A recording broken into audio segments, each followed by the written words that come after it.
we're good? Okay. Members of council, I will call this meeting to order. Please feel free to join me in a moment of personal reflection.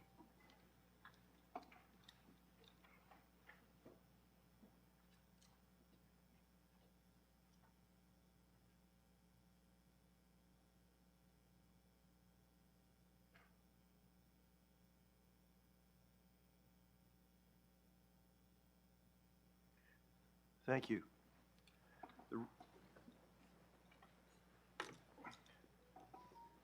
The region of Durham exists on lands that the Mississauga and Anishinaabeg inhabited for thousands of years prior to European colonization. These lands are the traditional and treaty territories of the nations covered under the Williams Treaties, including the Mississaugas of Scugog Island First Nation, Alderville First Nation, Hiawatha First Nation, Curve Lake First Nation, Chippewa Nations of Georgina Island, and Beausoleil and Rama. We honor, recognize, and respect the Indigenous people as rights holders and stewards of the lands and waters in which we have the privilege to live. In our efforts towards reconciliation, we continue to build, strengthen relationships with our First Nation, as well as a large Métis communities and growing Inuit community here in Durham. We are committed to learning from Indigenous values and knowledge, building opportunities for collaboration, recognizing that we're all connected. Mr. Clerk, would you do a roll call, please? Thank you, Mr. Chair. Electronic roll call is starting now.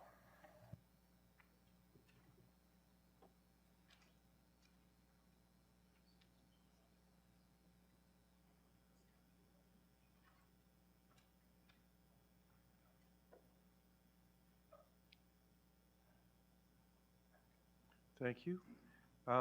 Members of council, before we start, Mayor Collier, on behalf of council, we are sorry to hear of the loss of your mom, and I want you to know that we all sympathize with you, and I know it's a tough time, but we want to thank you, and on behalf of council, I just wanted to bring our wishes for a better day forward to you and your family.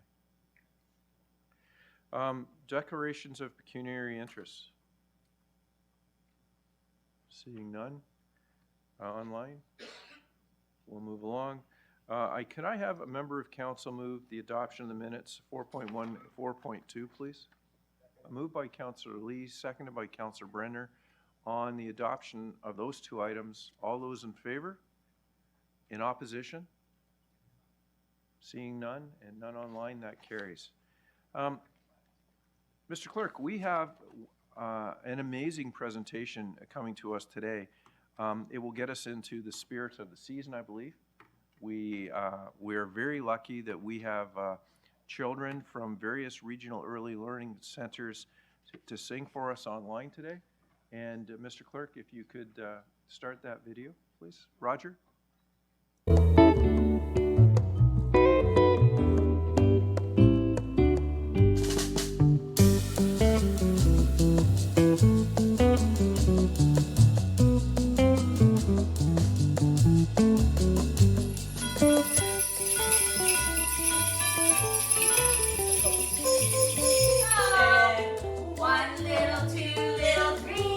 Snowballs, 4 little, 5 little, 6 little snowballs, 7 little.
teacups and roses and whiskers on kittens, bright copper kettles and warm woolen mittens.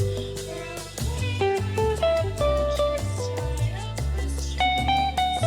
These are a few of my favorite things.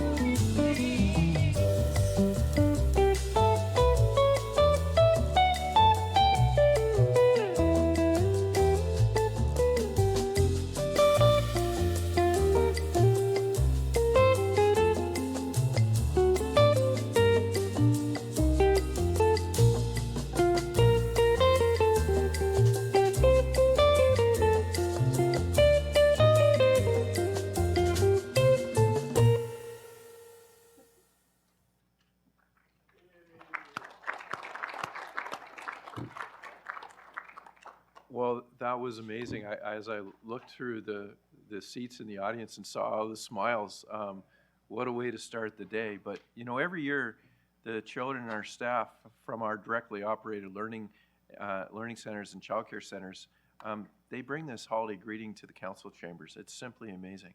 I just want to take a moment to thank our staff that work in these facilities for the great work that they do, and today for the Christmas spirit they brought into this council chambers.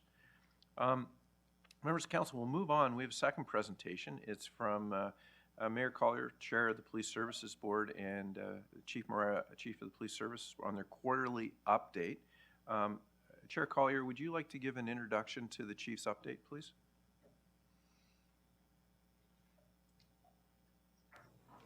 Yes, I would. Thank you very much, Chair. Good morning, everyone. Pleased to be here again this morning with Chief Morera to provide our quarterly update. The Police Service Board's had a very busy 2024. Following the hiring of Chief Morera early in the year, we've also just recruited 2 new Deputy Chiefs of Police who will begin their role early next month. The new Deputy Chiefs are Chris Kirkpatrick, who is here today. Chris. From the Toronto Police Service, and Kim Yandel, retired from the Toronto Police Service. Both are Durham residents, and we extend our warm welcome to them as they assume these important leadership roles here in Durham. Also happy to report that we've finalized the DRPS strategic plan for 2024. Building trust and partnership while modernizing the DRPS will be our key priority in the years ahead, and our plan and the indicators will be closely monitored to ensure we make progress and adjust accordingly. As you know, in order to achieve our goals of a safe community, investments are needed. The projected budget needs for the DRPS next year and years ahead are significant. Staffing and infrastructure are essential if we are to meet the community safety expectations of our citizens, and we'll have more discussion with Council as the 2024 budget process unfolds. That concludes my remarks, and I'll now turn it over to Chief Morera. Thank you. Good morning, Chief. I'll hit the button. Good morning, everyone. First, just before I begin, it's hard to follow that first presentation, Chair. I think it's completely unfair. They were just incredible. I also want to thank, just if I could just take one moment and thank my colleagues for all the other departments here in the region. They have been incredible partners and have really made my transition here to the Durham Regional Police Service a very, very easy one. The region is very, very lucky to be served by such great public safety and public professionals. And as a resident of this region, I very much appreciate that. I want to extend my warmest wishes to the holidays for all of our peers here at the region. I want to start off by acknowledging the great work that's done every day by so many, and I want to highlight one of those incidents today as I begin my remarks. This will highlight the importance of having the right tools here to meet the public's needs, and I want to talk to you also about the complexity and the resources needed to deliver police services in today's context. However, I would just like to highlight this in what is a very quick story about, not about a crime, but about a call for service, and something that we often don't equate with the police service. And every year we look and we're answering in excess of 144,000 calls for service. We receive about 560 calls in our communications branch. 560,000 that is, and we dispatch about 144,000 of those. And each year that number continues to increase. Some of the calls are like you're about to see right now in this video, and others are about crime and disorder and victimization across our region. And often our citizens don't see all the work and how it all comes together to serve them when they're needed the most. And so I want to talk about outcomes, and I've been really stressing outcomes. And this video here will highlight the outcomes of the investments that have made by this council in previous years, and how it all came together for one family. And this is just one example. I could fill my time here with many examples, but let me just play this video here about locating a missing person who is suffering from Alzheimer's. On November 7th, at approximately 11:50 p.m., an 86-year-old female with Alzheimer's was reported missing from a large rural property in Scugog. The property is surrounded by outbuildings and large farmland. Her family did not know where she had gone. She did not have a cell phone, she was not dressed for the weather, and no access to a vehicle. Durham Region is the largest geographical jurisdiction in the Greater Toronto Area. We are responsible for policing 2,535 square kilometers, which includes a mixture of urban and rural areas. Members of North Division were immediately dispatched to her residence to speak with her family. Numerous other units began the immediate initial search of her property. Officers stayed with her family to provide them comfort, while the immediate mobilization of all our available resources began. Incidents like this require more than just one resource. The resources we brought in for this incident included our public order unit, Air One, the use of our drone, as well as of our frontline members and our K9 unit. Our communications team was also an important asset in locating this female. After our initial ground search was unsuccessful in locating the female, concerns grew for her safety, as she was not dressed for the weather and temperatures continued to fall below zero. Our Air One unit was called in to assist our members who were on the ground to continue the search for her whereabouts. The south end of the property, there's a person kneeling on the ground. At 1:33 a.m., Air One was able to locate the female who was kneeling in a nearby field. The tactical flight officer was able to provide direction to our uniformed members on the ground who were able to locate her. Follow that, veering to the left. It'll be maybe 20 feet in front, 30 feet in front on your left. There's someone kneeling down there. They were able to get her medical assistance, and despite being in cold temperatures for several hours, she is expected to make a full recovery. Because of all these resources we have available, a potentially life-threatening situation like this one was able to have a positive outcome. This highlights the incredible work that's done each day and the important investments that this council and previous councils have made to provide the tools that we need to meet the increasing demands. And our population is getting older, and unfortunately these incidents are becoming all too common. In addition to this one, I can tell you, since I've been here, I've seen many of these videos. We haven't always produced it. This video was actually produced for our police services board, but I thought it's important to start off the presentation by thanking you for the investments that have been made thus far. It produces important outcomes for all of our communities, and that's in a rural area. In the urban area, we're tracking stolen cars, following people who are preying on our citizens, and not endangering the public further. So there's incredible tools here, and I want to thank council for the previous investments.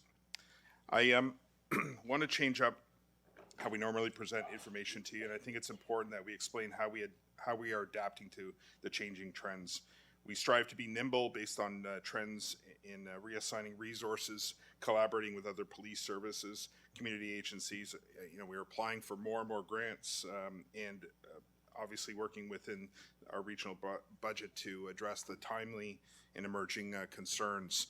As I present some of the challenging complexities we are facing as a community and as a police service, I want to address the work and innovation around these areas. As we work through our budget, I speak to you about what is needed. I want to be clear that we're not just throwing money at the issues that we have here. We are using those limited resources strategically, and in many cases pulling them from competing priorities. And so that constant shift, not unlike all my partners in delivering services throughout the region. Just as an example, I just want to make you aware of some of the changes coming to policing that will produce some hard costs. The pending Community Safety and Policing Act, Bill 68, which we have just been told will now come into effect April 1st of 2024, has some pretty specific requirements on equipment and training, but we've already started that training and process. So we knew this was coming, and we began to make those investments in training and equipment. And I think we're absorbing many of those costs with the money within our existing budget right now. But there are more changes coming, and these things are legislatively required and continue to add pressures to us. Body-worn cameras, this was a significant investment to address building trust within our communities and transparency. This tool provides value when it comes to investigations and evidence, but it also requires a significant investment in the administration, in redacting, and the processes around storage and managing that information, all within the context of the Privacy Commissioner's guidelines in terms of how we manage the information that we collect. Calls for service have increased significantly. We actually received, like I said, more than 560,000 calls into our communications, and about 144,000 of those were dispatched. I want to focus on urgent and emergency calls. Emergency calls were up by 14% over last year, and urgent calls are up by 4% in that same time frame. Mental health calls continue to rise across the region. We do know that we have chronic cases of individuals who are accessing 911 in our mental health supports that are already connected to multiple service providers. And just as an example, we've had one person apprehended under the Mental Health Act 90 times in less than 2 years. 5 individuals account for almost 60% of all the time spent with our mental health support unit. And we know these individuals are already connected to different services that clearly are not meeting the needs that they have, resulting in them getting into a crisis state and the police having to be called. And so to that end, one of the things we strive with partnerships, and we're entering into a partnership with Lakeridge Health. We're signing an MOU to better share information on these 5 individuals, and we're going to use this as a test case here to understand what services are being delivered, what are the outcomes to these individuals, what are their unmet core needs that put them into a crisis state, and how can we work together to share information to offset that demand so that we can have our mental health unit further, create capacity for them to do more work within our region. Our mobile mental health support unit, we expanded the program and currently have 5 teams from 7 a.m. to midnight, 7 days a week. We signed an MOU again with Lakeridge to support crisis call diversion. And we're seeing calls being diverted from police response. And we continue to work with Lakeridge to ensure that we are capturing the data and all the data, and we're sharing it where appropriate, with more of an eye on outcomes-based measures so that we can better understand how to prevent demand from escalating. We continue to work right across the region with all healthcare providers to address and offset the changing nature of our mental health needs within the region. Next slide, please. Violent crimes have increased by 7% year over year to the highest year-to-date value in the past 5 years. The greatest increase being simple assault, or level 1 assault. When you look at firearm offenses, 35% of all charged people with firearm offenses do not actually reside in our region. And if you add up the individuals with unknown addresses, that can spike up to 41%. This problem is coming to our region in dramatic ways, and no one is immune.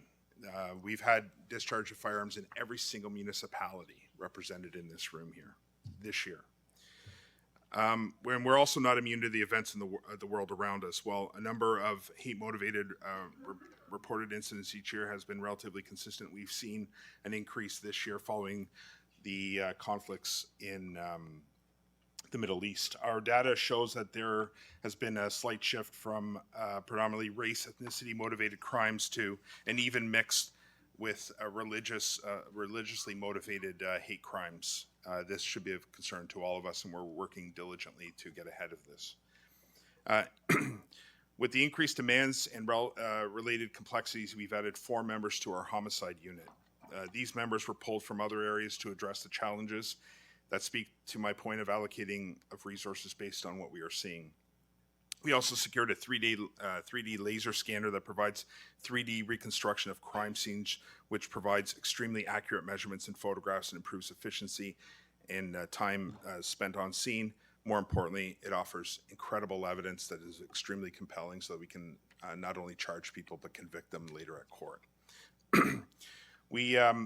We have a community camera program. We have 48 cameras located in 15 locations across the region, which are selected based on crime analysis data. These cameras have been beneficial in generating leads and identifying suspects in cases related to homicide, robbery, firearms offenses, and break-and-enters. Our bail dashboard, again, another strategic investment that we were able to do because of regional council. In working in conjunction with the Toronto Police Service and our IT department, we implemented the sharing of data between the 2 systems that help us track and monitor those dangerous individuals out on bail. I want to stress that without the admin support of our officers couldn't do the work that they do. We have always talked about the need for more officers, but the human resources and investments in areas like IT are critical to the work that we do and require investments. Last month, we launched our Festive Ride program. During the event, I had the unfortunate job to inform our community that impaired driving is up 5% from last year. This is not acceptable, and we continue to challenge this through our education and enforcement efforts. We will and continue to work with our partners and with Mad Durham to try to increase awareness and education, and we regrettably continue to make arrests. One person, the highest reading we've had so far this year is blew over 400. How they're still walking is beyond me.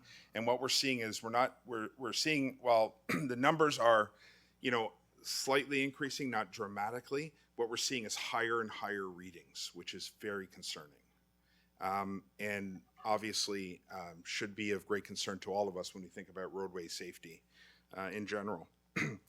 But make no mistake about it, this isn't a social issue. This is a crime that is committed on our streets and endanger our community.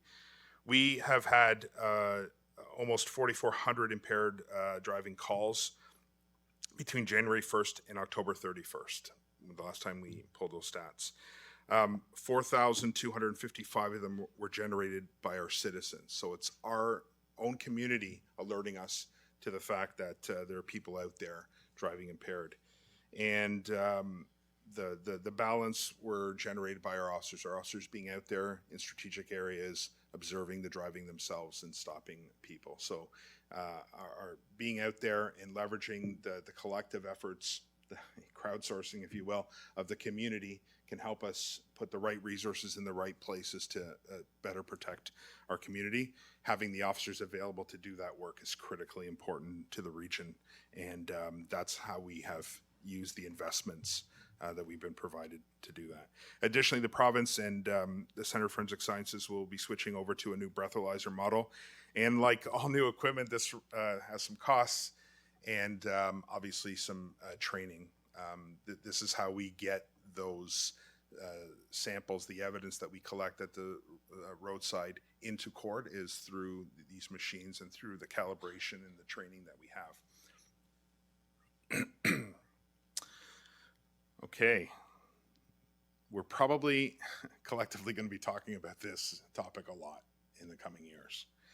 The advancements in artificial intelligence and its applications in criminal activity is frightening, and we're just at the cusp of this concerning trend, especially among our most vulnerable citizens, our youth and older adults. For older adults, we've seen a 10% increase in reports year over year.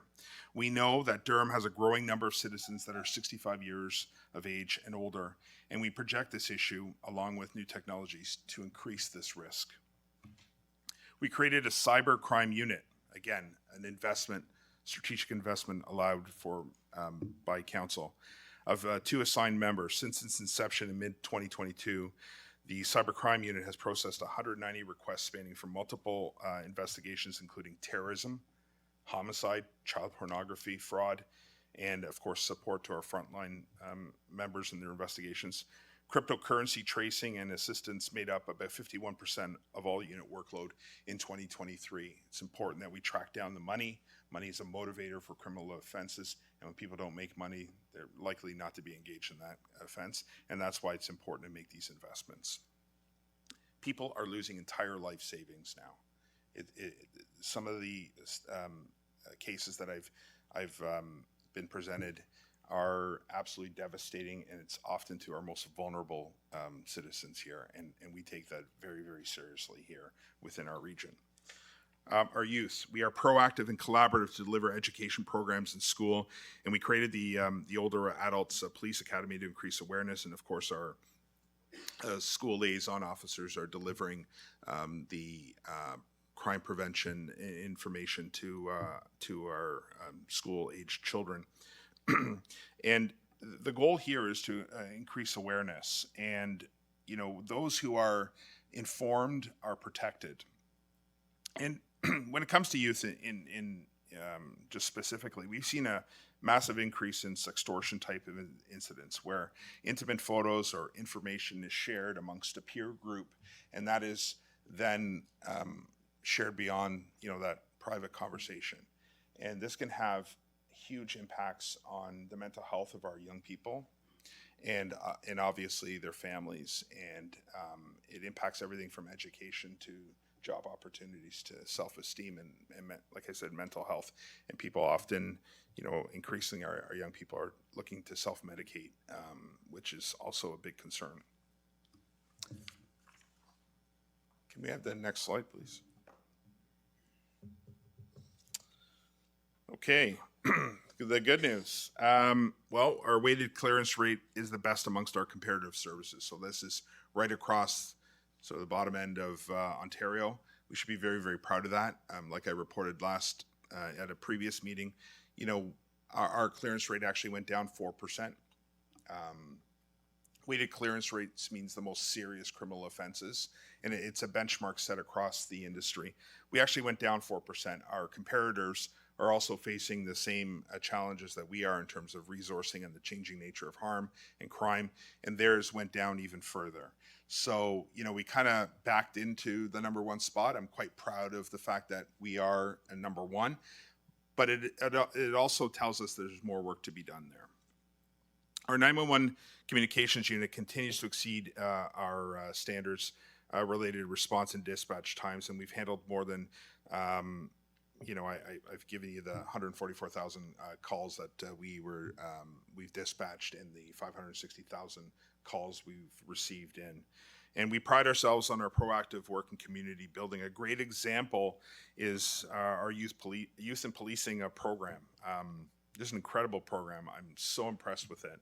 And I'm happy to report that we've now begun to see many of the students that were in those programs now joining our service as police officers, which is fantastic. The program has run since 2006 in partnership with the Ontario Ministry of Children, Community and Social Services, and has provided just under 2,000 youth employment opportunities to date. This program is transformative for the many young people who take part and speaks to the core of what community policing is. Okay, the cost of those results. While those are all good news stories, there's another side which is equally concerning, and we are continue to have a finite number of resources dedicated to a growing crime problem. And this means that there's a constant balancing and pulling of people from one area to address an emerging area. And I spoke about the homicide investment that we made. Those officers were taken from the front line and put into homicide as just an example. So with that, we continue to be concerned about you know, our ability to partner with all of our partner agencies to meet the complexity of crime. So we take the auto theft crisis that we're seeing within our province there. We've had to dedicate resources to work at the provincial level with our partners to combat this. And, you know, we're having success, some success that will be shared with this committee and publicly later. But these sort of investments absolutely need to be made and require us to move officers from other areas in order to do it. I spoke about communications and how we're meeting our standard. You know, one of the ways we're doing that is through overtime. Communications is a very, very hard place to staff. It's a very demanding job and it's increasingly complex. The crime continues to change, and so, you know, the questions that are asked and how we triage things continue to evolve. We're asking our communicators to do a lot. We meet our standards, but only through a lot of overtime. I'm talking about $800,000 worth of overtime. The training and recruiting and retention of dispatchers is not a Durham Region problem. It is right across the industry. Everybody is struggling to attract dispatchers, and you know, we have created a great environment here in Durham, and we're a little bit better off than many services, but this continues to be a challenge. And it's my goal over this next year is to fill those vacancies and to get people trained, and more importantly, to retain them and make sure that we're giving them some time off so that they're not overwhelmed and we reduce the fatigue. I want to talk about the last 10 years. So the Durham Regional Police Service has made modest investments in staffing, sworn and civilian, and you know, in hindsight, and no one could predict the way that crime was going to be changing, the nature of harm. The pandemic has had a huge impact on things like mental health, and you know, it continues to put stress on our ability to respond to all of these things. And so, and what we've seen is a steady increase in call volumes, call complexity, and response times, particularly to our emergent calls. This is exacerbated in the rural parts of our region. And this is of concern, and that's why in one of our previous classes, almost 7 of our new members actually went to the north part of the region, because we understand and we want to get ahead of that. And so this continues to be the balancing of exactly, you know, finite number of resources, where do we put them to have the best impact. So I wanted to make sure council was aware of that. The next slide, please. So on this slide, you will see, this is, by the way, my last slide. On this slide, you will see a list of the positions that we are addressing in our 2024 budget. In some cases, these are roles that have already been filled. For, you know, I spoke about the homicide investment. You know, this will allow me to return the 4 officers to the front line, further contributing or creating capacity for us to respond to calls for service. When you look at all of those investments, the bottom part of the ask is our civilian members. We are looking, as we continue to modernize the police service, we're looking at our structure and how our command is set up, what our priorities are, and that we're best using the resources that we have. We see civilian members fulfilling many roles that today are administrative burdens to our officers. And just for that example, the investments in the CIB, for instance, our Criminal Investigation Bureau, as we move to a model where officers have dedicated, available investigators and civilian staff there to help with the administrative part of arrests and occurrence investigations. This will allow those officers to get back out on the road and create greater capacity. And these small investments have big impacts. And that's what we're looking and making sure that we are designed in a way that best leverages all the investments that we're making. And I can speak to any one of those if council has some questions, but I just want to make sure that we're clear. We're not alone in this. Every other police service across the GTA, across Ontario, has been facing the same thing: population growth, complexity of work, rising response times. Our partners in paramedic services are facing the exact same thing. So we're not alone in any of these areas. And, this means that we are having to make some very tough choices here. And we've been presenting this on a monthly basis to our police services board and making the case for some of these strategic investments. What I'm not asking for up there is dispatchers. Because I have 11 vacancies, and so I want to fill those first. But the things that we are asking for are all areas in which we can demonstrate areas in which we need to grow today so that we can meet the challenges that we face. Across the region, my senior staff and I have regular conversations with so many people in this room here. And we're gauging the perception of safety and seeing more officers on patrols, more visibility. We're looking at a number of different strategies that will do that. But obviously there's a cost to all of that. And I want to make sure that the organization has the resources it needs and that the region is well served by the investments that are made. All of this is to say that we very much appreciate the consideration of regional council in these matters, whether it's road safety, the victimization of our most vulnerable people, our citizens, or the emerging trends that we're seeing in auto thefts in other areas. Crime, disorder, and public safety impact all of us and everyone in the region is what makes our region livable. And I welcome any questions that regional council may have in relation to what I've presented. Thank you. Thank you, Chief. Members of council, the questions are to the presentation. And if you have budget-related questions, they can be raised during the consideration of the F&A report to council. First on the list to ask questions is Councillor Lee. Thank you, Chair. Good morning, and thank you, Chief, for the presentation. Always incredibly insightful. So I had asked this at Finance, and one of your slides showed that currently we have a 1 officer to 796 population versus the optimal, which is 1 to 300. So at Finance, I asked, how many total officers are currently on medical leave? And at the time, they couldn't answer that. I was wondering if you had that answer today. Yeah, so it's we're at 5%, which is well below what other services all of our comparators are, significantly below. This challenge we continue to work through.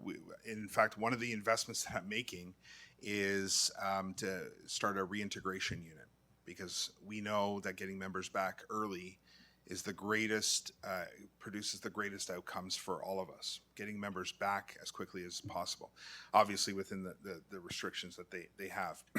But, dedicating a very modest, 1 person to specifically look at this, we're already seeing some successes and some early indicators that this will be a very successful program. The goal here is to work at this on both ends. First, getting people back to work, but second is also to understand the contributing factors that lead to people booking off and trying to mitigate those things. And one of the things that we're seeing is member fatigue. It's told to us in every single survey, and it goes back to so much work being done by so few people.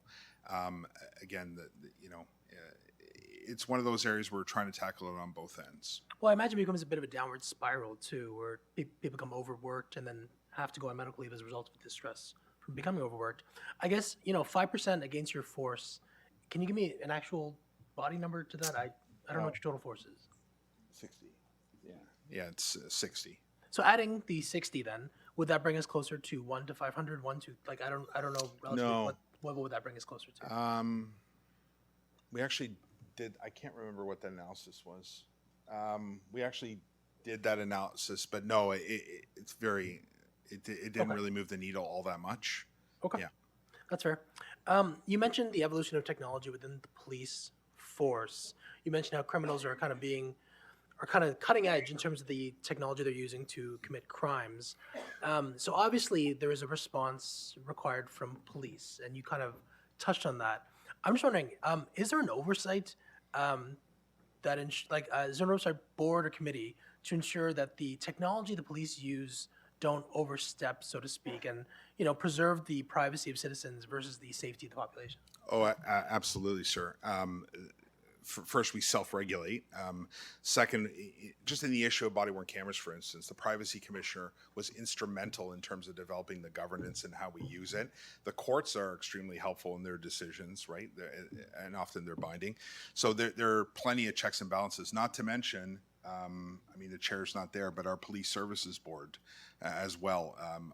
You know, our governance when we're making these sort of investments in using new technology, they're part of that decision making, and they're the oversight to the police service. So there's plenty of checks and balances there. So speaking of specific technology, and I think I brought this up last time you were here, but the use of MSI catchers, or, you know, stingrays as they're colloquially called, you know, has the DRPS ever used that kind of technology? Because Toronto, for example, said they didn't, and then 2 years later, they kind of fessed up that they did. I'm just wondering if DRPS has ever utilized the technology. You know, I don't know. I don't know, but I will find out the answer to that For the next time, question. that'd be great. Yeah. But more- Actually, before that, I'll give you a call and I'll let you know. Okay, sounds good. Again, I guess, like, ultimately, like, for those who don't know, you know, stingrays kind of capture, they mimic a cell tower, enabling a police force to capture text messages and calls and to monitor that.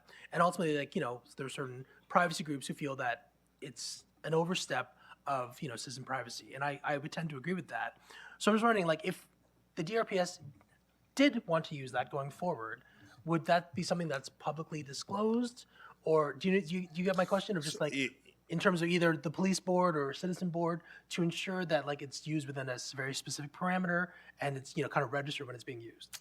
Yeah, I can't speak to the Toronto experience except Right. to say that all of this is governed by Part 6 of the Criminal Code. I think it's quite clear. And anytime that we use any technology in that does some of what you've said, it's pursuant to judicial authority. So I think, you know, which means we go to a judge with a warrant and ask for permission. And within that, the judge will set the parameters in which we can use it, the rules of the game, if you will. And those can change case by case based on what it is that we're confronted with. So all of this obviously is subject to questions by the Police Services Board, and something that, you know, we have spoken to our services board about. Okay. I appreciate the answers. It's something that I'll kind of Councillor be. Lee, the clock, your time is up. Oh, I forgot about the clock. No, I was done anyways. Thank you, Chair, for the latitude, and thank you, Chief, for the answers. Thank you. Councillor Mayor Pietri. Good morning, Chair Henry and Chief Murray. I just wanted to just touch on some of the AI and the cyber stuff that you're working with, because I think that's something that a lot of companies, and not just policing, but are trending towards. We're sort of behind the eight ball. I wouldn't say policing, but just generally trying to figure out how to defend from it, whether it be you know, corporate sort of espionage or corporate sort of you know, compromise of materials and files. But in your particular case, like cyberbullying, fraud, the kind of stuff that you'd see, you know, two extremes, kids and the most vulnerable being seniors. How are things working out? Do you have a particular department that just solely works on that? Are we developing one? How are we moving forward? Yes, we've made modest investments in this. This is a growing area, Yeah. and those officers, like I said, are supporting everything from homicide to frontline assault investigations. All of those are done by a very small group of people. This is an area in which we need to make significant investments in the future, but we're sequencing this, you know, as we modernize our police service. I can tell you that when it comes to AI, an added challenge is our legislation, our privacy laws that we have in here. Many of the things that we see on TV, that the U.S. does, for instance, you know, without really even thinking, here would be prohibited. So we continue to work with our lawyers at the provincial and federal level through our Ontario Association of Chiefs of Police and the Canadian Association of Chiefs of Police, to strike committees that will examine this and lobby government at that level to make changes so that we can leverage the full extent of capabilities. Now, there are ways in which we can use it, and we are exploring that for sure. I also have a team here led by Dr. Chavan, who is looking at that and is always at that cutting edge of leveraging technology. But we have to be very careful to trend this. In terms of our own organization, last year, or so far this year, over 60,000 attacks on our system alone.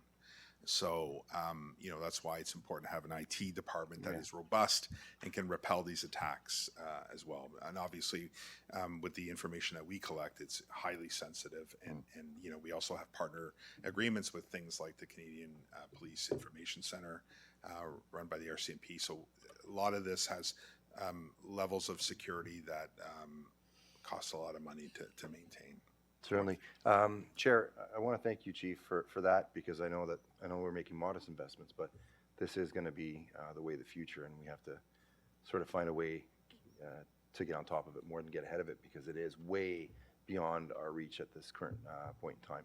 I do want to say, through you, Chair, to the Chief and to the staff, apart from the season's greetings, the work that you're doing to make yourselves visible, to make our service more friendly, or at least more human, is amazing. Like, over the last few months, I've noticed on social media, the trend has completely changed. It's more, approachable and present. And I want to thank you very much for that, because whether it's a notice of a press release, or whether it's an event where you're at with the staff, being a ride program, or the launch of another sort of endeavor, it's very, very much something that I've seen the shift in. And so I want to compliment your communication staff.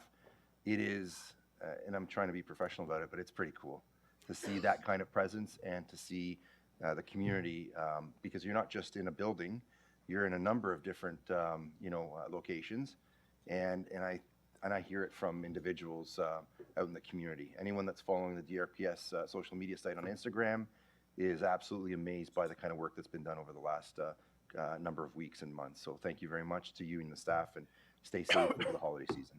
Thank you, Chair. Thank you. Thank you. Councillor Nicholson? Thank you, Mr. Chair. I have a couple of questions. Just one to start with is more of a notice. I just, in order to not add to the workload of the police department, I wanted to let Mayor Carter know that his sleigh is double parked, and he should look after it.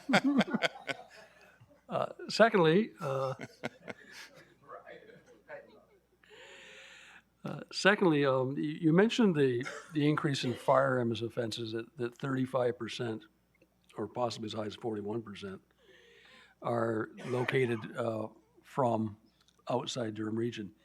Do you have a breakdown of where those locations are coming from? Is it Toronto, basically, or is it coming from all over?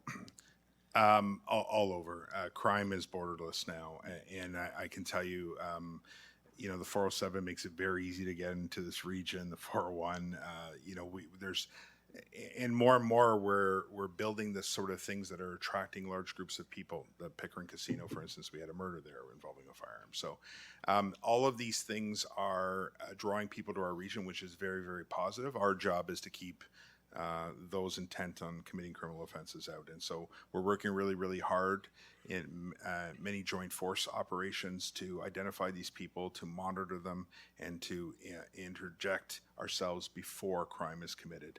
That takes a lot of time and a lot of people and a lot of technology. Is the majority of the out-of-town crime individuals, or is it gang or organized crime related?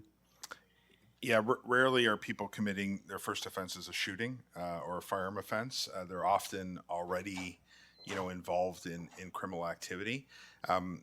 You could be a gang member and the crime is actually not committed for the purposes of the gang.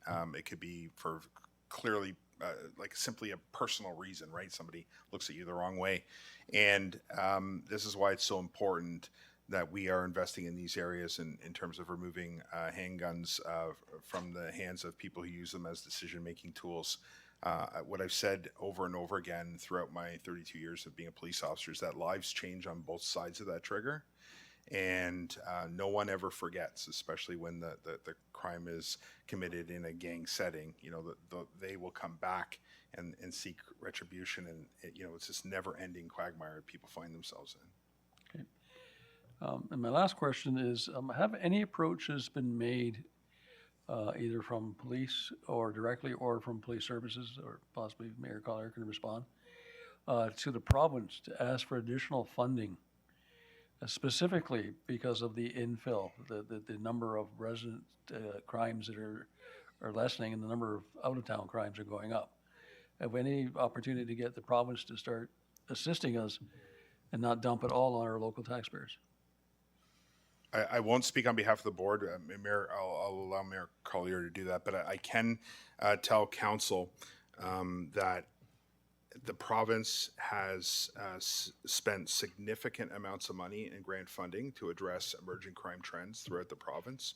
Often these things are overlapping, and when we think about auto theft, for instance, you don't think guns, but this is to further organized crime, in many cases terrorism as well. And so we often have the windfall of seizing guns as well. So the province is engaged in providing grant funding for many of these different areas, from mental health to auto theft to gun crime and different initiatives. But the provincial government is providing some funding for us, yes. All right, thank you very much. Those are my questions. Sorry, Mayor Collier. Thank you, Chair. Just like to add to that 2 items. One, we've all had the presentation from Ontario Shores for the empath, the empath model. At the board, we've sent, I believe, 2 supporting letters to the province now requesting funding for that. The chief did mention it this time, but 30% of all of our calls are non-police related calls. Yep. And dealing specifically with mental health, that would be an area, if the province funded, there would be a significant impact. And allow officers to do what they are actually on the road to do, rather than be taking care of other things that don't necessarily fall under the jurisdiction. The second is court costs, and I just want to point out, even with the provincial funding, we're required to give the policing for the courts. However, there's still a $2 million gap between what the actual costs are and what the funding is received from the province, and we have pointed that out as well, and that is still pending. Thank you. Thank you. Councillor Jubb. Thank you, Mr. Chair, and through you to the chief. Chief, again, thanks to the team as normal. Very impressed as always. Thanks to the board as well. And thanks for the personal conversation a couple weeks ago there. Much appreciated. I always like to say I have an awesome relationship with the northern team there, which is always good. Of course, we have challenges like all areas. I do have just 2 questions. First is on the ratio to officer to the population. It was brought up at one of the meetings last week that Durham has half the officers of York Region. Did I hear that correctly? Yeah, almost. That's the stat. Yeah. Okay, so outside of York, how do we relate? I understand the Canadian average is quite a bit lower, but how do we relate to all of our other neighbors, such as Toronto and OPP to the east and so on? Yeah, so those stats were broken down in the cop to pop comparison, but here's what it doesn't tell you, and this is why, while it's an easy number to bounce around and compare, it's the complexity of the demand, and so we see it represented differently in different areas. For instance, the greatest increase in mental health calls, like what we've seen the greatest increase, not overall numbers, is actually youth mental health calls. So those, under 16. That's a different complex call there that we haven't had to deal with before, and it's growing. And so you begin to look at that. This is why we have to be careful with the cop to pop thing, because it only tells part of the story. It's the start of the conversation, okay. And it's a nuanced conversation you have to layer. But we will be we will have the highest number of the highest number of populations served by one officer of all of our comparator services, and York Region was in this boat 8-10 years ago as well, okay. Where they were just on the cusp of major growth, and they had to make some significant, very significant investments in there.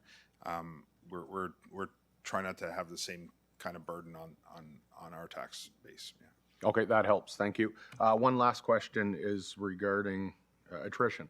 And when we talk about the new sworn officers, and I'll use the northern example because it's easy. So we got 7 new officers to North District. How much of attrition is that filling out of that 7, just as an example? Yeah, I think we added. I wish I had brought my chart that is sitting in a binder right on my desk there. That can better answer this. I can tell you that we have both hard and soft vacancies that exist within any of our frontline units. It's just the way everybody has to land in a position. And so how many people did that add? You know, it basically added, 2 members to each shift is what it did. It creates the capacity to put them out there. Now, you have to also remember, as officers join the service, there's a period of time in there in which, we have to actually make investments. They're really not contributing. They're actually taking away for a little bit. But this is earmarking it. The other thing we've done as well, sir, is we've balanced out the seniority across the region and provided opportunities for some of our senior people to serve in the areas that are junior. We have the majority of our junior people. So there's a number of different things that we've done to increase not just the number of officers, but also the opportunities for them to learn from more experienced officers and therefore produce a better product while they're out there, even when they're learning. Okay, so at the end of the day, we're not just filling attrition with these numbers. We're actually adding at the end of the day. Okay. I mean, but the problem is we also, at any given time, you can have 30% of your workforce that's in a position to retire, right? Yeah. So like these are all the challenges it's not just the police, every single department here in the region faces the same challenges for sure. Okay, fair enough. Again, happy holidays. Thanks Thank you. to the whole team, the board, and Likewise. that's all, Mr. Chair. Thank you. Just your question, York's region's population is 1.1, just over 1.1 million. So for the comparison is that down the road, based on time as we get closer to 2051, our numbers will have to increase to meet that. I didn't want the public to understand the difference. Yeah. Next in the list is Councillor Pickles. Thank you, Chair, and thank you, Chief, and thank you to the board and all your service for the great work that they do. There was a slide about impaired driving, and it spoke to impaired calls, and that it was slightly up, or it was a record, but not hugely up, but slightly up.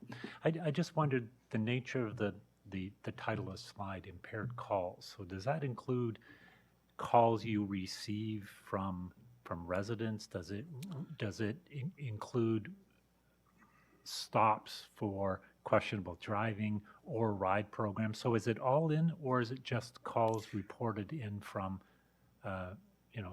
residents or members of the public? Yeah, it doesn't include the vehicles we stop at during ride spot checks. It does? It does not. Does not, okay. Does not. And those are calls that we receive into our communications bureau that result in a call for service being generated. Okay. And it's the vast majority of them, I'd say 90% of them, if not higher, are citizen generated, where their citizens are witnessing the impaired driving and are calling us. The remainder are officers observing these and creating a call themselves to mark themselves on so that they can. So that is included. That is officers included. Seeing questionable driving. That's right. The ride is done as a separate category. And so, given those calls from whether it's officer generated or public generated, do you know what percentage of those usually end up being in a violation or a charge, or sometimes it might just be really bad driving? I just I would know that. I don't have those stats with me, but I can tell you it's not just about the hitting the legal limit. We have a lot of novice drivers, for instance, that are supposed to have 0%. They may not qualify for impaired, but they've committed a provincial offense at that point, and their license is seized. There's lots of different categories that fall below an impaired, but are equally dangerous and often result in erratic driving that Okay. So just my last question, Mr. Chair, then, if those are the ones generated by the calls, and I think the number is 4,400 or something like that. How many how many violations are there as a result of the RIDE program? Would we see that number double again, or? Yeah. So I can tell you that we went this week that just ended, 16 charges for impaired driving, just impaired. That's not the other violations that we've captured. The week before that and the weeks before that, we were averaging about 15 each week. So, and that started at the beginning of December. So, And through the RIDE program, I suppose you're getting people, you're finding people may not necessarily be impaired, but may have a license suspension or other things going on there. yes, sometimes we do. And I can tell you, when we think about RIDE, most people default to alcohol. What's a big challenge for us, though, is drugs, and we're seeing more and more of that. Right now, there is no roadside test except for a drug recognition expert who is a police officer, was training. But these are observations that are made, and it's highly subjective and it is very intensive in terms of the questioning that comes at court later. So the training we have to invest on officers to do that work is significant, and to maintain their expert status requires a lot of work and training and effort on our part. The other thing often that is missed is that when we make an impaired arrest, there's usually 3 officers involved, at minimum 3 officers. The way that the law reads today is that, and the way the case law has evolved, means that we have to have an approved screening device with us. If we don't, we can't even test, which is a problem. When we have that test and somebody blows, that person has to be forthwith taken to provide a suitable sample for their breath. There's a time frame there. Then I need to take them to a police building, get them in there, let them talk to a lawyer. It all takes time, so the booking officers are involved. And you have a certified breath technician. You have a special piece of equipment that first costs a lot, second has to be calibrated every 30 days, and that person needs specialized training. And then, their car at the scene, I need another officer to tow that car and to process the paperwork. And that's if there's no one else in that car. So you can see how quickly one arrest can tie up significant resources. And more importantly, they're technical and specialized roles that require a lot of training and investment in. So the whole goal here is to not have people drive impaired, and then I'll need less of those officers. Our roads are safer. So, and I'm not. So make alternate arrangements. Yeah, exactly. Uber. Councillor Time? Thank you, Chair. Thank you, Chief. Councillor Chapman, you were on my list and then off my list. We already answered it. Okay, thank you. Mayor Schumer? Thank you very much, Chair, and thanks, Chief, for coming in and giving us this presentation. A lot of my questions have been dealt with, but I do want to follow up on a couple. One of them was from Regional Councillor Jubb, with respect to the statistics on, officers, or I think you phrased it, cop to pop. And I understand, and you've brought this up a number of times to Regional Council, and possibly even various committees since just the beginning of this term. And I understand a lot of what you're saying as far as what's going into that number, but can you give us an idea of where that stat that you've got? I think it's on slide 10 of your presentation. Can you give us some kind of idea on those numbers as a goal, or what you would like to see with respect to DRPS as far as overall staffing? And I understand those numbers are various staffing levels, but can you give us an idea about, because I think we're going to continue to see these stats from your presentations in the future. Can you give us an idea where this ties into your goal, what you would like to see?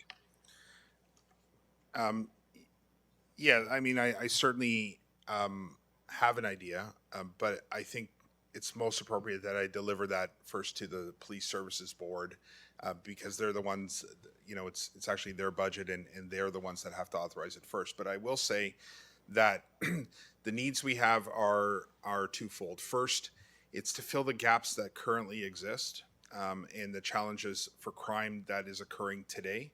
The second, in terms of staffing, is for the challenges that we foresee. And we've spoken a little bit about things like, the impact artificial intelligence is going to have in the emerging trends.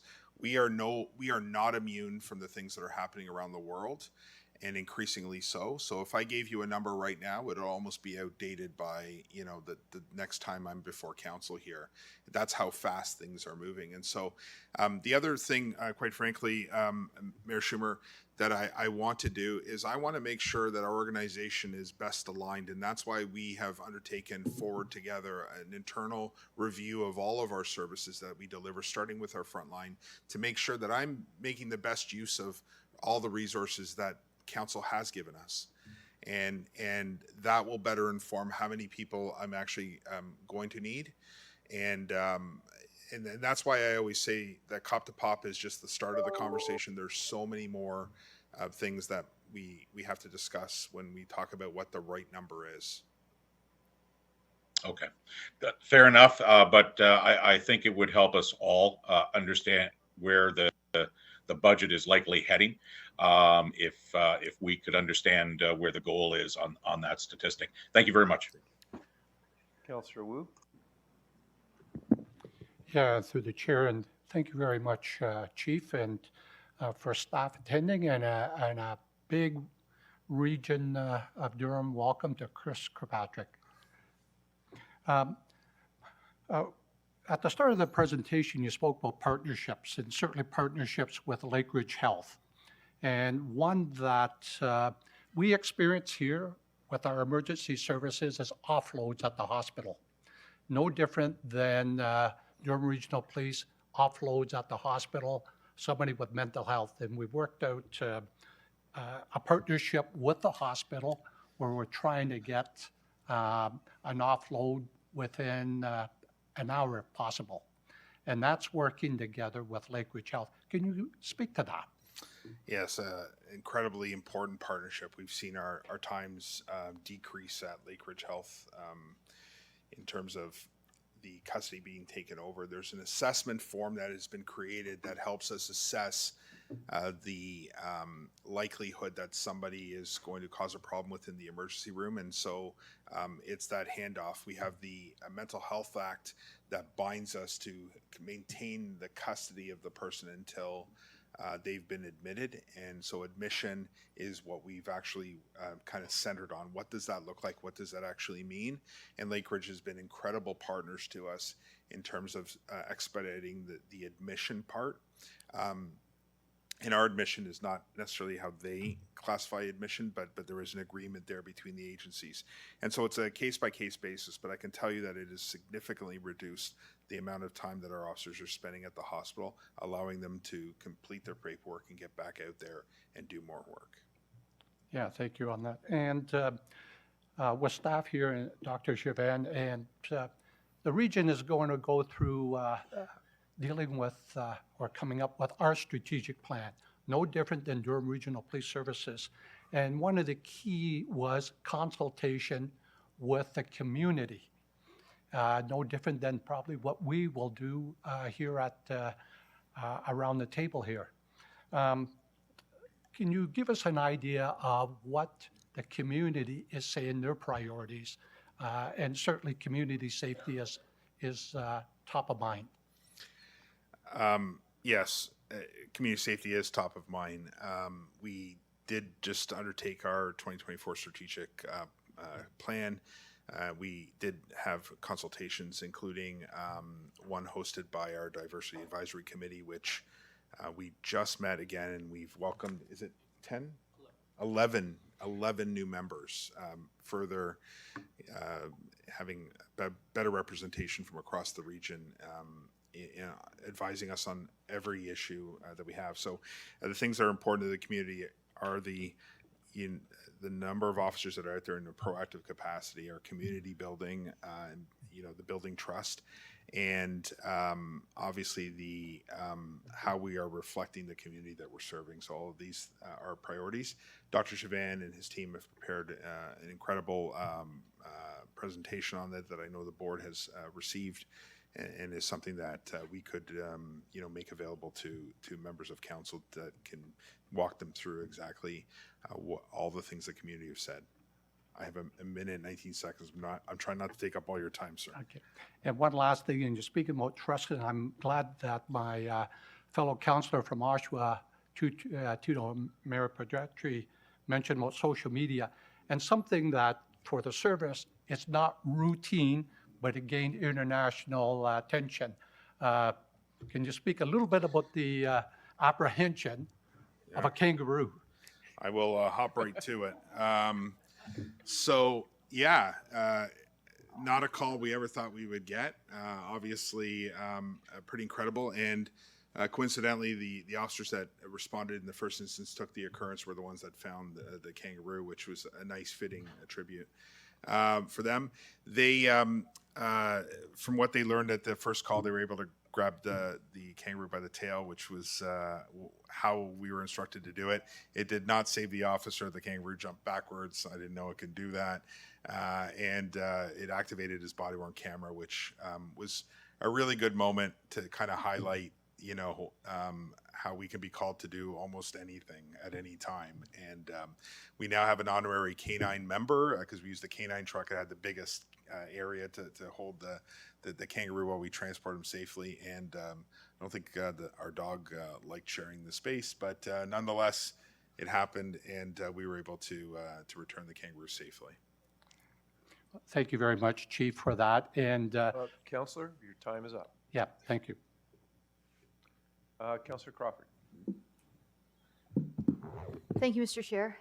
Intimate partner violence or domestic violence, are those numbers included in your overall stats? Are you seeing an increase? Yes. So it's all included in there? Yes. It's not separated out? No, just for the sake of time, I Yeah. just included one number, but yeah, we have seen an increase, and certainly it's a big concern to us. Thank you. Okay, so that exhausts members of council, but Chief, I have a few. I'm not going to let you off the hook. During your presentation, you talked about 5 members of the public that have mental health issues who your police department are seeing on a regular basis. Yes. This would be a similar challenge as police services across the country. And the cost of trying to manage something that your officers do a great job, but the work that they do is not going to solve the problem. How do you raise that conversation with the other 2 levels of government? That's a great question, sir. Through your leadership and that of Mayor Carter, I know that we've hosted Minister Tebola here in this forum to discuss this. I've raised this issue with the Solicitor General. We speak regularly. He calls to find out how Durham is doing, and I raise this issue with him. I know our Police Services Board has written to the Solicitor General as well, discussing this issue. Every opportunity we get, we're discussing it, and there's more opportunities that I've been invited to participate early in the new year that I'm going to take advantage of to further talk about this. I keep talking about upstream. The way to solve this is to prevent the person from getting into crisis in the first place. So, I think we have to be very careful of creating yet another response model that, just simply does the same things, and we're not getting the right outcomes. All the top 5 people I discussed are people who are already engaged with multiple different service providers. I'm just wondering what's not working there. And I would really like to delve into that. And so instead of guessing at these things, we're going to enter into a partnership with Lake Ridge and really do some serious case management on these individuals to find out how we can offset, because our mental health support unit has very important work to do across the region, and there's only 5 of them and 5 teams. And so I'd like to stretch out the work that they do across the region. We continue to advocate at every turn and follow the region's lead, quite frankly, in many of these areas. So Chief, thank you, and members of council, just so you know, I'm on my clock for 5 minutes, so I won't take much longer than that. All members of council get media releases on apprehensions. Some of the people that are being apprehended are frequent user of the police services, and you read some of the things that they're apprehended on, and they're being held for bail hearings. Yet they're back in the system again. How much is the repetitiveness of criminalization costing our community or the police service? Yeah, that's a great question. So 18% of all of our violent crime is committed through recidivism. People already out on bail and other serious criminal offenses, reoffending. Not all of them fall within that mental health spectrum, but the courts also have a forensic mental health program that they can have people assessed. We don't get to control that. We can ask for it, but it's up to the Crown Attorney to consent and agree to ask, and then for the courts to follow through. But they also have a finite number of resources, and so many of the things that were created have not truly been supported, like mental health courts in other areas, which puts more pressure on the overall system. And so I know that 18%, like I said, of all of our violent crime is committed by people already out on bail for other violent crimes. And of course, that 18% is reflected in the continuing increase of crime growth to population, but that's a big number that could be dealt with in a very different way. Chief, to you and your team, Merry Christmas and Happy Holidays, and a Happy New Year, and members of council, that's my 5 minutes. So thank you for your presentation today. Thank you. Chair Collier, I'll just give you the opportunity to close if you choose as the chair of the Police Services Board. I didn't really have any closing remarks, Chair. I'll just note that it was mentioned to me about inspectors of each of the divisions reporting significant events to the mayors when they occur. And that's something that I will be bringing to the chief. That's something that happens at Durham West right now because I've requested it well before I was mayor. But I will be bringing that on behalf of all the other mayors because that is a request I did get. So that's not something that came up today. Thank you. Members of council, we'll move into, sorry, Councillor Anderson? Growing up, we do get reports in Clarington from the inspector every month. Thank you. So members of council, I think we'll get through item 6 and then we will take a, Mr. Clerk, 15-minute break? Okay. We're on to delegations. This now becomes a public meeting regarding the passing of a bylaw re the 2024 water and sewer user rates and other related fees and charges. The public has been given notice via public notice section of the online newspapers, the region's website, social media. The regional council today is intending to review and adopt or amend the 2024 water supply system and sanitary sewage system business plans and budgets, including related fees and charges, and the 2024 water supply and sanitary user rates. Is there any member of the public at this meeting wishing to appear on the matter? Okay, we're dealing with the public portion now. Councillor Nicholson. Well, the item will be coming up later during the course of the meeting. I'm just trying to confirm that the number of emails that were sent to the clerk have been entered into the record and distributed to members of council. Through you, Mr. Chair, we did receive the emails that were provided to us, and they were distributed to all members of council at 10:45 this morning. So it's just been distributed. Okay, I hadn't seen that yet. There's over 30, and they're all saying don't raise the rate. Thank you. Is there any member of the public at this time wishing to appear on this matter? Electronically, Mr. Clerk? Third and final time. Is there any member of the public at this meeting wishing to appear on the matter? Seeing none in the chambers or online, we will continue with the council agenda. Members of council, I think it'd be appropriate at this time to take a 15-minute recess. Moved by Councillor Miriam Pietri, seconded by, I need a seconder, seconded by Councillor Lee. On a 15-minute recess, all those in favor? In opposition? One in opposition, that carries.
2, 3, 4, 5, 7, 8, 9, 10, 11, 12, 13, 14, 15. We have quorum in the room, so I'll call for a roll call.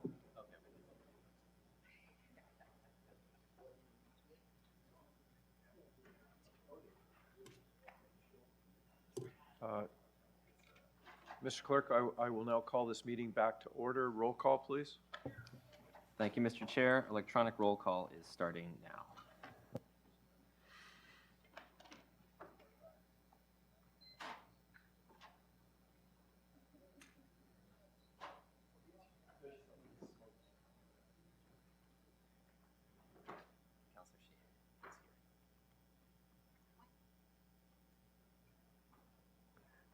Okay, we have quorum. Members of council, we'll move on to item 7, communications. We'll do them individually. Item 7.1, the item is a memorandum dated December 20th from Barb Goodwin, Commissioner of Corporate Services. Recommendation is to receive for information, moved by Councillor Chapman, seconded by Councillor Anderson. On the receive for information, all those in favor? In opposition? Seeing none, that carries. Item 7.2, memorandum dated December 13th from Mayor Collier, Chair of the Police Services Board, Regional Finance and Administration Committee questions December 12th. Recommendation is to refer to consideration of Report 2023-F35. Chair Collier, move it to... your item is being, from the Police Services Board, is being referred to consideration of Report 2023 F35. Okay, you're moving that? The referral? We can move it and deal with the amendment at that time. On the referral, seconded by Mayor Barton. On the referral, we'll call the vote. All those in favor? In opposition? That carries. Item 7.3, memorandum dated December 20th from Anand Niyam, solicitor, a bylaw to declare surplus and transfer parts of Part 10 on 40R-31099 in the city of Pickering. Recommendation is to receive for information. Moved by Mayor Barton, seconded by Councillor Shahid. On the receive for information. On the receive for information, we'll call the vote. All those in favor? In opposition? Seeing none, that carries. On item 7.4, correspondence from Stop the Sprawl, Durham, read the water supply and sanitary sewer system business plans and budget. The recommendation is referred to consideration of Report 2023 F36. On the referral. Moved by Councillor Lee, seconded by Councillor Anderson. On the referral, all those in favor? In opposition? Seeing none, that carries. We'll move on to committee reports.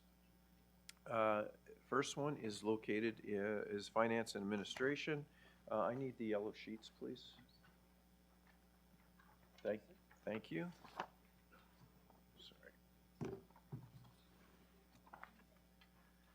Okay, moved by Mayor Ash, seconded by Councillor Leahy is not in the room. Is he online? Councillor Leahy, okay. As a seconder, that recommendations contained in items 1 to 7 inclusive of report number 9 of Finance and Administration Committee be adopted. So, pulls. Okay, sorry, if you can go in order, I'll just go in order of the requests. Councillor Nicholson. Item 6. Okay. Just 1 second, please.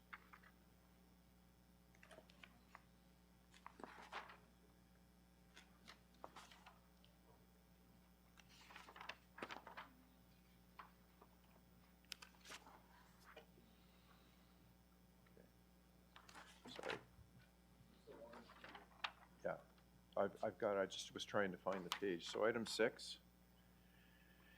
Other pulls? Item 6. So the next one will be Mayor Ash. And that was item 4. Yes, please. And Mayor Collier? Also, item 4, I have an amendment, Chair. Okay. So on the remainder, all those in favor? In opposition? Seeing none, that carries. So on item 4, pulled by Mayor Ash?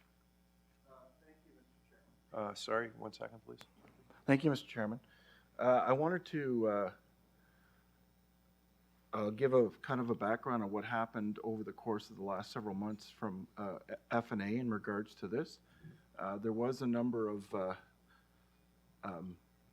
amendments and motions defeated on tie votes, et cetera, et cetera. So the staff recommendation was a 6% increase for the property tax guideline plus 2% for police.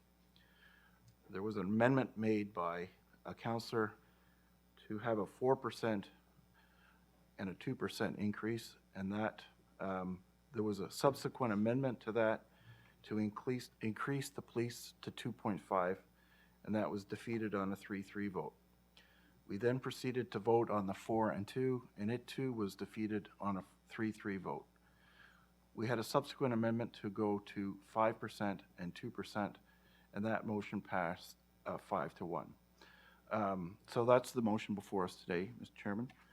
We'll also note that there is funding in this proposed guideline for the Oak Valley Hospital at Uxbridge. I know Councillor and Mayor Foster will be bringing up another issue, I think, shortly during this discussion in regards to an increased commitment to the Bowmanville Hospital. This has been and continues to be a very difficult budget in regards to affordability for our residents.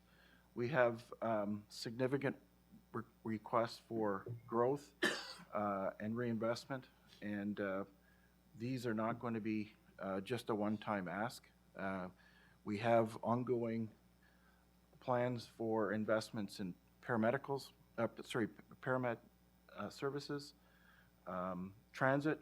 We previously approved a 2% increase over the course of a number of years to upgrade our transit. And we obviously have ongoing investment requirements for our police service, which the chief and the chair pointed out this morning. So recommendation from committee is 5% for the general levy and additional 2% for the police, which is 7%. I know Chair Collier of Police will be bringing in an amendment. So that's the Coles notes, and I got through high school on Coles notes. So. Okay. Some of the young ones don't know what Okay. Councillor Wu. Yes, and thank you, Chair Henry, and thank you, Chair Ash of the Finance and Administration. I have an amendment. It was written by AI. That the requested funding by, and it's moved by myself and seconded by Mayor Foster, or Councillor Foster, that the requested funding by Lakeridge Health for the Bowmanville Hospital expansion under the region's Community Investment Grant Program, previously approved at 30, it's a big number, 37.5 million, be increased by 17.7 million to a new maximum of 55.2 million, subject to the execution of a funding agreement with terms satisfactory to the Commissioner of Finance that include milestone payments and performance deliverables, and that final payment be satisfactory to the Commissioner of Finance, and that recommendation E be amended to change the fourth line from which is to be 2027 at the earliest to read which is to be 2029 at the earliest. Okay, so the amendment's on the floor. Could I have staff put it up on the screen, please?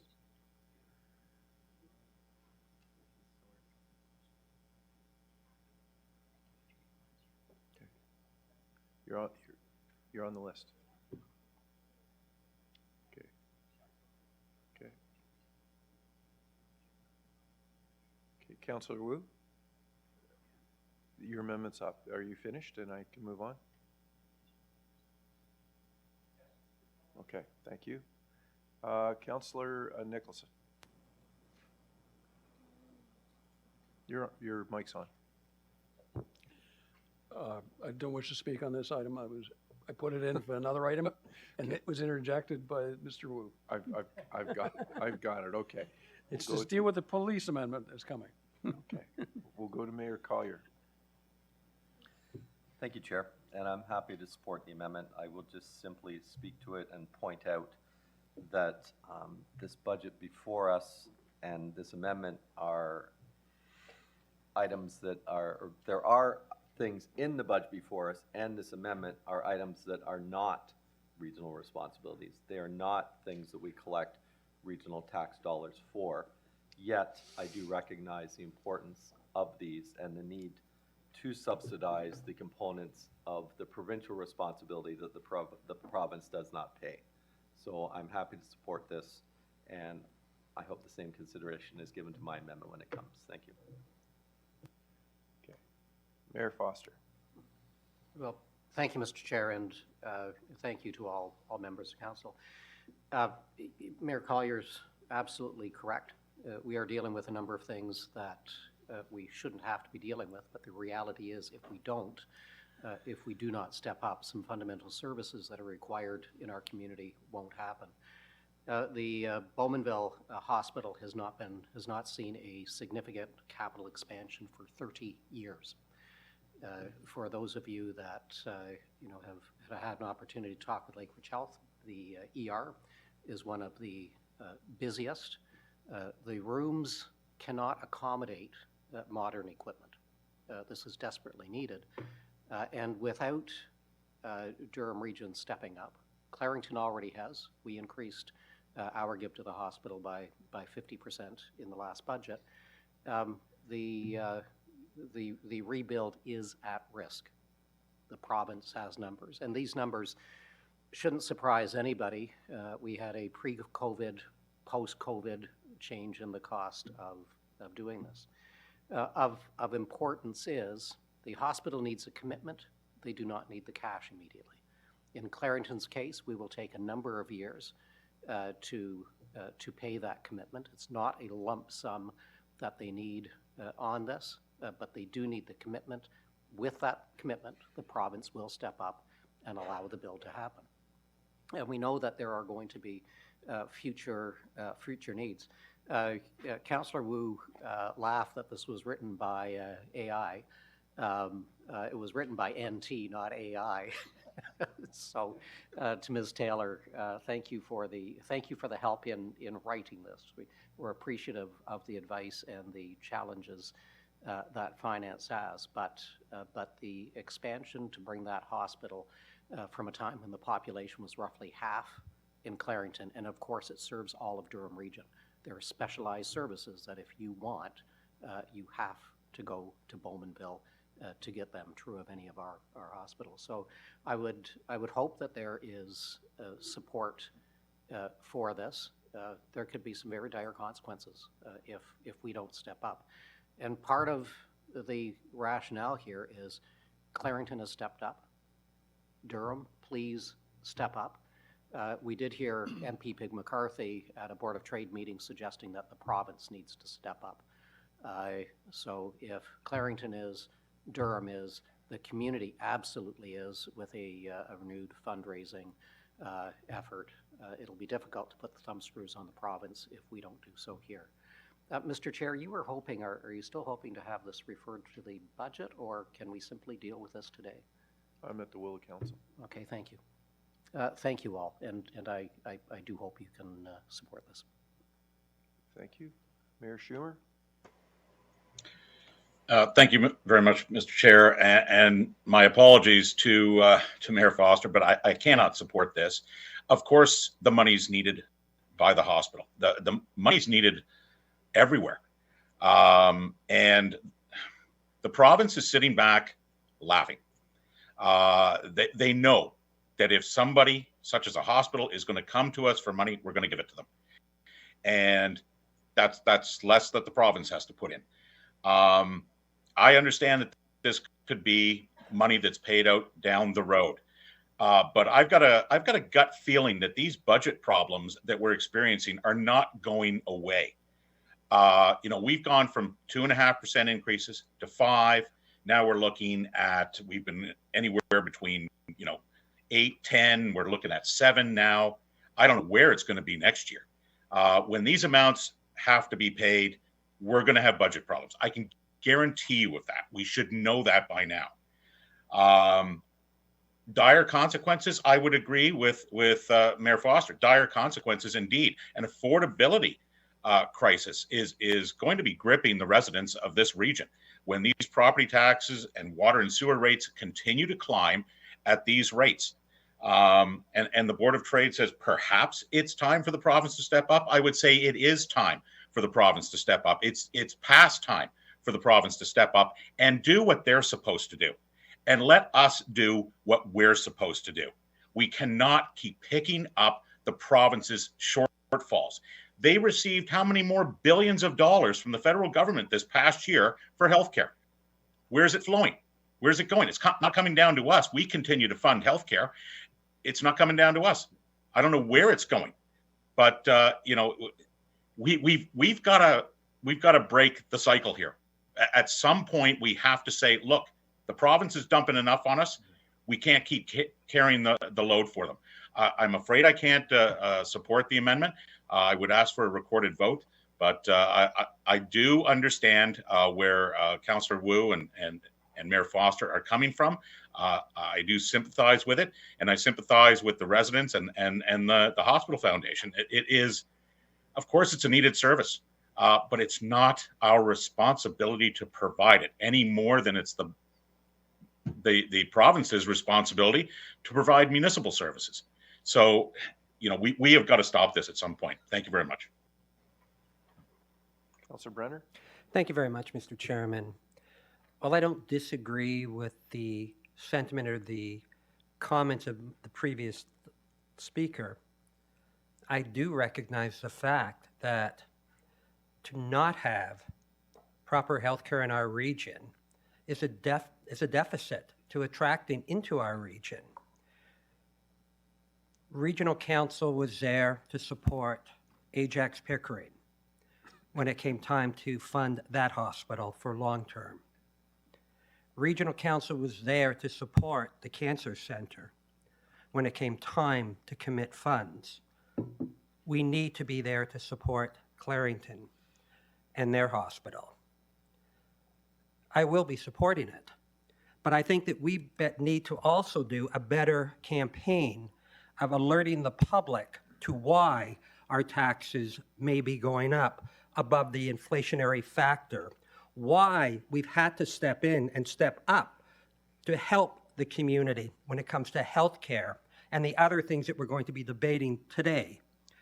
Whether it's working with our lower tier municipalities to identify those costs in the regional budget that ought to have been paid by the provincial or federal government, let them wear it. Let the public know why we've had to increase. Because I believe that the public will be the first to stand up and say, we don't want to be the victims of a lack of funding by the province or federal government.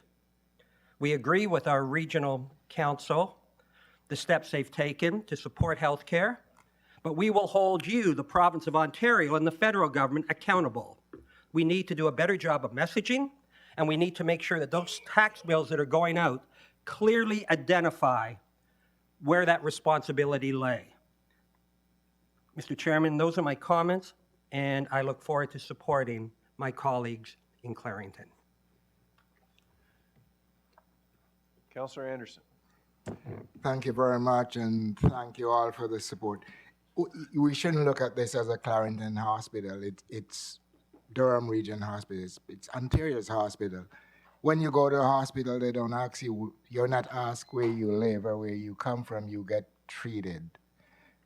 And God knows we don't have enough treat hospital services available in the region. It has deteriorated to the point of no return. So we have to support this. And yes, I agree with Council Brenda. We have to let the responsibilities, the public know where the responsibility lies in this. I just saw that the provincial government had $2 billion in surplus that they didn't spend this year. So we have to call them out on it, and it's not partisan, it's the correct thing to do. Healthcare is, there's no respect to a person when it comes to one's health. So hopefully my colleagues will support this. It's long overdue, and as I said, I will reiterate that it benefits us all. So I am counting on all your support for this. And when it comes to healthcare, I have no qualms in supporting, doesn't matter what region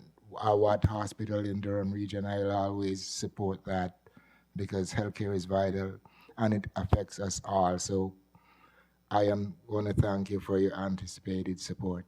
Thank you. Councillor Marin Pietri. So, Mr. Chair, I've been on the opposite side of these requests in the past, as you know. Hospitals have a very difficult proposition to be able to balance and affect the healthcare that they provide our communities. They reach out to whomever they can in order to provide the healthcare that they need. They need the funding to be able to afford a lot of the institutional sort of improvements that they plan. And having said that, I think a number of us are well aware, having been part of different administrations and also different endeavors in the community, each of our hospitals in Durham Region have received support from various levels of government, including this one. The problem I think that the local property taxpayer has, and I think that even some of the donors have, is the fatigue that they're incurring as a result of widespread announcements without funding, and the fact that their businesses continue to give generously, but then are impacted by property taxes that occur as a result of funding that the region or their municipalities provide. That's something that we haven't been able to avoid for two reasons. The first is that obviously the level of government, and I'm not going to blame any particular party, but we've been relied on. We've taken responsibility more and more to provide services and resources and project funding for those levels of government. I know you've talked about that, and you're working as well as the others on council who happen to be mayors and representatives such as ourselves to be able to urge these levels of government to fund the projects and the initiatives that are within their scope. The second reason is necessity. So if we look, and I hate to use some of the examples that may be used with water later on, which could relate to risk or relate to the urgency in terms of need, because we're the ones that are forced to have to deal with that. We at this local level are responsible for that, because I think whether we're in this chamber or outside the chamber, you could be in a grocery store or at a public event and someone will accost you and say, Mr. Chair, what are you doing about that hospital in Whitby? Are they ever going to build it? And they expect that to be your responsibility to be able to build, fund, and open. And that becomes a challenge because that is the public perception. Our names are our currency. We're at the front line. And it's very difficult to explain to anyone that pensions are the responsibility of the federal government. Healthcare funding transferred to the province is responsibility, joint responsibility of the federal government and the province. And when we look at the budgetary restrictions or constraints that we have, we may be in a much different position than we were last year. Inflation was very high. Things are starting to stabilize, but I don't think we've seen the worst yet. So we've already committed $37.5 million, but that's not including what we've already committed to places like other institutions, including Lakeridge Health previously. We're in a very tough position. I'm going to listen very carefully to everyone around the table. I think we all know what we're being forced to do, but at some point, whether it's this initiative or another, we are going to have to come to terms with the direction that we're taking. And like I said, regardless of political party, they're relieved of their responsibilities and funding constraints as a result of our actions and the property taxpayer that can't bear the burden any longer, because they continue to pay taxes to the provincial governments, to the federal governments, but we continue to fund these projects that are provincially and federally driven with our property taxes. So they're getting hammered every time you turn around. So having said that, I do hope that it's not just advocacy for the forum and space of conversation, but I do hope that at some point we take a more aggressive stance in dealing with these levels of government, because I don't think we're going to have a choice. Thank you. Councillor Nicholson. Thank you, Mr. Chairman. First of all, I understand the concerns of the councillors from Clarington. And I can tell you, as a person who's made use of the Bowmanville Hospital when I had my knee replaced, it's a fantastic facility with great staff and great doctors. The point, however, that's being raised here, and you know, when you hear it long enough, you almost hear deja vu.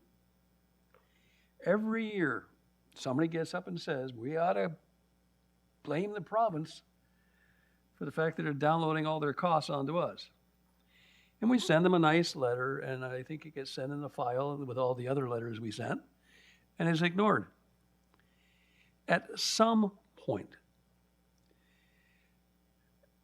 regional municipalities and other municipalities throughout the province have to stand up and say enough is enough. And the only way you're going to get the province's attention and have them fund medical services to the appropriate level is when they say, you're going to pay your share, and we say, no. And if they try to threaten us by suggesting they're going to not build the hospital, then they can explain to the residents of Clarington and Durham why the Bowmanville Hospital is not modernized. Right now, we're doing exactly what the province wants us to do. The province wants us to throw a little tantrum, send a few letters, bitch and complain, and then send a check. And for the last 2 decades, that's exactly what this council in Durham Region has been doing. And local councils and the lower tier have been doing. And our local businesses have been doing. The taxpayers pay the federal taxes, federal income tax. It goes to the federal government. A portion of that then goes on for health care to the provinces. And it's not spent. We also pay income tax to the province. And again, it's not spent. Upper tier levels of government are very good at collecting the taxes. They're just quite horrible at returning any of it to the local communities. And I don't know how we're going to change the province's mind or even get the federal government's mind changed to get the federal government to enforce the Medical Act that requires the provinces to fund this. So they can't run away and simply say it's a provincial matter. It's not. It's a federal matter as well. I'd like to see the local municipalities in Durham and across this province join in a class action suit on behalf of our taxpayers to demand that the province fulfill its constitutional mandate to provide medical service for the people of this community, a service that they've been given the money to do by the federal government, by the taxpayers. If we continue to simply pass this motion, and I understand all the little words in here, I mean, we're talking about committing this council in 2023, committing a council in 2029 to spend all this money, and of course, we've got the weasel word in there. It says, subject to budget approval annually. You know, it's all part of this dance. It's all part of this process where the province says, well, if you give it a commitment, we'll give our commitment. Like, if we agree to their shakedown, they'll throw a few bones our way And then hopefully at that point, the community will rally, and I know the people in Clarington will rally, and they'll give their money from the private sector to the hospital, and the fundraising will go ongoing. And the promise is hopeful, in fact, I suggest even counting on, that the residents of Durham and Clarington will rally and give more money to the hospital so they can cut back on their contribution. They're sure not going to cut back on our contribution. You know, so I think there comes a point where we can either do the dance and achieve nothing, or we have to get their attention. There's no immediate threat if we say we're not giving the commitment right now, because we're not doing this till 2029 anyway. But if we're serious about getting the province's attention to actually changing the social contract between municipalities and the province, at some point, and Mayor Scher raised the point, at some point we have to say enough is enough. Because quite honestly, we can talk about how we can blame the province or the feds, but the tax bill that comes out doesn't even come out from Durham Region. Councillor, your time is up. Just let me finish for 30 seconds, if you don't mind, Mr. Chair. When a taxpayer, business, or resident opens up their tax bill, it comes from the lower tier. And it's the lower tier that will get this blame. Not the region, not the province, not the feds, but the lower tier. The 8 lower tiers will take the blame for this. And that's not fair to them, and it's not fair to the taxpayers. So repeating the same mistake, as Einstein says, That is your time. we're doing the same thing every year, expecting a different result. Councillor, I'm trying to be generous, and it is Christmas, I but, appreciate it, Mr. Mayor. okay, thank you. Councillor Yamada. Thank you, Mr. Chair, and happy holidays to everyone. I guess the main concern right now is bringing value and service for taxpayers. And my belief is that the upwards to the 55.2 million, I know when we get to 2029, it won't be 55.2 million. It'll be a lot more, because we've seen capital projects increase in cost time and time again. That said, understanding that the capital impact doesn't really impact our taxes and the tax rate. We understand that there's a need for better health services within our communities. I understand that when I take a 7-year-old into the hospital for an issue. You don't want to be waiting 8 hours to see somebody. We need the expanded support. I think we are stuck sort of between a rock and a hard place, where we need the added support, we need the added service, and we need the added funding from the provincial government. But I do think if we are going to sort of do the dances, I've heard mentioned that we need to make that clear to our residents. I think ensuring that the services are there. I'm happy to support the 2 hospital asks, and probably only the police section of this budget, because we've been hearing from residents, we've been hearing from homeowners that they're making choices, they're making priorities, or setting priorities, and those priorities are difficult. You can't just say we are going to be coming back year over year to the property tax owner or property taxpayer and solve our problems that way and say, well, we're going to blame the provincial government by speaking about Bill 23. It's almost like the provincial government slapping stickers on gas stations to blame the federal government. It does nothing. We have to start setting these priorities. We have to start speaking more to taxpayers and ensuring they understand what's going on, but doing it in a constructive way. So I will support the amendment, but we'll be able to have a further discussion going forward at the overall budget. Thank you. Thank you. Councillor Wu, you introduced the amendment. You've had the chance to speak to it already. We are not in committee of the whole.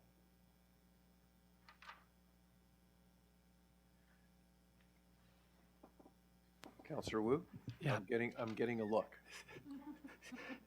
Well, no, and I really, really, really appreciate, I mean, the comments that have been made. I know deep down, there's a sentiment to support this. I know that. Okay, Councillor, I appreciate this, but you've spoken once, and we'll have to move on. Okay. Well, I'll finish up by just saying, I know the sentiment, I appreciate it deep down, but it's this conflict between who should pay. And ultimately, in the end, we're Councillor, holding our residents I appreciate as your hostage. passion. Okay, thank you. Councillor Chapman.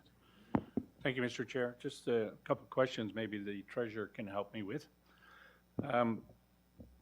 How the formula works from the province, I know we're all blaming the province that they should pay 100%, and I don't disagree with that sentiment, but what's been going on, at least probably through my whole lifetime, when we've got hospitals done, there's a percentage that the community has to pay for. Do you know what that percentage is? So through the chair, I'm going on. I'll talk into the treasurer. Thank you very much. So through the chair, I'm going on recollection. I think the capital build, 10% of that has to come from the community, and I think all of the equipment or most of the equipment. So by the time you add that up, that is quite significant. Okay, to that point there, I was under the understanding too that most of that 10% is what goes into the building, not the building itself. Because I remember when they were adding an addition onto Lakeridge Oshawa, without the community funds going in there, they would have a couple wards that would have absolutely nothing in them, like no oxygen machines, no beds and all that. Is that? That's correct, yeah. So would I be correct that if the cost of this 10% is 55 million now, as opposed to the original 37 million, what would you're the math person, so what would the, how much is the province paying towards this now that I'm assuming their costs have gone up as well? Through the chair, I didn't bring the documents with me. Oh, actually, so the original project cost was $500 million in 2020 dollars. The updated capital project is $736 million in 2025. So the local share has gone up $210 million. Okay. So that would leave $126 million as the province's increased cost share, and 110 as the increased share to the local. Right. And then So- they're asking for us to so show a the- portion of that. And this 55 million is half of that, right? So they have to come up with the other 55 million, they being the hospital foundation, the community donations and all that. They have to come up with the 55 million outside of what we're going to give them if we give them this 55 million. Would that be correct? So through the chair, the region does not fund furnishings and equipment through Right. our program. So it would actually be more. So we're paying, ours is capped at 7.5% of the project costs. The community would have even more of an increase because of the other things that we only include capital, very strict capital. Okay, thank you very much. That answered my question. So on this matter, it's really, really great, and there's been a lot of good speakers and all this, really great to say, yeah, we should stop doing this because then the province will realize that we're serious. But we didn't stop doing this when we increased Ajax Pickering, when we did Oshawa, Lakeridge Health Oshawa, when we did the Port Perry Hospital, and what we have in here now for the Uxbridge Hospital. Why? Because we're concerned about our residents, yes. And I know there's a concern about our affordability, but this is something that is required. The province is not going to pay it. None of the governments, whatever stripe they were, previous to what the current government has done this, regardless of pounding on the table or sending letters or whatever, it's not going to be done. Clarington Hospital is not going to get finished and accept patients from all over the region and outside the region. Let's be honest, they're going to come in from Cobourg and places like that on that Hope Clark Town line of the region there. I don't think I don't think we can afford to not support this. As much as we want the province to pay 100%, we also want the province to pay 100% of this and that and other things. So I certainly will be supporting this. We need to get that hospital finished in Clarington. Thank you. Thank you. Mayor Roy. Thank you very much, Mr. Chair. I just, first I'm going to start out with a question, and that is with the provincial government and not giving a lot of support towards healthcare across the province, is there any concern that there may not be further support coming out of the province for this project? I'm sorry, I'm not able to answer that question. I'll turn to our Commissioner of Finance. So through the chair, I'm not sure whether that's something that can be asked of the councillors that have relations with the board members. I'm not sure what the position is. I just know what we have been requested. I'll ask Mayor Foster. Mayor Foster?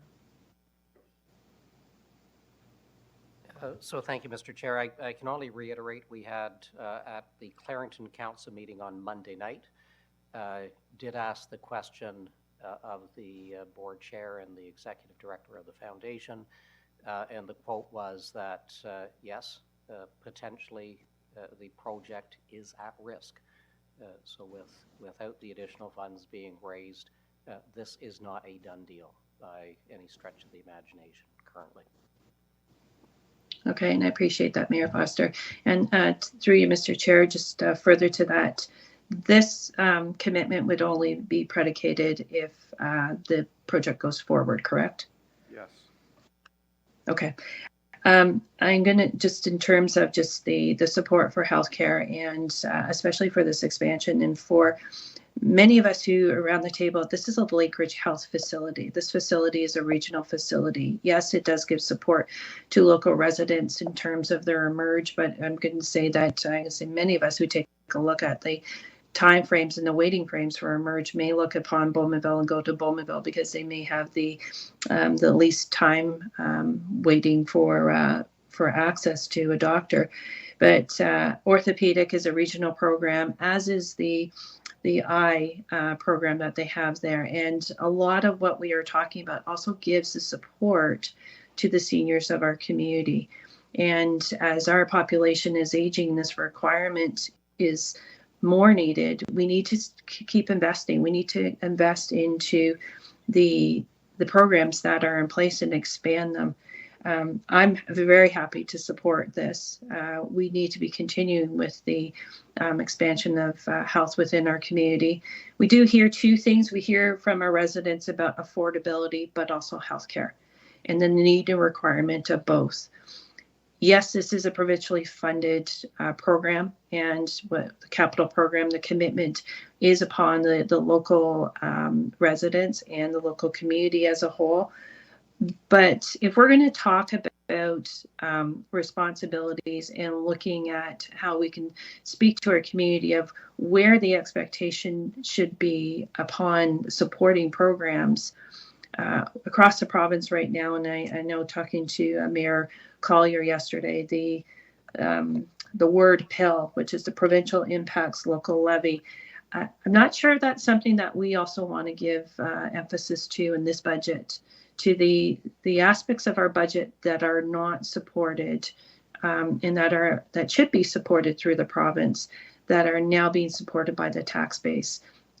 Not sure if we want to look at that as a whole, but I also know at the federal level we also have the same issue, and to show that balance between the two, I'm wondering if that's something that we could also emphasize later on as well too, so that the taxpayers have an understanding of what we are committing to as a council that's over and above what we should be. But I think this is very important that we give the commitment to health. Thank you.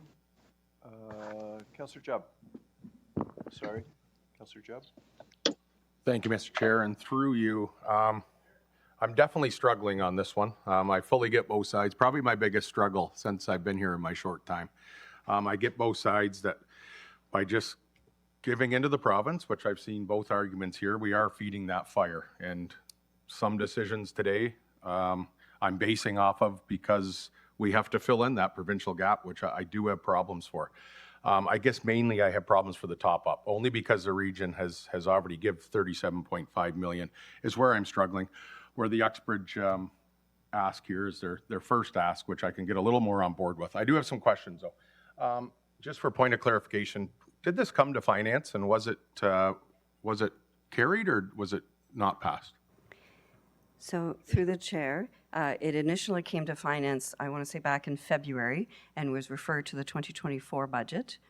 And in September, and the tracking is in the front of the report, it was not included, but finance and admin made an amendment to that report to add this in.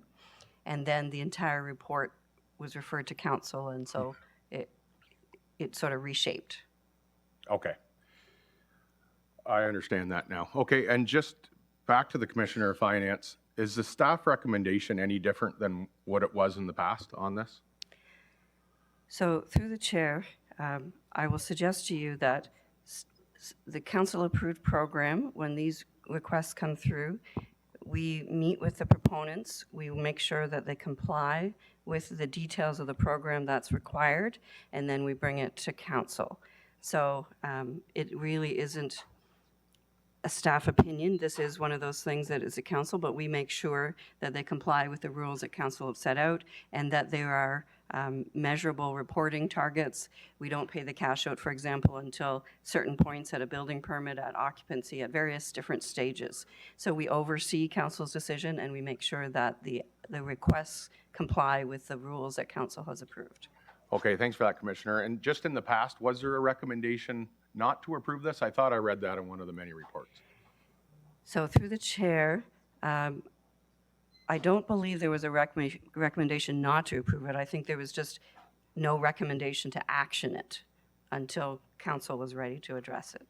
Okay, maybe I'm confused with the recommendation for the moratorium on this. Yes, that's correct. Okay, so staff recommended a moratorium, but this is in front of us. You would have, sorry, I want to get my words right. You would have rathered the moratorium before this? So through the chair, my goal with the moratorium as a recommendation is that we need to deal with any requests that come in after the date of the moratorium by saying we're not accepting anymore. So the moratorium is more to cut off future requests until such a time that council either relooks at the policy or chooses to lift that moratorium. So there are 3 requests before you today. One was the community care, which we did not put in a recommendation for. If they get the grant funding they're looking for, they likely would be in pretty decent shape. The Oak Ridge, and then you have before you as well this one. So these 3 were before the moratorium recommendation. Okay, thanks for that, Commissioner. Again, I'm torn on this. I'm just so afraid we're just feeding this fire that's never going to change. And I just struggle that 37.5 million has already been given by the region, and that's where I struggle. But thank you, Mr. Chair. Okay, Councillor Nicholson, first of all, you have to push your request to speak, please. Okay, thank you. A point of clarification? Yes, just so I understand the response from Commissioner Taylor. Was there a previous council position this was referred to budget? Or was that a committee recommendation? Commissioner? Through the chair, I'm just scrolling to the top of our budget report just because we did quote that in the original budget report. Part D and E of the original recommendations in the guideline was amended to increase this 17.7. So F&A committee amended it, and then the whole thing, of course, then went to council and other things happened. So the committee did amend it, but then it was referred to council. No, I understand that, and you are correct that that's what the committee recommended. If the council voted previously on this item and referred it to the 2024 budget, and I guess this to the clerk, would we not then require to reconsider the previous referral before we actually vote on this at this meeting? Because we already have a council position? Mr. Clerk? Through you, Mr. Chair, just to provide a bit of clarity, I'm pulling from the same top portions of the report as well. So those recommendations from FNA in December went to Council in December, and Council referred all of the report, including these recommendations from the committee, back to staff for a report at the November 2023 Finance and Administration Committee. So it wasn't referred to council, it was referred to the finance committee. It was referred back to staff to bring back in the form of a report to FNA, which was eventually the report that came to FNA in December. That's fine. I just wanted us to screw up the process by having a vote on an item we already voted on. So thank you for clarifying. Thank you. Councillor Leahy. Thank you. Can you hear me? Yeah, we can hear you. Councillor Leahy?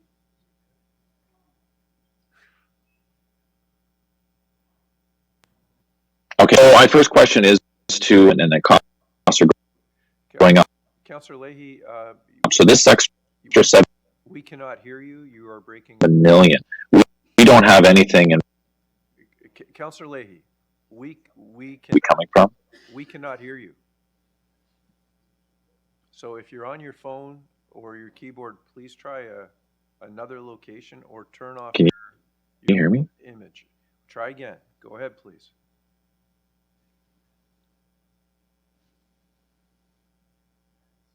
Okay, Mr. Clerk, I'm just going to move on. Mayor Carter. First of all, good morning, almost good afternoon, Mr. Chair. Just a couple of questions just for clarification. I don't know if I can direct them to you, to Mayor Foster, because he has a lot more knowledge in regards to the questions I'm about to ask. Through you to Mayor Foster. Mayor Foster, are you aware of the last time that this hospital had any type of expansion or investment that you're aware of? I could try 30 years ago, I think. 30 years? Through you again to Mayor Foster, does he have any idea the population growth over that 30 years to Clarington and what it serves this hospital? Go ahead, Mayor Foster. Push your. Thank you, Mr. Chair. We're slightly less than double, but I would suggest that while the population in Clarington, that's one piece. This is Durham-wide, and a huge number of accident victims off of the highway who are not from Clarington or Durham, so big growth. I'd ask that you keep your microphone on because I have a follow-up question if you don't mind. I'm just looking for clarification. That's all, Mr. Chair. Through you to Mayor Foster. Mayor Foster, have you seen a huge expansion in regards to your industrial investment in your particular area, such as OPG and the expansion of some of the work that's going on at OPG? So, yes, Okay. and I can suggest by direct virtue of that, the foundation has set up a particular fundraising campaign around the nuclear industry, understanding that the people building those reactors, if there are problems, they're going to go to that hospital. So to follow up on that, Mr. Chair, to the mayor once again, how vital is it that you have the proper healthcare services just in this incident based upon the expansion of that particular initiative in your community? How vital is it that healthcare continues to expand and to be able to meet the needs of new technologies and new opportunities within your community? So Mayor Carter, thank you for that. It's vital for Durham Region that we have the healthcare services to attract the industry that we need. And all of us that have been involved in economic development understand that one of the first questions that business and industry ask is about the healthcare for their future employees. Mr. Chair, that's the questions I have through you to Mayor Foster. I thank Mayor Foster for the answers on it. At one time, my residence was in Newcastle, Ontario, on the beautiful shores of Lake Ontario. And I know that the work that has gone on for many years in regards to the foundation at the Bowmanville Hospital that has been led by many different individuals that have really contributed greatly in regards to it. I too are always worried about a cost escalation, but the reality being is that this is two-part. One is we have a requirement in regards to making sure that this project goes, and therefore I'm supporting the request.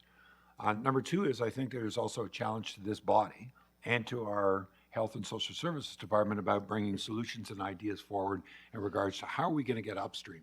How are we going to deal with some of the big issues that are impacting healthcare? And how are we going to lobby, educate, and inform those at the provincial and federal side that we've got local solutions that actually can be part of an initiative that'll see a more efficient utilization of our hospitals and our healthcare system, and that will be a leader on that. So the challenge is not just about funding, which I support Mayor Foster's request, but also I think I want to challenge this body and our Health and Social Services Committee to also bring suggestions and ideas forward in regards to the issues that we're facing today.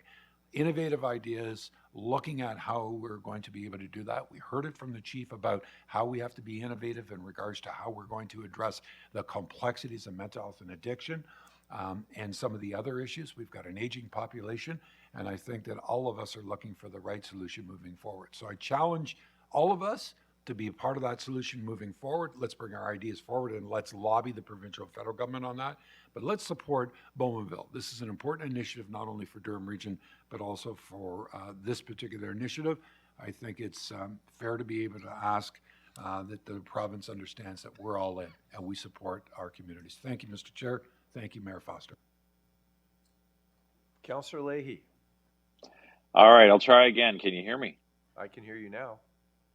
All right, so start my question again. Hopefully the connection stays. Again, over to Commissioner Taylor on which part of, from what I understand, the reserves that were allocated towards community asks are all fully allocated and there's no money left. So where would we adjust our reserves to accommodate this potential increase?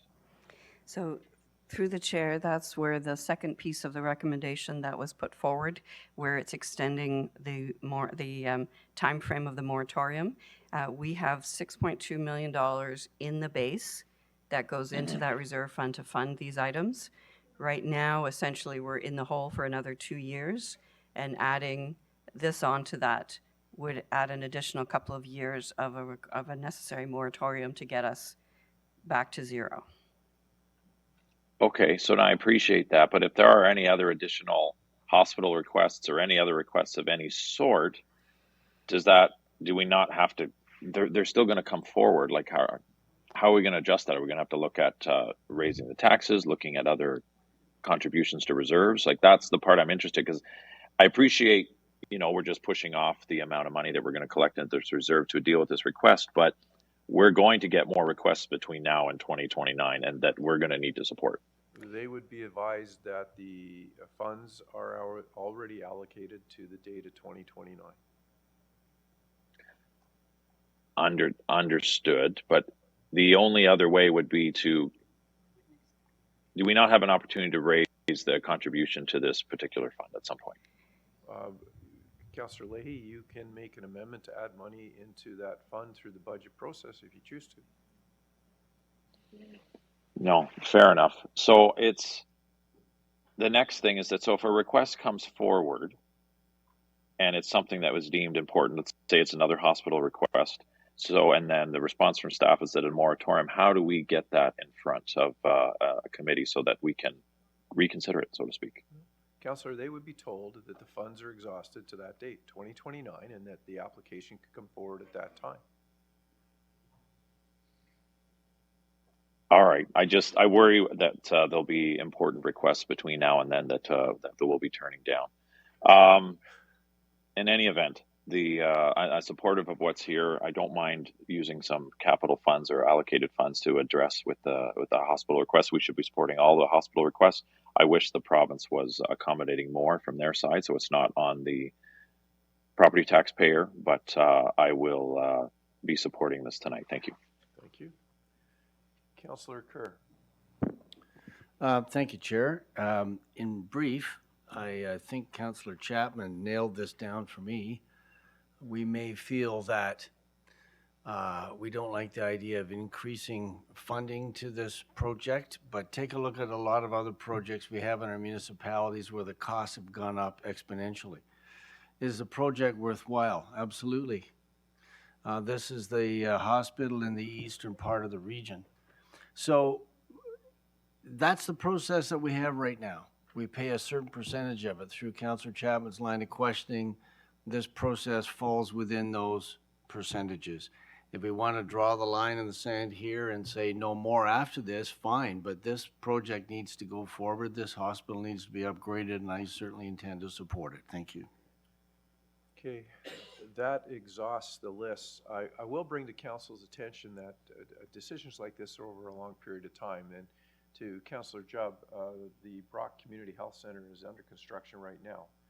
Council approved a loan to, or approved the funding to that 2 terms of council ago. And we have just recently made the contribution based on construction at half of the amount of money that they had requested. I believe we've contributed half of the $225,000. So through the chair, thereabouts. I'd have to go back and give you the exact amount of what we've paid out, but yes, that's correct. Okay, so if I've raised an issue, so I'll allow you the follow-up. Thank you, Mr. Chair.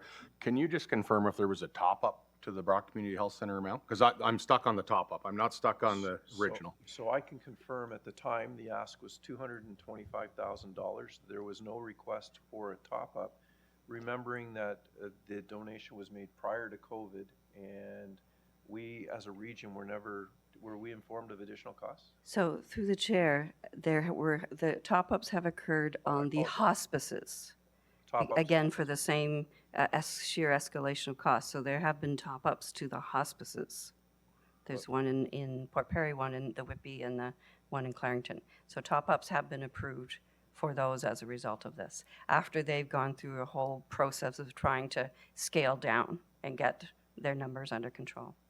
Okay. If you allow me, has there been top-ups to hospitals in the past under this program? That'll be a changing decision for me. So through the chair, that I can't tell you. I know there, as I say, in the last couple of years is when the inflationary impacts have really hit, and so that's when the hospices came forward. Prior to that, I would conjecture that the dollar amounts were fairly stable that were requested, so there wouldn't have been the extraordinary circumstances we're in now, where the costs would change to that dramatic a degree. So it's a bit of a different scenario now that we're being faced with these kinds of massive escalations. I would suggest to you, historically, if it was smaller amounts, they would look at trimming back where they could and trying to fit into the envelopes. Okay, and I'm just getting at, I think Councillor Chapman mentioned there might have been top-ups in the past to hospitals, so that would be a big clarification for me on our program. So if I may, through the chair, there's certainly been sequences of asks for various things, right? So as some of them have been looking at phasing of different projects, then they've come in and asked. So it's not that, Lake Ridge has only ever received money once. They have received other monies as they come forward with their capital program of what they need to do. So they've all received more in post-secondary education as well. They've all received more than one allotment over the lifespan of this policy. It's project-driven. Okay, clear as mud. Okay, thank you. Yeah, okay. Members of council, that exhausts it. Was there a recorded vote called on the amendment? Recorded vote called on the amendment? Thank you, Mr. Chair. Recorded vote on the amendment is starting now.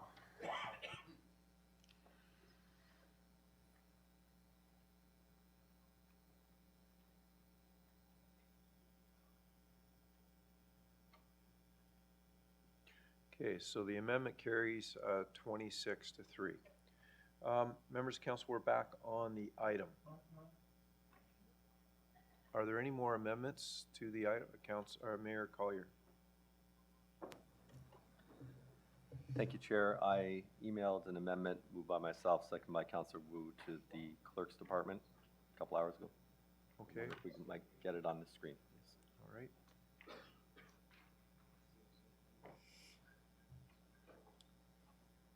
Okay.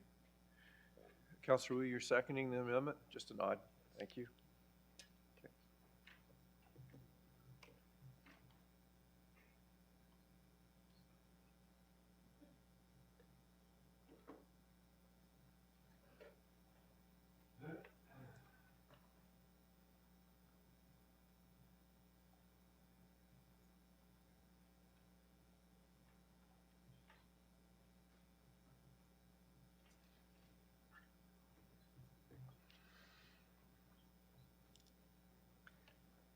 like to speak to it quickly, Chair. Okay, just give me a second to read it, please. Yep.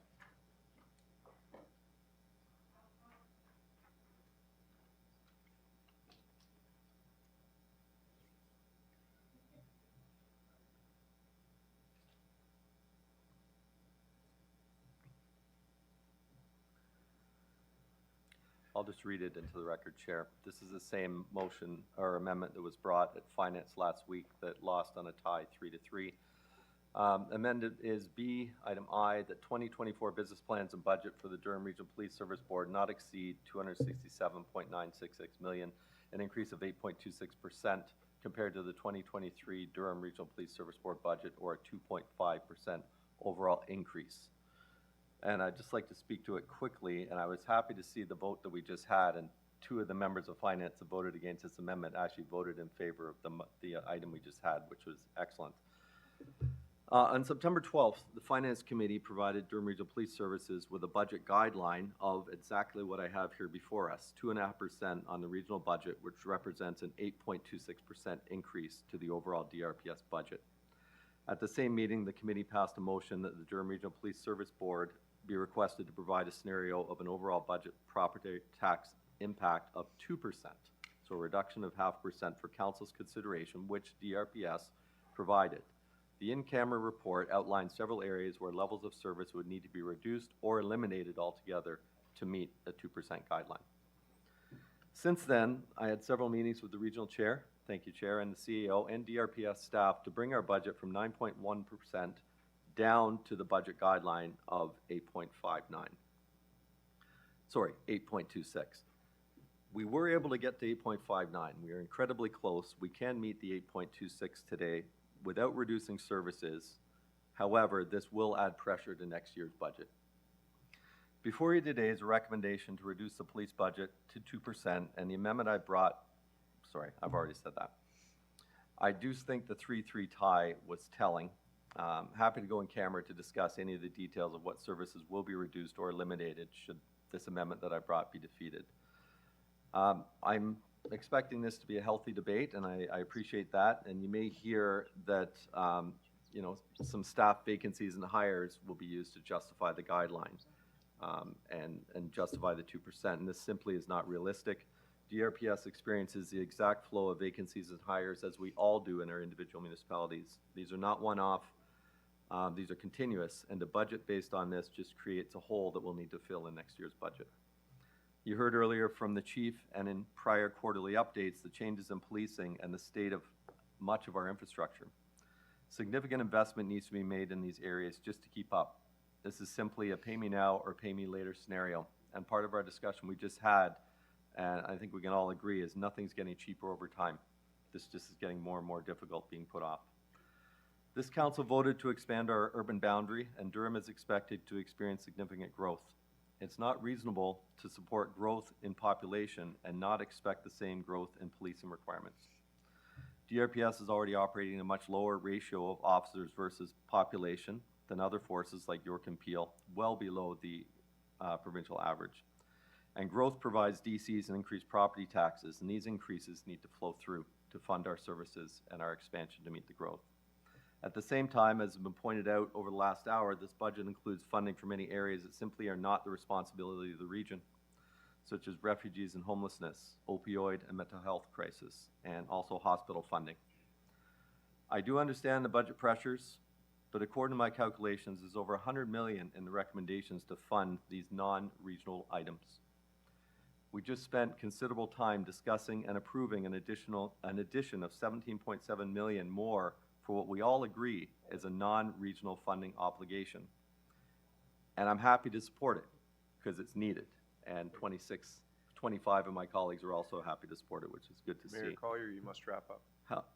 I would just point out, Chair, it was already 4 minutes by the time this got on the screen. So I just have 2 sentences. However, collecting property tax dollars under the disguise of funding regional responsibilities, but then using these tax dollars to fund non-regional items at the expense of regional responsibilities, like the police budget and reducing services, is wrong. We're all elected to make these very important and sometimes unpopular, but necessary funding decisions. I ask for your support for this amendment, and I'd like to ask for a recorded vote, please, Chair. Thank you. Thank you. Councillor Wu is the seconder. Did you wish to speak to this? Chair Henry, and my fellow colleague and Chair of the Durham Regional Police Service Board expressed it very well. You might have heard the chief when his presentation, he said it more than once, you know, we have an excellent police services here in Durham Region. And he said it, like I say, more than once. He's amazed at what our sworn and civilian members do, you know, with how little staff we have. And again, I think Councillor Lee brought up the point, you know, about WSIB and those that are off. And unfortunately, it's one of those particular type of occupations, probably no different than we're experienced with EMS, probably no different than our long-term care facilities where people are going off stressed and overworked.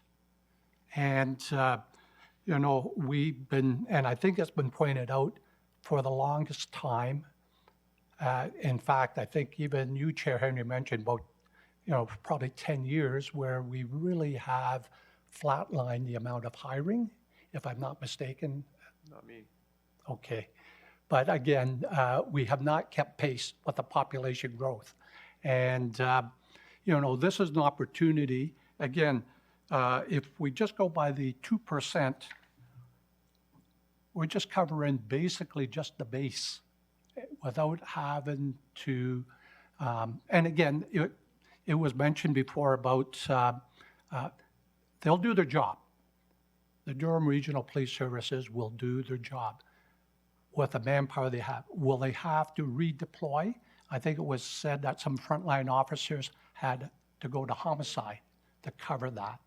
So, you know, I mean, the work will get done, but again, the concern is we don't want to burn out the staff that we do have. And the complexity of the job is getting more, well, it's increasing. We're not a bubble now. As it was said, the crimes, the incidences that we are facing, it could be whether it be intimate partner violence, to trafficking, to AI, we're not immune to it. So again, I hope you can support the police budget of 2.5% increase. Thank you. Okay, there is a long list of people wishing to ask questions. Members of council, when we're done with this matter, if I can get just a show of support, I'd like to do a working lunch so that we're not here all day. Just a nod or, okay, so what we'll do is we'll work that out after we're finished this item. Okay, first in the request to speak is Councillor Nicholson.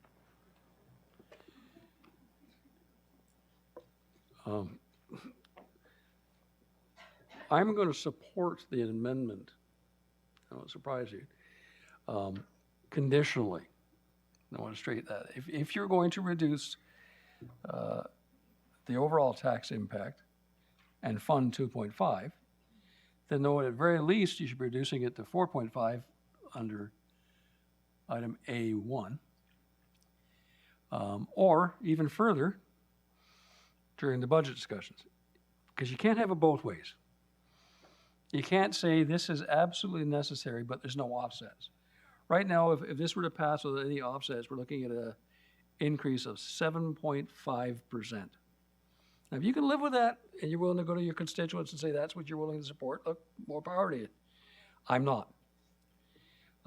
I do believe that we have to modernize our police department.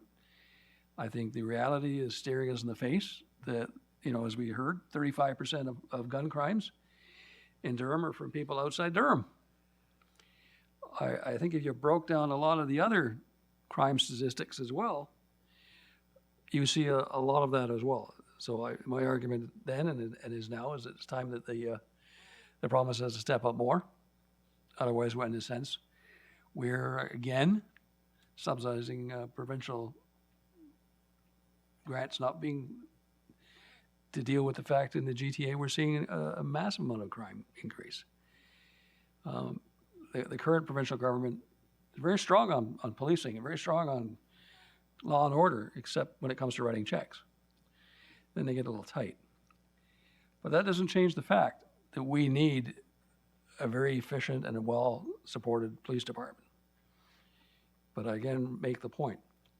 If you're going to go to 2.5% and you're going to cast the vote, and I'm sure it's a recorded vote, it's going to be taken, then you have to be also committed to finding an offset somewhere in this budget that's currently facing us off that 0.5%.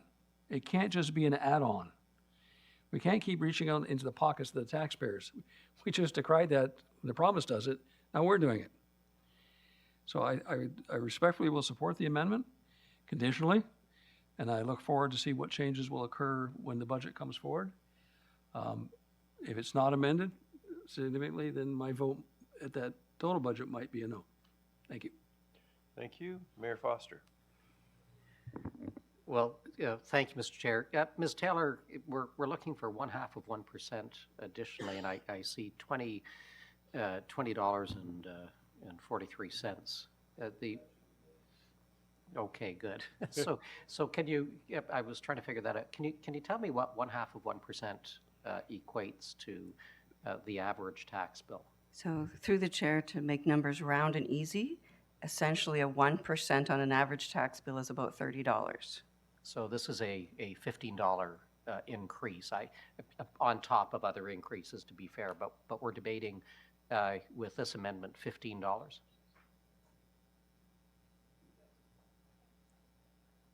I'm assuming you're shaking your head.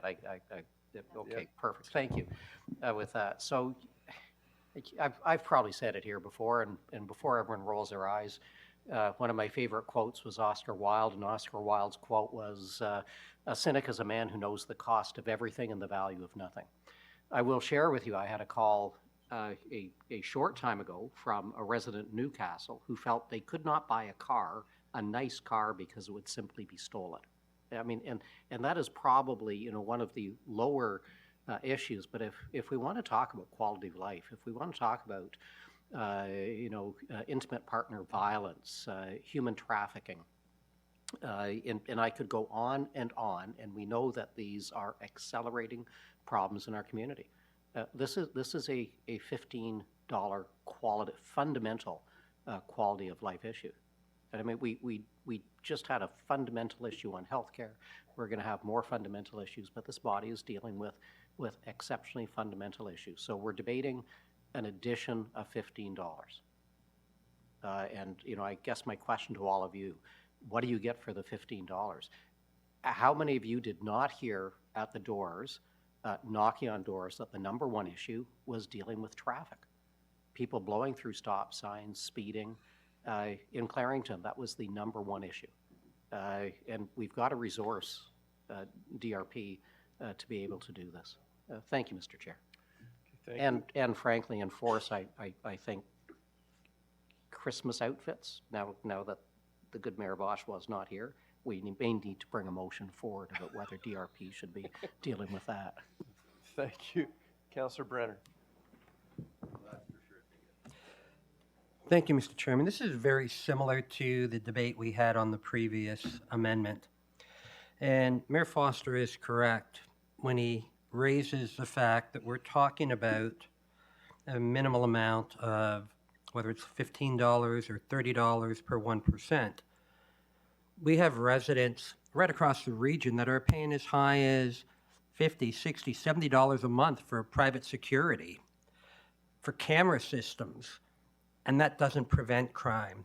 It reports the crime to DRPS. I think all of us have faced the fact that our residents are very frustrated, whether it's graffiti on their properties, whether it's car hijacking, whether it's car thefts in their driveways. If we do not support this increase, there will be cuts in front line. There has to be to balance it off. And where those may come, I believe will negatively impact our ability to be the kind of region that our strategic plan and our vision and goals identify. And for that reason, I don't disagree with Councillor Nicholson, but I will be supporting this. And when we get to the rest of the debate on the budget, I'll be looking to discuss with our Commissioner of Finance how we can identify these type of provincial surcharges that are a direct result of the neglect by the province of Ontario to fund us properly. Okay, thank you. Councillor Miriam Pietri. Chair, I think this is also a reward to the administration or to the board or to the DRPS services that have taken things in a new direction very, very, I think, aggressively in a very short period of time. I think we all recognize that everyone has a different style of leadership and essentially different priorities, but the ultimate goal is to make sure that the community's safe, and there is a need for us to do things differently. And I think that whether you spoke about the previous issue or this one or any other issues moving forward, this body has been very upfront about meeting the challenges for the future in a way that is either innovative or new when understanding and moving forward to deal with realities. And the realities that we experience now are much different than the ones that we were accustomed to or may have debated in the past. When you consider the issue of technology and some of the vulnerabilities surrounding the digital world, I think our police force in the new leadership and I think building on the previous efforts has done a very good job of proving to us already that they're transitioning to some of the challenges, meeting some of the challenges that we are pressed for in the community. So again, we don't influence the Police Services Board. We don't have that authority, but we're often asked through you, Chair, when we're stopped at a grocery store or a public event, what are you going to do about this? Because this is what's happening in our community. So obviously, there's two ways of looking at this budget request. It's either an expenditure or an investment. And I would say I'm looking at this one specifically as an investment, and it's about time. And I think that it's important that we recognize all the work that's done in the past, but note that today's realities are much different. And our chief and the police services are meeting them. And this investment is required to not only continue to meet them, but exceed some of the challenges that we around this table know and understand and foresee, and that I think are just going to increase in issue. So at this point in time, I know that this is just the beginning of some of the requests that are going to be made. We do have to, as other council members indicated, do whatever we can to press other levels of government to help us fund these investments. And I'm very pleased to see the direction that we're going in, and I support the request made by the chief and the board. Councillor Chapman. Thank you, Mr. Chair. So the presentation we got this morning was excellent, and I was disappointed, and maybe it was what we asked for when we said what would be the impact when the board came back, because it is the board's budget, that we were going to cut out doing certain things as opposed to reducing some of the things that we saw this morning. What the message was this morning was a positive message of what we're going to get for the money. The one the other day was, this is what you're going to lose, and we're going to cut out units, right, that do things that are important. That was a very bad message, and especially when we have the board saying, and it'll be council, and that's where the phone calls would come. I took that very negatively. Since that time, I have had an opportunity to talk to the chief and talk to him about the positive message that Durham Regional Police should be putting forward as to, as Councillor Miriam Pietri say, what is this investment going to do for our residents and businesses? And as you can see, it's going to add a whole pile of needed policing services and responses, right? I take it that the helicopter thing was because I made a comment the other day that maybe they should cut that back on how many hours they fly the helicopter. And I know how important the helicopter is. I was around when we got the helicopter and how we worked at getting that, because it is an important piece of equipment. But all these other things that we saw this morning, the fact that we've had more homicides than we've had over the last 13 years probably since I've been on council, And I know what the MIRT does, the Major Incident Response Teams, when we pull officers from the front line in order to work on those homicides, because it's important that the investigation get off on a quick start.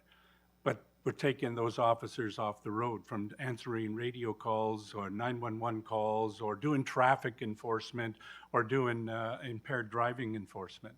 The other thing is that we have to do is the technology that is getting there, the financial crimes, the frauds, all those types of things. And the chief, if given that money by the board, because we give it to the board, let's be honest, that's how the budget system works, has now explained more than just saying I need 24 frontline officers, 29 behind the scenes officers, investigative units in that, and 22 civilians. Now we know what we're going to get for that investment of $20 million. And we're not the only police department that is asking their council for $20 million. Hamilton is doing the same. There's a couple other ones. And Hamilton, the reason I say Hamilton is because it's about the same size as a community as us. It's about 600,000 people. And I don't know where they stand in the police world these days, but they were always on the leading edge when I was a police officer. They always seemed to be on the leading edge when it was Hamilton Regional Police at those days. But our new chief is trying to put us on the leading edge as well, but he's trying to catch up in the first instance, like we heard before, with some of the facilities that are going to be needing to look at in the next one. But all this is going to give us better in police services, increase some of the quality of life of our residents and businesses by providing that police service quicker, because we're going to get more officers on the front line, because he's going to replace, for example, we saw 8 officers in homicide that are from the road. So where are they going? They're going back to one of the divisions along with the 24 or 25 officers there. And a couple of the other ones, that crimes that are behind the scenes in some cases. We get calls about traffic, we get calls about impaired driving, things like that. But it'll also be a way to improve, probably to increase the community response unit, the financial crimes, the scamming that's going on.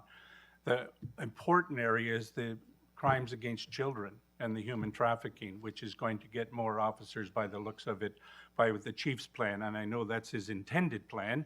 And we all know that the chief is the one that does the tactical side of things and the operation based on the budget that the board gives him, based on the budget that we give the boards. So I certainly would be supporting this at this time. Thank you. Mayor Schumer. Thank you very much, Chair. Through you. Well, here's the rabbit hole we're going down, right? You funded non-municipal, non-regional expenditures, so you must fund regional expenditures that much more. And I fully support, you know, what our chief is trying to accomplish. I don't necessarily support what has been approved in some instances in the past with respect to infrastructure, which I agree, the police infrastructure throughout the region is in desperate need. But you know, we agreed to move forward with some while not reviewing the entire region, and I think that was a mistake. And I think we're going to pay the price for it. We're going to see more increases down the road as a result of information we have not been given. You know, saying it's only $15. This is what charities do on television. You know, for the price of a cup of coffee a day, you can help people around the world. You know, we got some people in this region can't afford a cup of coffee a day. You know, $15 doesn't sound like much. No, 15 here, you know, 15 there, 120 here, 120 there. But, you know, go knocking on the doors and tell people you want some more. You want $15 more this year. You want a little bit more next year, and you won't have people running those stop signs anymore. I'm not sure what that comment was supposed to be about traffic, because yes, it's a problem all over the place. It's certainly a problem in the north. I don't think this extra $15 to the taxpayer is going to stop it. It hasn't been stopped in, I'll say, decades. I kind of agree with Councillor Nicholson's proposal that an agreement here will need to be offset with the wider motion on the budget. But but they're two separate motions, and I'm not prepared to even support the one that stands now for the budget. So I'm just not there. I support the chief wanting to get these things done. I just don't think we've seen enough, and there's a lot that the chief is still no doubt trying to figure out, especially with respect to infrastructure across the region. So I cannot support this amendment as much as I do want to support the police. But we've got certainly some budget issues across the board, and I'm willing to support the amount that's in the report, but that I just can't go any further at this time. Thank you very much. Mayor Carter. So good afternoon, Mr. Chair, and thank you very much for the opportunity to be able to speak. I feel very comfortable of defending $15, to be absolutely honest, when it comes to public safety and what our Durham Regional Police Services are delivering. What we should understand is when this chief was hired, this chief clearly came in with a mandate in regards to massive cultural change and a direction to be able to take our police force into the future. And as far as I'm concerned, not only has he demonstrated outstanding leadership, in my opinion, but he's been strategic in regards to what he wants to accomplish, and he understands that difficult conversations and difficult decisions are going to be made. And I believe that the chief understands what he signed up for, but also understood that when he signed up for it, that he was going to have to make difficult decisions in regards to strategic investments to be able to make sure that every community across the region of Durham is well represented and meets the changing narrative of what's happening in our communities. Crime is changing dramatically. We're seeing things that we've never seen in the region of Durham, and I think that we have to be strategic in regards to how are we going to address it. You know, I'm amazed when I hear things like automobile theft that has gone up so much. It's incredible to be able to see that organized crime is playing a significant role in regards to that. I'm also amazed to hear that one of the most dangerous operations of a police officer now is a traffic stop. Why? Because of the amount of guns that people are carrying and how that's changed. Who would have ever thought in Durham region we would have seen that kind of impact in regards to a number of people carrying guns? It saddens me when I hear about child exploitation and the growing industry in regards to that. And by the way, one of the things that I've learned sitting on the police board is the impact on those that have to review those files and the long-term effects it has on those police officers, and why we have to be able to make sure that individuals are getting the proper care at the right time. We also understand the initiatives that the chief has undertaken when it comes to the complexities of not only internal but external dealing with mental health calls. You know, recently I received some stats in Oshawa. From January to October of the end of this year, we've had 2,000 mental health calls just to our Lakeridge Hospital that both police, EMS, and many times our bylaw and security officers are involved in. And we're seeing the impact that that's having with our communities as we speak. These investments that are being made are not made off the side of a desk.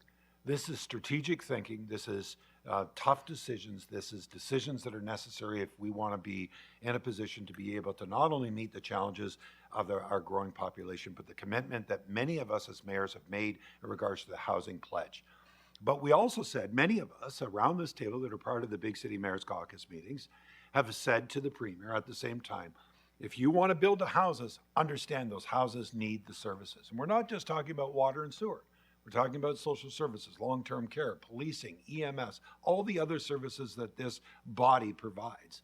These are strategic investments in making sure that we meet the needs of a growing population. And by the way, just last night, I heard that Canada grew in the first 6 months by 490,000 people, and we are going to probably see another 500,000 people come forward. So I support the chief. I support this budget. I support this amendment. I don't have a problem defending $15. I don't have a problem defending when people say, what about healthcare? And I also don't have a problem when I can stand forward and say, this body is working with experts within the fields to be able to make sure that we make strategic investments in the right place at the right time to make sure that we meet the needs of our community. We are a growing municipality, a growing region. We have to understand that there is going to be massive investments in every aspect of our budget lines. It's going to be uncomfortable for all of us, but we should feel comfortable when we make these decisions about where the dollars are being spent, how they're going to be reported, and what type of services people are going to be able to receive. I'm proud of the men and women that call to duty each and every day. I also are very impactful by those individuals that do this job and that are impacted because they do this job. This chief has said, we're going to change this organization. We are moving forward together. We're going to put the right investments in the right place with the right people at the right time so that we can serve our community in the right way. Thank you. Councillor Lee?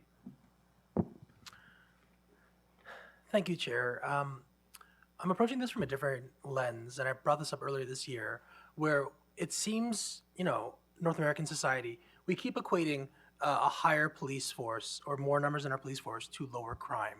And statistically, that has not been proven.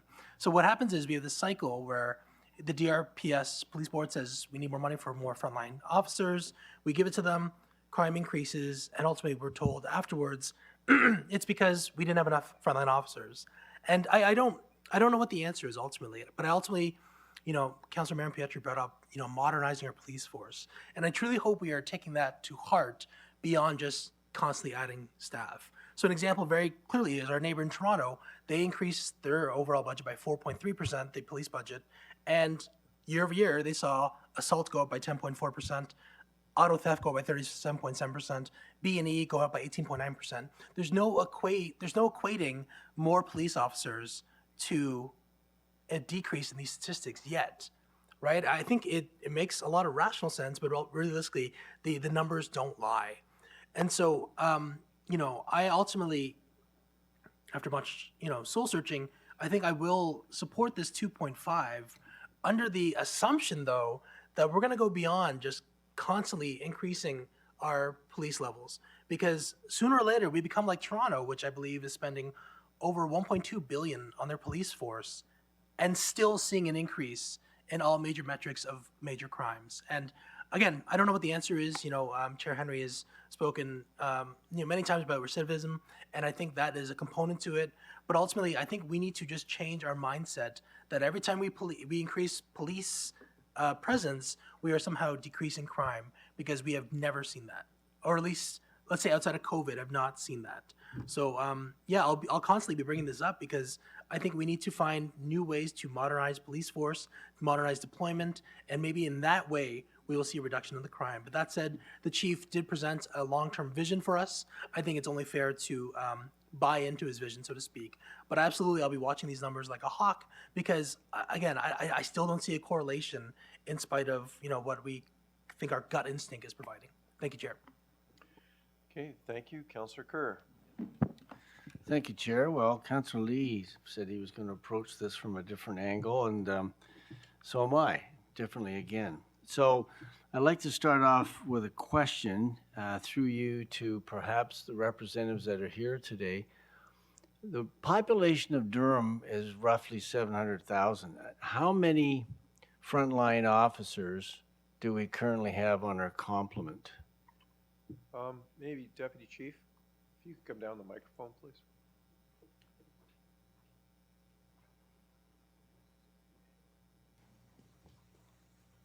I believe we're around 980.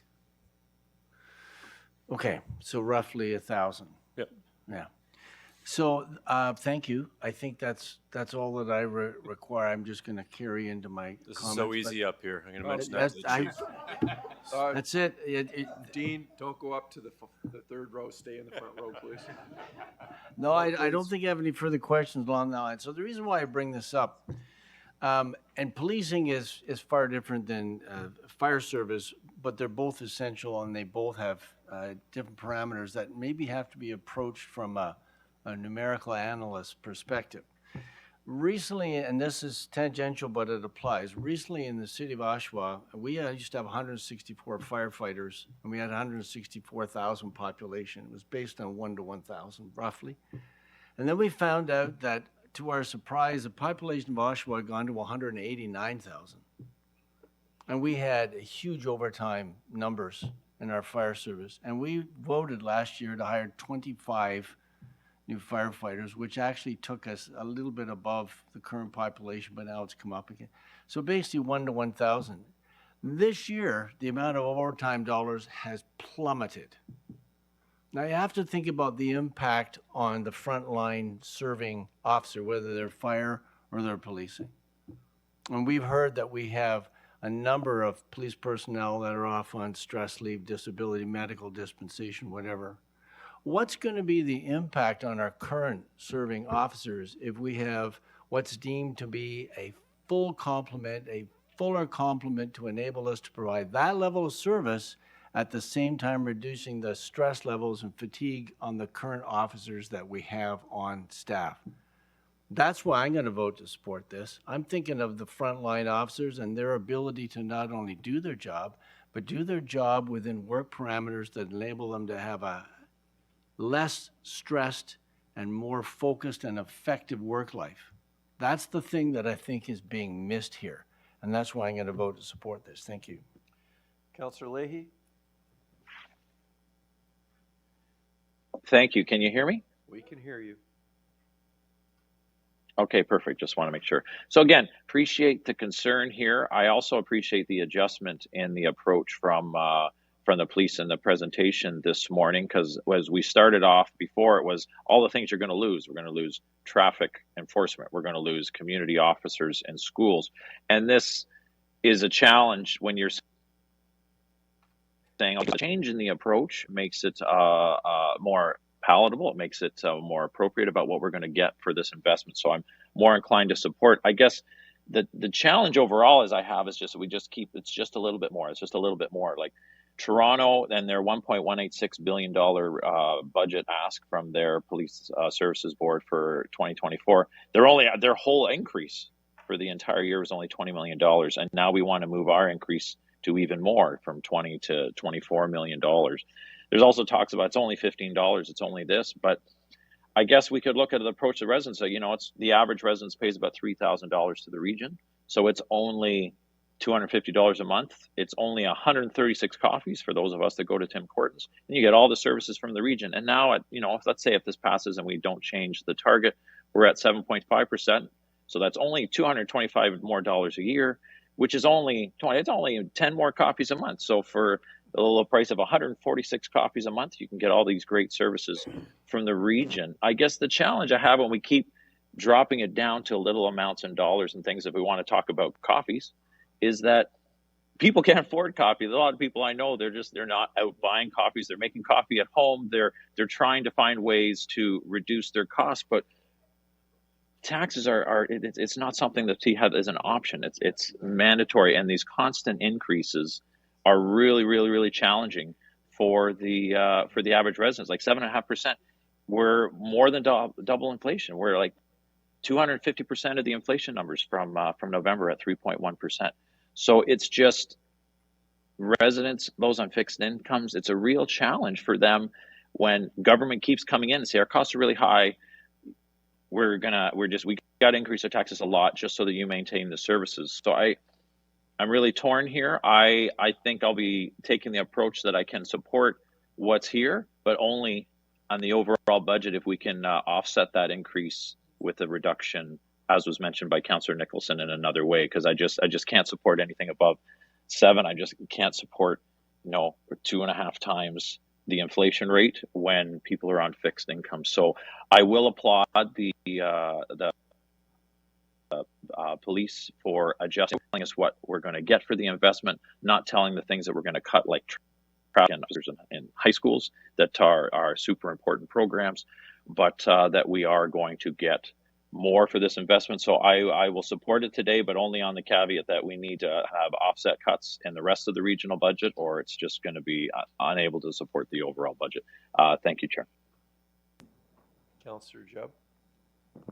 Thank you, Mr. Chair, and through you, I just want to first start off by just explaining I do agree with Mayor Collier, that this is a regional service. This is somewhere where we've been showing that we need to invest. So I'll be very brief. I will be supporting this at this point. I do agree with the others, most others, that something else is going to have to give down the road, but police is I'm going to say my number one priority. And I'm advocating hard for the North and elsewhere as well. And I can't advocate that hard and not support this and ask for more. So I will be supporting. I'll leave it at that. Thank you.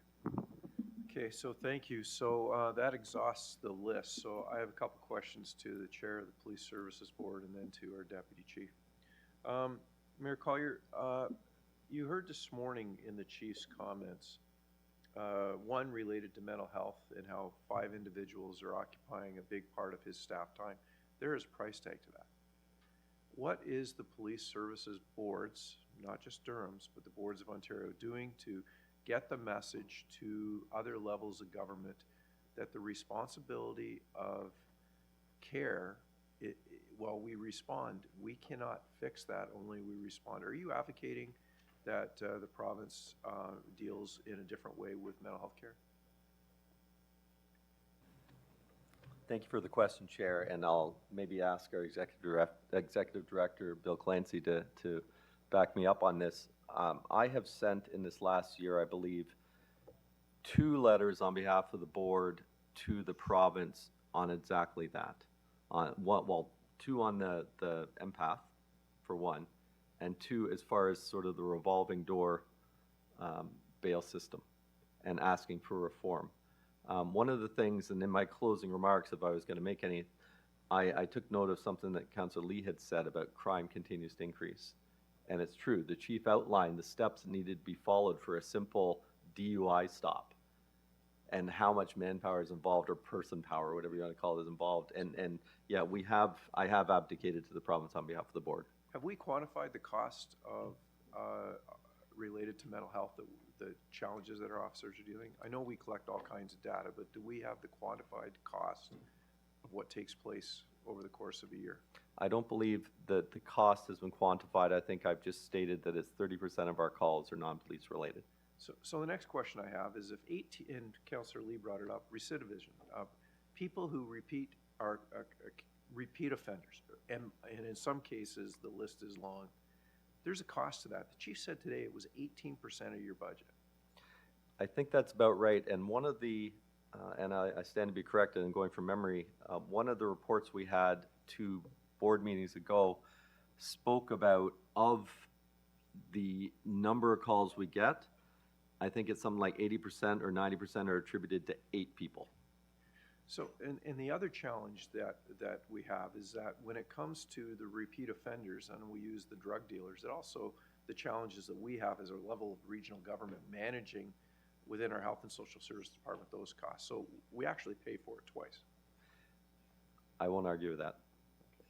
The last question I have to you is, while we here as a body pass the amount of money that goes to the police service, and we know today what you are advocating for, the chief has the ultimate discretionary power on how to spend that money.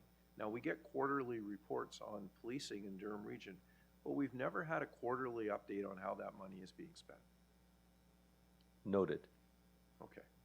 Those are my questions. Okay. Thank you, Chair. I'm getting a look from Mayor Carter. Mayor Carter? I just wanted to add, and I don't add any disrespect to our chair of police services, but I do know the chief has been advocating in regards to a review of the Mental Health Act that has not been reviewed in 53 years. And matter of fact, he's pushing hard in regards to that because of the impact not only on police services, but on the healthcare services. And I believe that you will see some type of response, I'm hoping in January, from the Premier directly. Well, I do believe it is the season of miracles. Okay, a recorded vote was called on the amendment. Mr. Clerk? Thank you, Mr. Chair. Recorded vote on the amendment is starting now.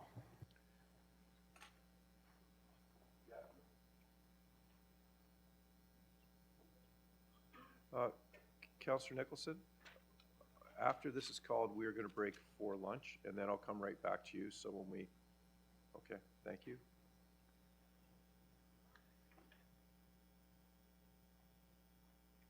Okay, so that carries 27-1. Members of we'll deal with the motion after lunch. Okay, so members of council, I'm going to suggest that we break for 20 minutes so that members of council, staff, and can get lunch, and we'll bring it back into our chairs. I will look for that motion for moved by Councillor Shahid, seconded by Councillor Mulcahy, that we will recess for 20 minutes, grab your lunch, come back into the chamber. On the motion, all those in favor? Opposed? None, that carries.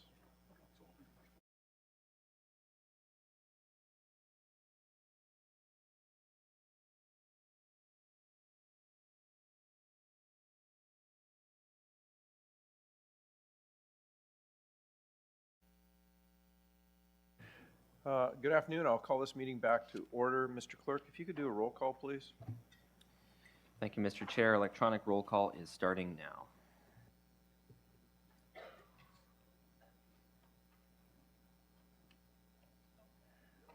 No.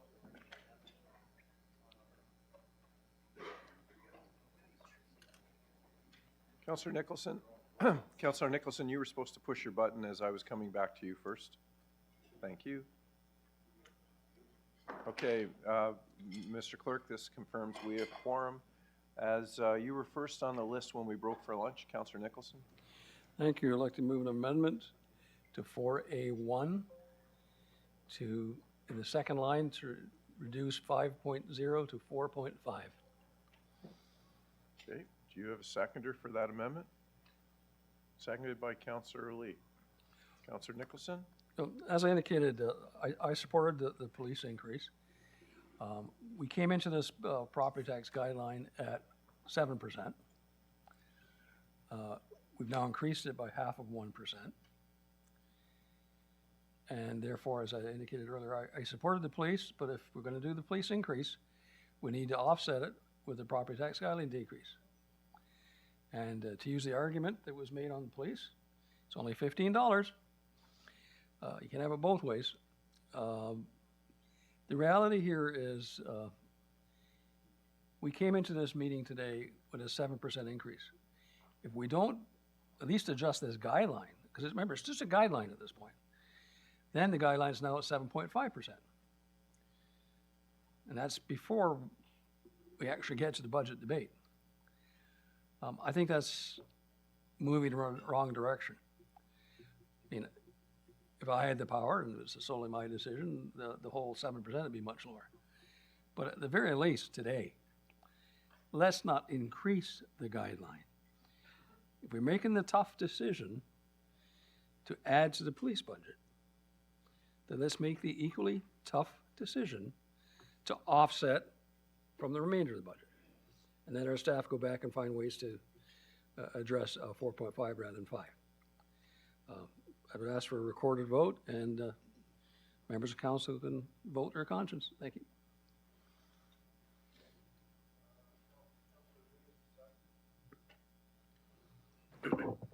Thank you, Chair. For those of you who attended the Finance Committee, you'll know that the committee members went back and forth on a few numbers. I think even Councilman McDougall suggested 4.99 at one point, or 4.99, just to get under the 5%. But I think this is a fair trade-off. I think we need to be very surgical in what we consider priorities, both individually as councillors and as a council's whole. I, for one, am hoping that even at the 4.5, our staff are able to execute the transit plan, the 10-year transit plan, which is, for me, one of the largest priorities. And as we start building out our municipalities into growth and building vertically, we're going to need transit to support all these people. And to stop now before we even begin just seems irresponsible to the future. So 4.5 seems like a good trade-off. I think I was comfortable with that number previously, and hopefully the council can support that number. Thank you, Chair.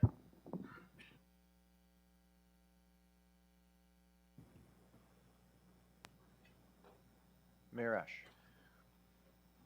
Mr. Chair, my motion, I wanted to get in the queue to make a motion to divide. So at the appropriate time, I'd like to make a motion when we deal with this amendment to divide A, B, and then C through 0. Okay, I will come back to you at that time. Thank you. Next is Mayor Collier. Thank you, Chair. Excuse me, through you to the treasurer. I would like to know, Ms. Taylor, what this reduction would mean as far as effect to the budget. I mean, it's going to reduce it, but obviously something's going to need to be removed to accommodate it. So through the chair, I will start, and our CAO may wish to add. The recommendation that staff took to finance and admin was 6 on the regional side, and we hadn't even figured out how we were going to get there without having to sacrifice some of the council priorities. We were going to go back at a 6 and try to do our best to carve pieces from everywhere to keep everything moving a little bit. So the recommendation from FNA was 5, and now this recommendation at 4.5. That will have a very dramatic impact, I would suggest to you, on all of the initiatives that have been put forward that we're trying to move forward on. I don't know if the CIO wants to elaborate, but that will be, I would say, almost impossible to deliver on a lot of the new initiatives that have been approved and that we're trying to incorporate. And that 5% guideline that we were dealing with before the amendment, that didn't include the $7.7 million we added for the Bowmanville Hospital today, did it? That's correct. That's been extended through the moratorium extended, but you're quite correct. The hospital funding is flat, even though we're approving monies for it. So we're not, just remind me, what is 1% again? Is it 5 million or? On average, 8.2 million. 8 million. So we're not really 5%, we're really 7% with that amendment that was made for the hospital funding. And now, so it's not really a 0.5% reduction guideline we're giving. It's almost a 2.5% reduction given that amendment. Is that accurate? Well, I'll try to explain the funding for the hospital. We have an annual base budget amount of somewhere around 6.2%. So that is the funding amount that's in the base budget is going to funding the hospitals. By moving the date out to 2029, you're continuing to use the money that's already in the base budget. Okay. I would prefer to know exactly sort of what we did with the direction of finance with the police budget. We went back and said exactly what a 2% would look like and exactly quantified what would the changes be. I think I would like to know that before I am able to make a decision on this. So if I may, through the chair, we have included in the attachment to the reports Schedule 2 that listed off a whole host of items because this council, your recollection I think is correct in where you're going with this. This council did say what would be a 1 impact and what would be a 2 impact. So we went through and identified a whole host of items. The weighting unfortunately ended up on transit, and so we didn't recommend that those additions be adopted per se, because at 6 we still wanted to try to find more things to try to reduce the transit impact. But the 1 and the 2 is attached there, and the biggest piece of it, almost half essentially, is transit, and our CIO wants to add to that. I will just add to that also. In doing the -2, that brought us down to 5.25, I believe. So looking at a tax increase of 5% or 4.5 for regional services is below what we have been able to calculate for the report. So we would absolutely be delaying the 10-year transit plan, the paramedics plan, housing initiatives. There would be material service adjustments as a result of that. Okay, thank you for that clarification. I would prefer, rather than just have an arbitrary number come forward, that members bring actual budget items so we actually know what this is going to, okay, if we're going to take out $2 million from transit to get us here, I would prefer that than just having a number and leaving it up to staff. As has been said here a few times today, we are the ones elected to make these difficult decisions.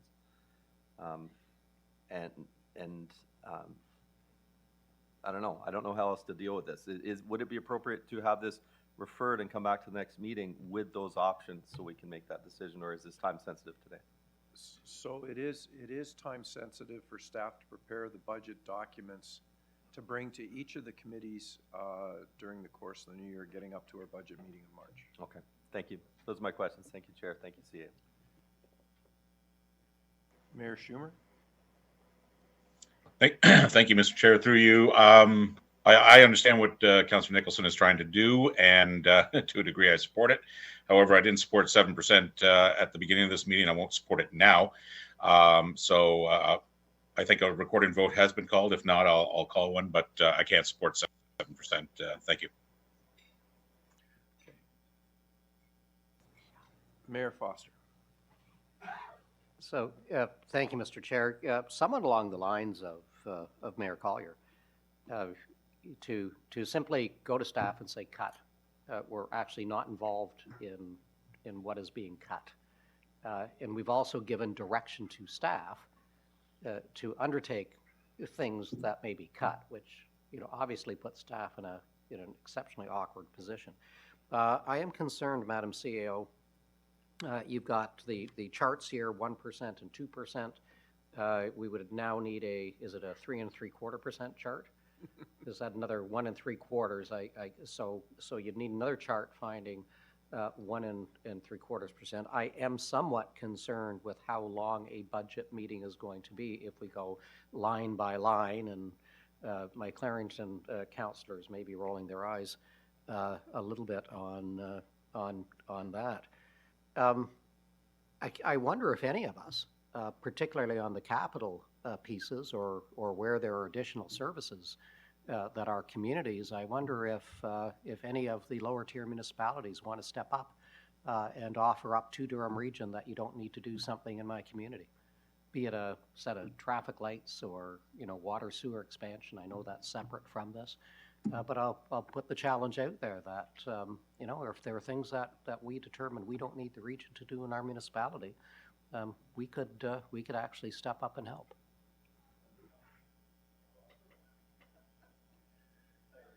Okay, so members of council, before I call the record a vote on the amendment, today this sets a guideline. The budgets will come back to each of your respective committees, and you'll have an opportunity to do the work in committee to reduce your committee portion of the regional budget. But Mayor Foster is right. We will reach a point where we'll have to make hard decisions on infrastructure projects, capital projects, the works needed around engineering. This is going to be a tough budget, but to go back to many of you, you want to participate in the budget process. Today, set the guideline. Participate in the budget process as it goes through your committee. And I look forward to working with all of you, and because I go to all the committee meetings to see how we can do a better job on getting our budget down. But today is about a guideline. Members of council, a recorded vote was called on this item. Thank you, Mr. Chair. Recorded vote on the amendment is starting now.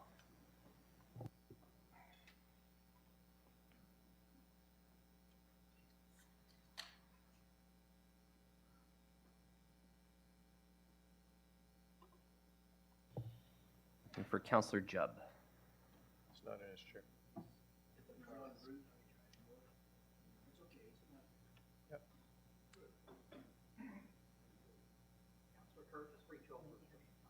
I believe Councillor Jubb. No. Oh, there we go. Thank you. No, the joke was to push Councillor. Yeah, no, please don't. Okay, so on the amendment carries. No, sorry, wait a second. The amendment doesn't carry. Sorry, I'm trying to look at.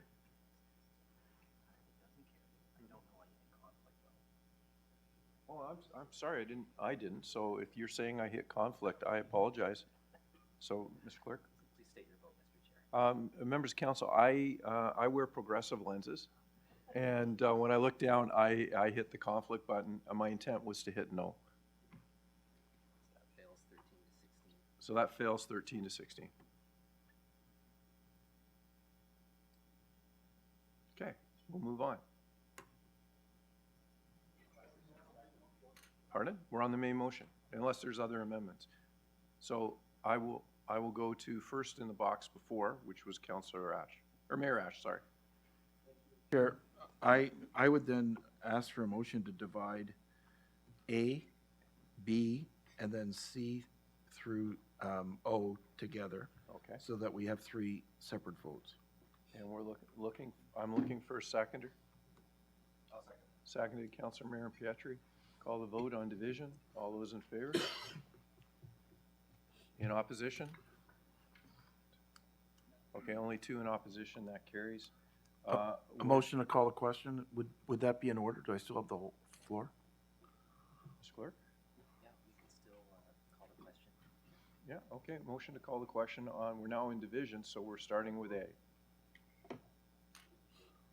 You need a seconder. I'm calling the question. Seconded by Granville seconds the motion to call the question. Oh, okay, Councilor Anderson seconded that. Okay, the motion to call the question is on the floor. On part A. Part A is in your book, it's on, or in your agenda. It's the recommendation of 5%. Yeah. Okay, Mr. Clerk. So we need to we'll need the vote on calling the question. All those in favor? In opposition? 1 in You second, Councilor Anderson, you second the motion and you're voting in opposition? He's for democracy, though. He just wanted to bring Okay. So there's only 1 in opposition that I could see, so that carries. So the item is now on the floor. No, Sorry. the motion to call the question. Question is on the floor, yeah. Yeah. Okay, sorry. That's why we voted. No, we voted on calling the question. Now we're going to vote on the item, on part A. A recorded vote would be in order, and it's just, sorry, I don't know, okay, it's gone. All right, so does everybody understand what we're doing? Okay, so we're voting on part A.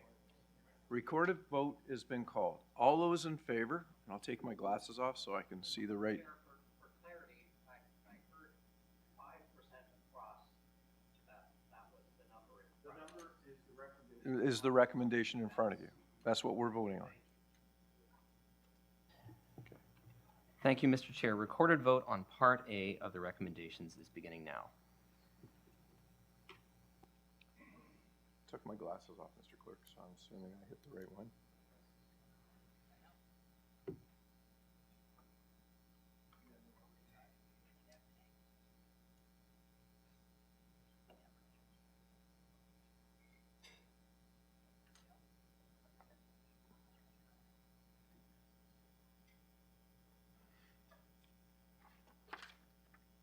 Okay, so A carries. That will move on to B. Sorry, go ahead. Thank you.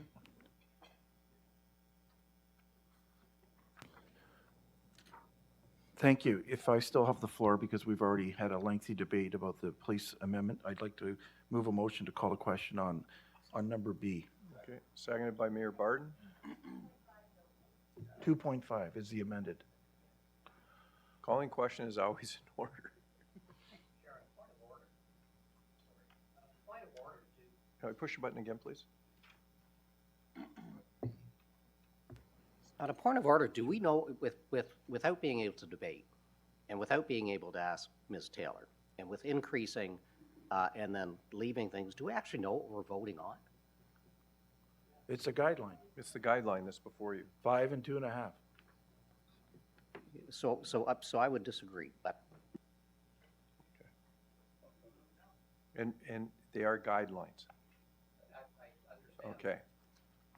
Okay, so the vote for calling the question has been moved and seconded. Mr. Clerk?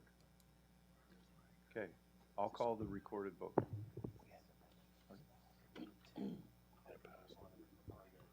Calling the question. 27. I'm calling the question. All those in favor? In opposition?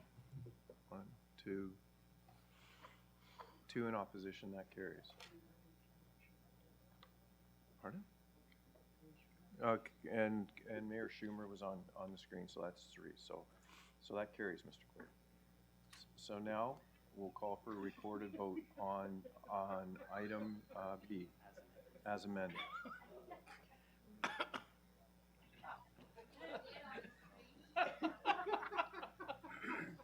Oh, Who? Look at this. Mayor Roy? I didn't know you were visiting us from. Okay. I just suggest you turn your camera off for now. Thank you. Now, members of council, when you want to talk about core strength, there's an example. Okay. So, Mr. Clerk, the levity is over. We're voting on B. As amended. As amended. Okay. All right. Recorded vote. Thank you, Mr. Chair. Recorded vote on Part B as amended is starting now.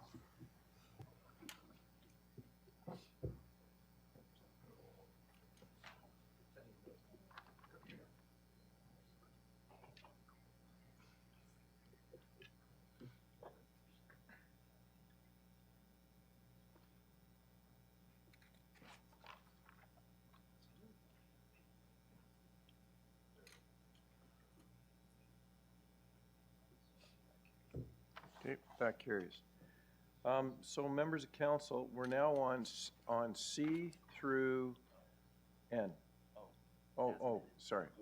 C to O as amended. Any polls?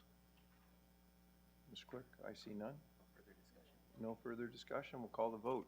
All those in favor, and we're voting on C through to O. Recorded vote. Councillor Chapman. Thank you, Mr. Chair. Recorded vote on parts C through O as amended starting now.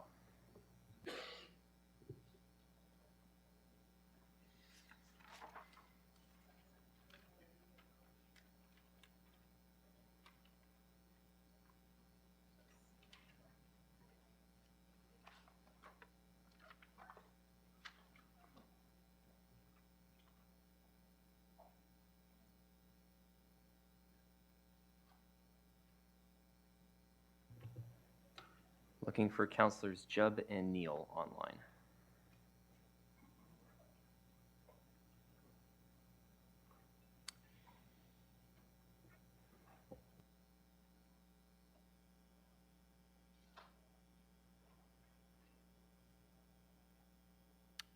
Okay, that carries.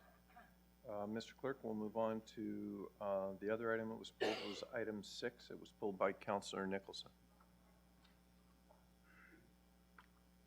Okay. Good to go?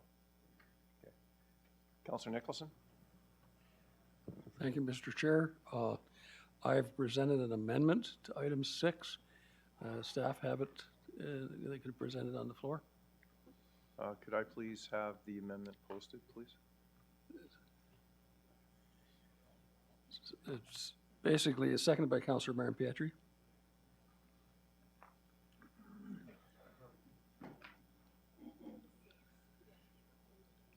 Do you wish me to proceed now? Councillor Marion Pietri, you're the seconder? Yeah. Go ahead, Councillor Nicholson. Thank you. This is a minor change in my view. Before we get into the debates about risk and services and capital, all that stuff, all that's been approved. This motion simply deals with how we're going to pay for the already approved projects under water and sewer. We have two options. One, we can charge it all to the user rate, and that would be an average of 7.4% increase in the user rate. Or we can take 4.4 out of the user rate and an additional 3% from the two water stabilization and sanitary sewer stabilization reserves. The cost of that 3% is $4 million. The current amount in the water stabilization joining thing is $400 million. That's what we have in the account now. This would represent about a 1% amount from the reserve. If that money is not expended this year in the reserve, it's part of our investment program. We will get that entire amount of money back in interest payments on the reserve amount. So the question comes down to this is, we talked about making tough decisions, but there's an awful lot of people out there making tough decisions right now. They're trying to figure out, can they pay their rent? Some are trying to figure out, will there be enough food on the table at the end of the week? Or will there be clothes? In fact, I got a call from one lady who was in tears yesterday. When she'd heard about this, she says, if we don't give some relief, her and her husband are not getting Christmas presents this year because they're going to make sure that the kids get it. So, there comes a point where we're raising the police, we're raising the hospital, and we can blame others for this. This particular decision is ours. It's an opportunity to show to the community that we understand that times are tough. We understand that people are having a hard time paying rent, hydro, gas, everything. That we've seen the average rent in Durham Region go up by $500 in a year for a one-bedroom. We've seen the housing prices get to the point where families can't afford to get mortgages now. And they're stuck paying these rent amounts. Or they're living in basements, or they're living with their parents, which is a very common thing these days. I think we as a council need to send a message to our taxpayers and user rate individuals that we understand. And that using 1% of the stabilization reserve to reduce the impact this year is a good move. It says we understand. Secondly, and I think even more importantly, all our reports currently say we're going to go after the province to pay for some of these housing costs. We're going to ask the province to step up. They say they're going to make us whole.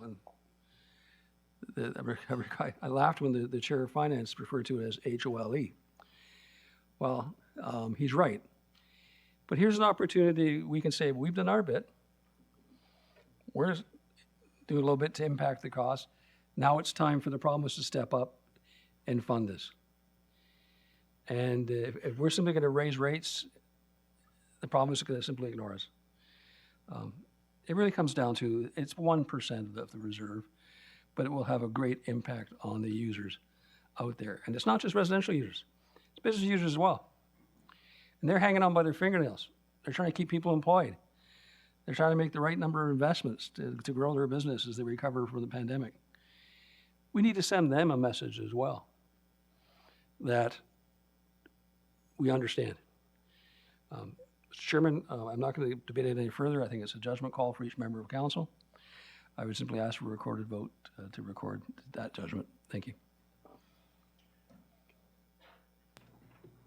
Mayor Ash? Thank you, Mr. Chair. I don't always agree with, well, I seldom agree with my friend from Oshawa, but I do admire his advocacy for taxpayers on a consistent basis, and I truly mean that.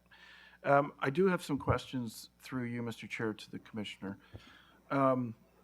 We heard at committee, well, first of all, water and sewer is typically user pay, so I'll ask the Commissioner to speak to that. We heard at committee that we expect water and sewer to be between 10 and 12% per year for the next several years because of the huge infrastructure we're about to spend in regards to our growth. And it was argued that if we didn't go the full amount from 4.4 to 7.4, we'd be looking at about a 15% increase next year. So I'll ask the question about that. And finally, we've been talking about $15 today. So I'm wondering if the Commissioner could tell me what the difference on the average water bill is from 4.4% to 7.4%. So through the chair, I've scribbled, so hopefully I'll catch all of your questions, so please ask me to clarify. The 7.4% that you have before you today equates to $79.68, so just shy of 80 cents annually for an average household consumption. You just said 80 cents, you meant $80. $80 annually, so that's what the 7.4 is. With respect to the question on user pay, These are exactly as you say, two entirely different budgets. Water and sewer is entirely required to be self-funded. There's no cross-subsidization from tax bill to water sewer user rate. And then on the last piece, Bill 23 is what comes into play there that causes that huge magnification. As noted, we put 2.5% in for Bill 23. That is not enough. We're only putting our toe in the water. Next year, Bill 23, depending on how we address it, is going to be at least 6 to 8 on its own. And then you have to add on the regular cost of doing business. And again, generally speaking, that's 4 to 5, depending on the year.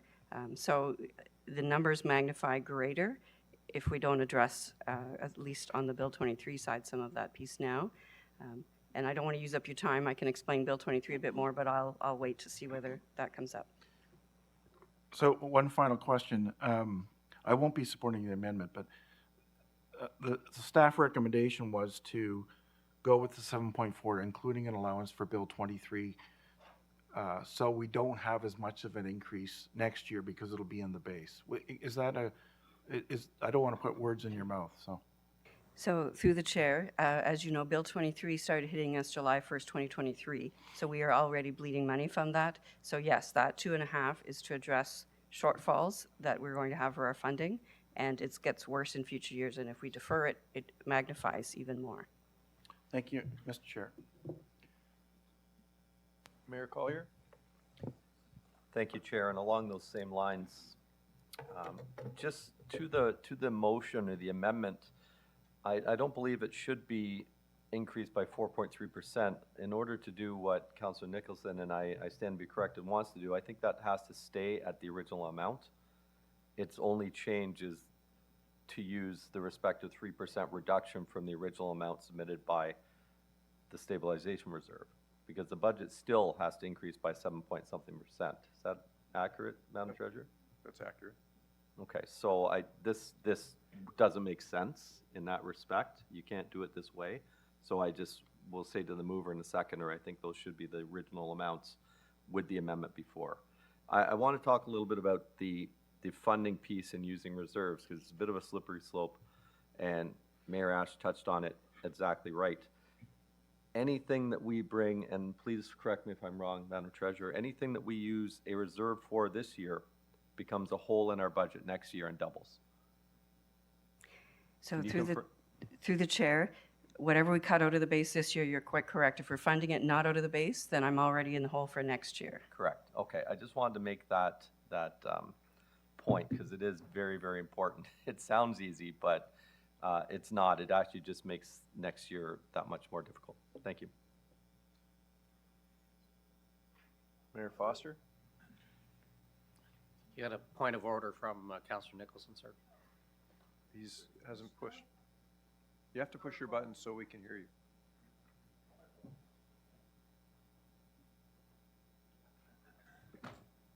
Thank you.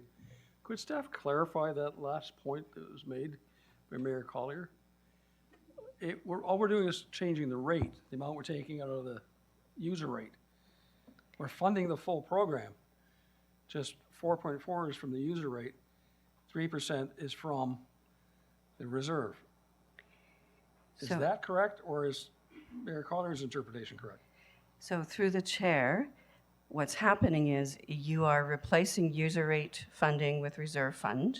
Correct. What that means is next year, with the capital program and operating program that's required, you're going to have to replace it again.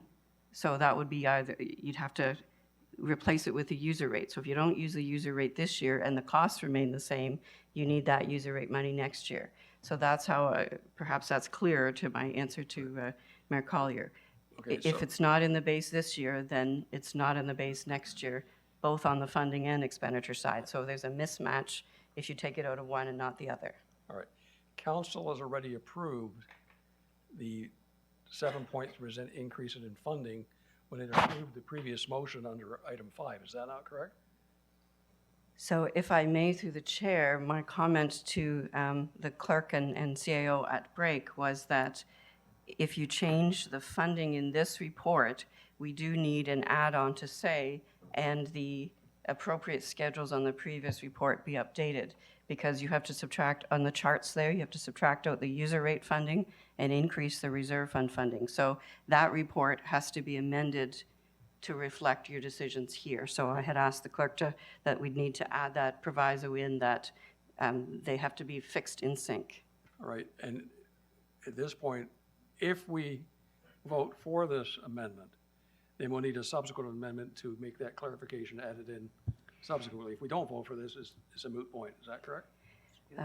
Through the chair, to make it simple, I was simply suggesting that you could add to this one and the appropriate edits be made to the previous report to reflect this decision. If the chair would accept that, I have no problem adding that. Providing the seconder agrees. I had the floor. Okay, so. Mr. Chair, I thought I had the floor. I mean, that was not a point of order. I'm willing to cede the floor, but that was not a point of order. Point of clarification. Okay. Mr. Clerk, the clarification that we just put on the floor is accepted. Do we need to just accept it? Yeah, that's Okay. Okay. Mayor Foster. Please push your button. I did. I am all set. Thank you with that. Yeah. So Ms. Taylor, just really quickly, if we looked at the previous report, you have identified as a result of Bill 23, $665 million. And I'm not sure if the math is wrong, but that's 2/3 of $1 billion that we are not getting from DCs, from developers, that will be dropping in some way, shape, or form onto the users. Is that accurate? Through the chair, that's correct. That's what's in the documents. 2/3 of $1 billion.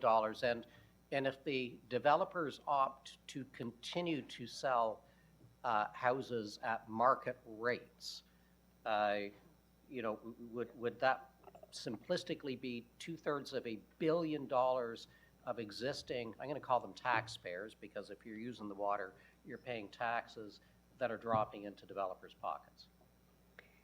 So through the chair, there is no requirement to pass that saving to the purchaser. Okay, and go ahead, Mr. Chair. The clarification to your question is yes. Yeah, right. So I thought I'd stand on that soapbox just a tiny, just for a tiny moment.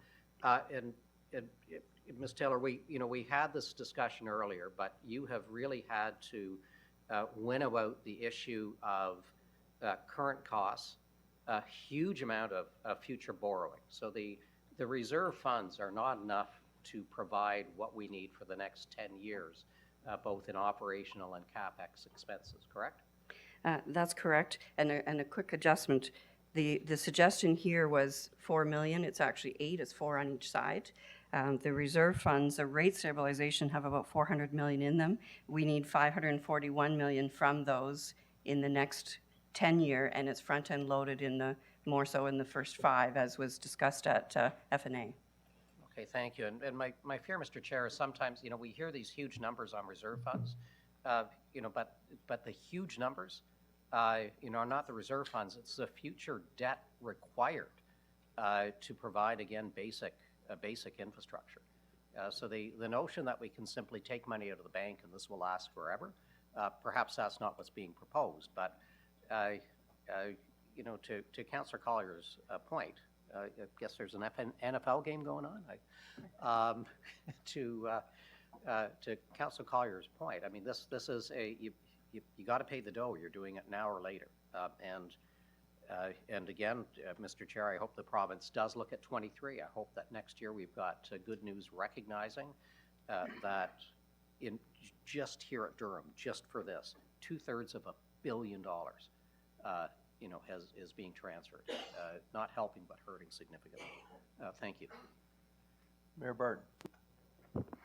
Hey, thank you very much, Mr. Chair. And I talk a lot about infrastructure, certainly back in Uxbridge, but here as well. I think one of our most important jobs here is to make sure that when we leave this office, that our infrastructure is in line.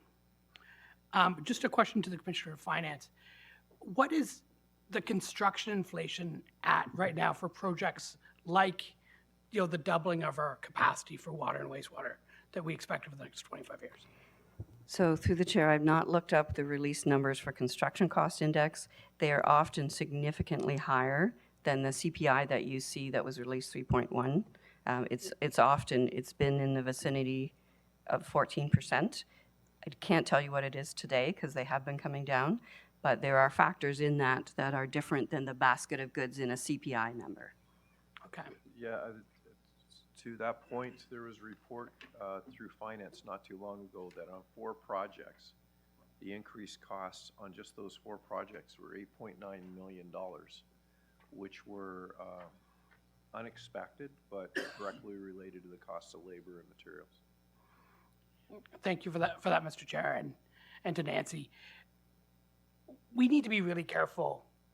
Obviously, we don't want to charge anyone for any product more than we need to.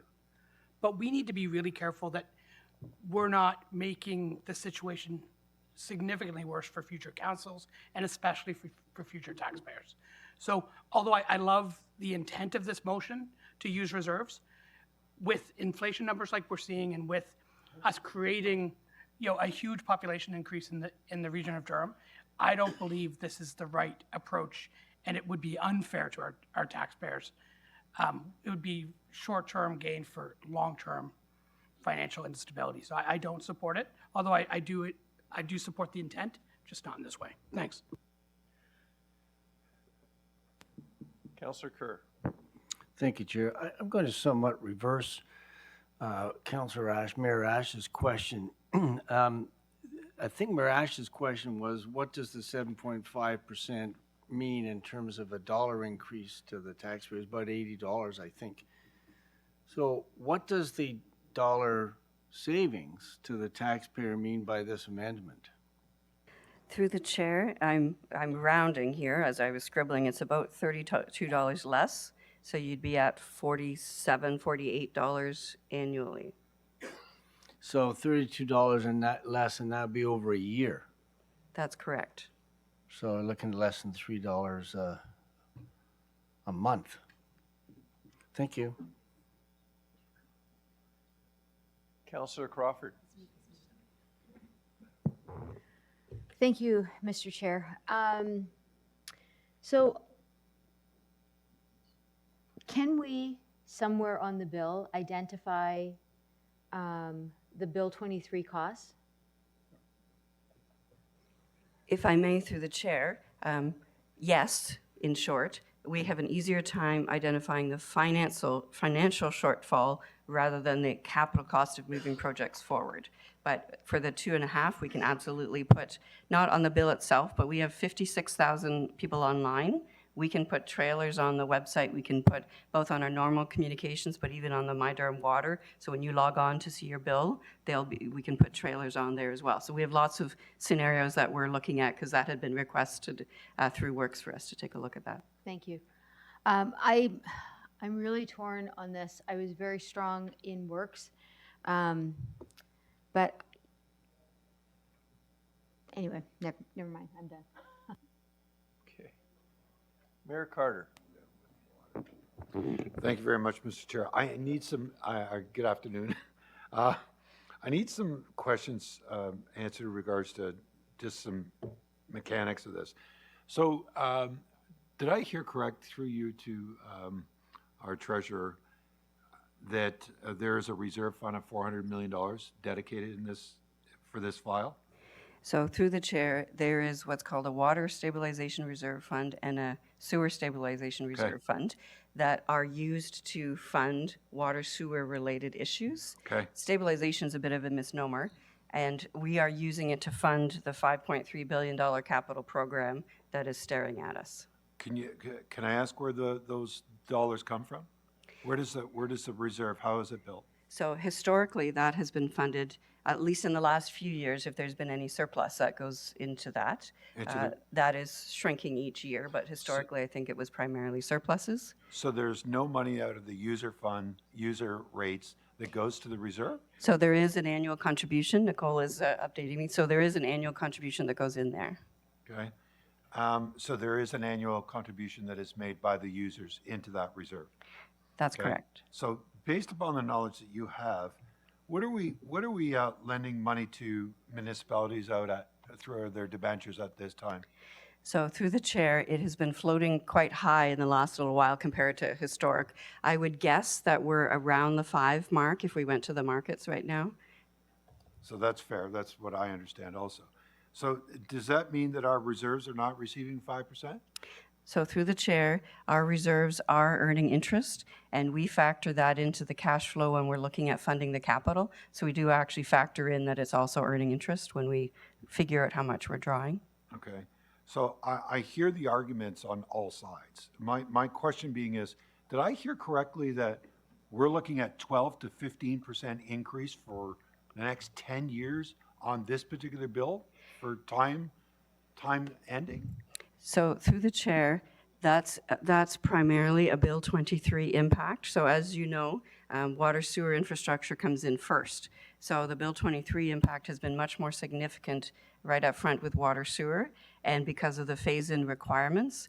So our challenge is that there's on the water sewer side, I think $665 million that we're short in this 10-year program on the financing because of the credits and exemptions. Right, so $65 million in 2023, we've already lost or paid out. Is that correct? So through the chair, over the 10 years, it's $665 million. Right, but $65 million would be the annual impact, correct? So through the chair, we haven't lost that entire amount in 2023. 2024 is our most expensive year. So it's actually we're looking at probably closer to $100 million in 2024 if things don't change. See, this is where I struggle. I hear, we're talking about affordability, we're talking about user rate paying for it, we're looking at reserves, we're lending money out, we're getting 5%, we're making money on our reserves. There is no long-term solution in regards to this. And so the reality being is, I don't, the only thing that we've had to do at the city of Oshawa is we've had to phase projects. We actually have to stop a project and say we can only do 30%. And then come back a year from now and 30%. Have we taken any of that into consideration? So through the chair, our challenge relating to water sewer is in order for all of the locals who have housing targets to meet those targets, we have to actually advance projects. And the nature of water sewer projects are such that it's almost impossible to break them up. An expansion is an expansion. That's our challenge. You're correct in a roads context, that sort of thing, we would absolutely. On the water sewer side, it's a bit of a different dynamic based on the type of projects we're faced with. I get that, but we're going to have a conversation about that one way or another. The other thing is, Mr. Chair, just to wrap up, because my time is expiring, is I know in the city of Oshawa, we got 8,000 units that are ready to go. There's no shovel in the ground, and to my understanding is labor and inflation is stopping them from moving. So why the rush on it right at this particular time when the anticipation in our community is 8,000 units that are not going to be built? It's probably the same in most communities because the developers are saying we can't afford to do this right now because the numbers don't work. So I really struggle because next year we're going to be sitting here saying we've got to get 15% out of this. And the reality being is we're going to have to either make a decision in regards to either phasing projects in, not advancing projects at all, right? Because we can't be going back to people at 12 and 15%. I mean, this is crazy. So if I may, through the chair, the slowdown in development ironically is assisting us because that means our phase-in is all about a clock ticking. So the more time the clock ticks where people don't get, the longer it takes, then they get less of a break. It's in our favor because then those numbers will drop, oddly. So there's a whole lot of dynamics. The other thing I said to Finance and Admin and Works is the 2.5 is a risk factor, right? How conservative versus how risk averse you want to be. And if we don't put a footprint in, then it magnifies. We will absolutely, and I said this, I think both at Works, but at Finance, we will absolutely do everything we can to get creative because you're quite right, for 2025's water sewer budget, how can we come to you with that? So we are going to have to figure out solutions if the province hasn't somehow figured out a solution to solve the problem they've created for us.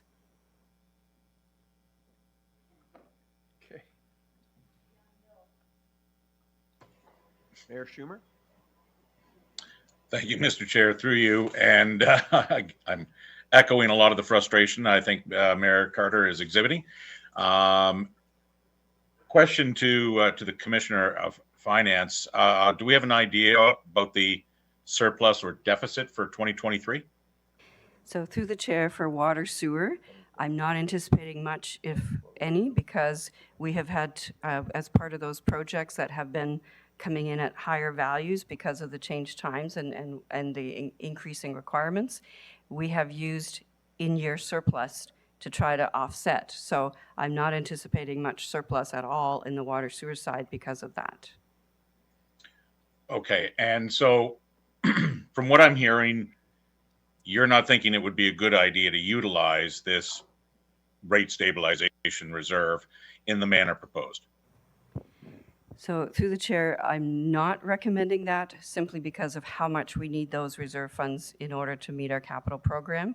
And we may have to escalate our usage of those to fund shortfalls to try to deal with what we're staring at 2025, 2026. And from what I can see on page 7, we're currently using about $8.5 million from the sewer rate stabilization reserve in this financing scheme. Sorry, through the chair, I have the user rate report open in front of me. Let me just flip to the budget report.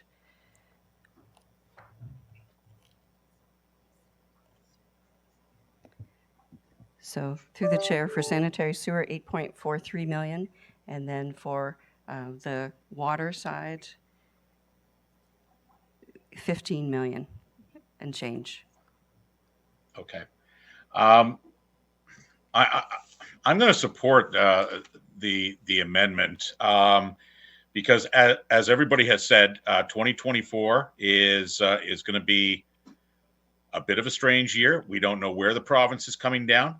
I advocate that that we tell people if the province continues on the road it's going, that next year your water and sewer rates are going up double digits. There's been a lot of talk today about getting the word out to residents.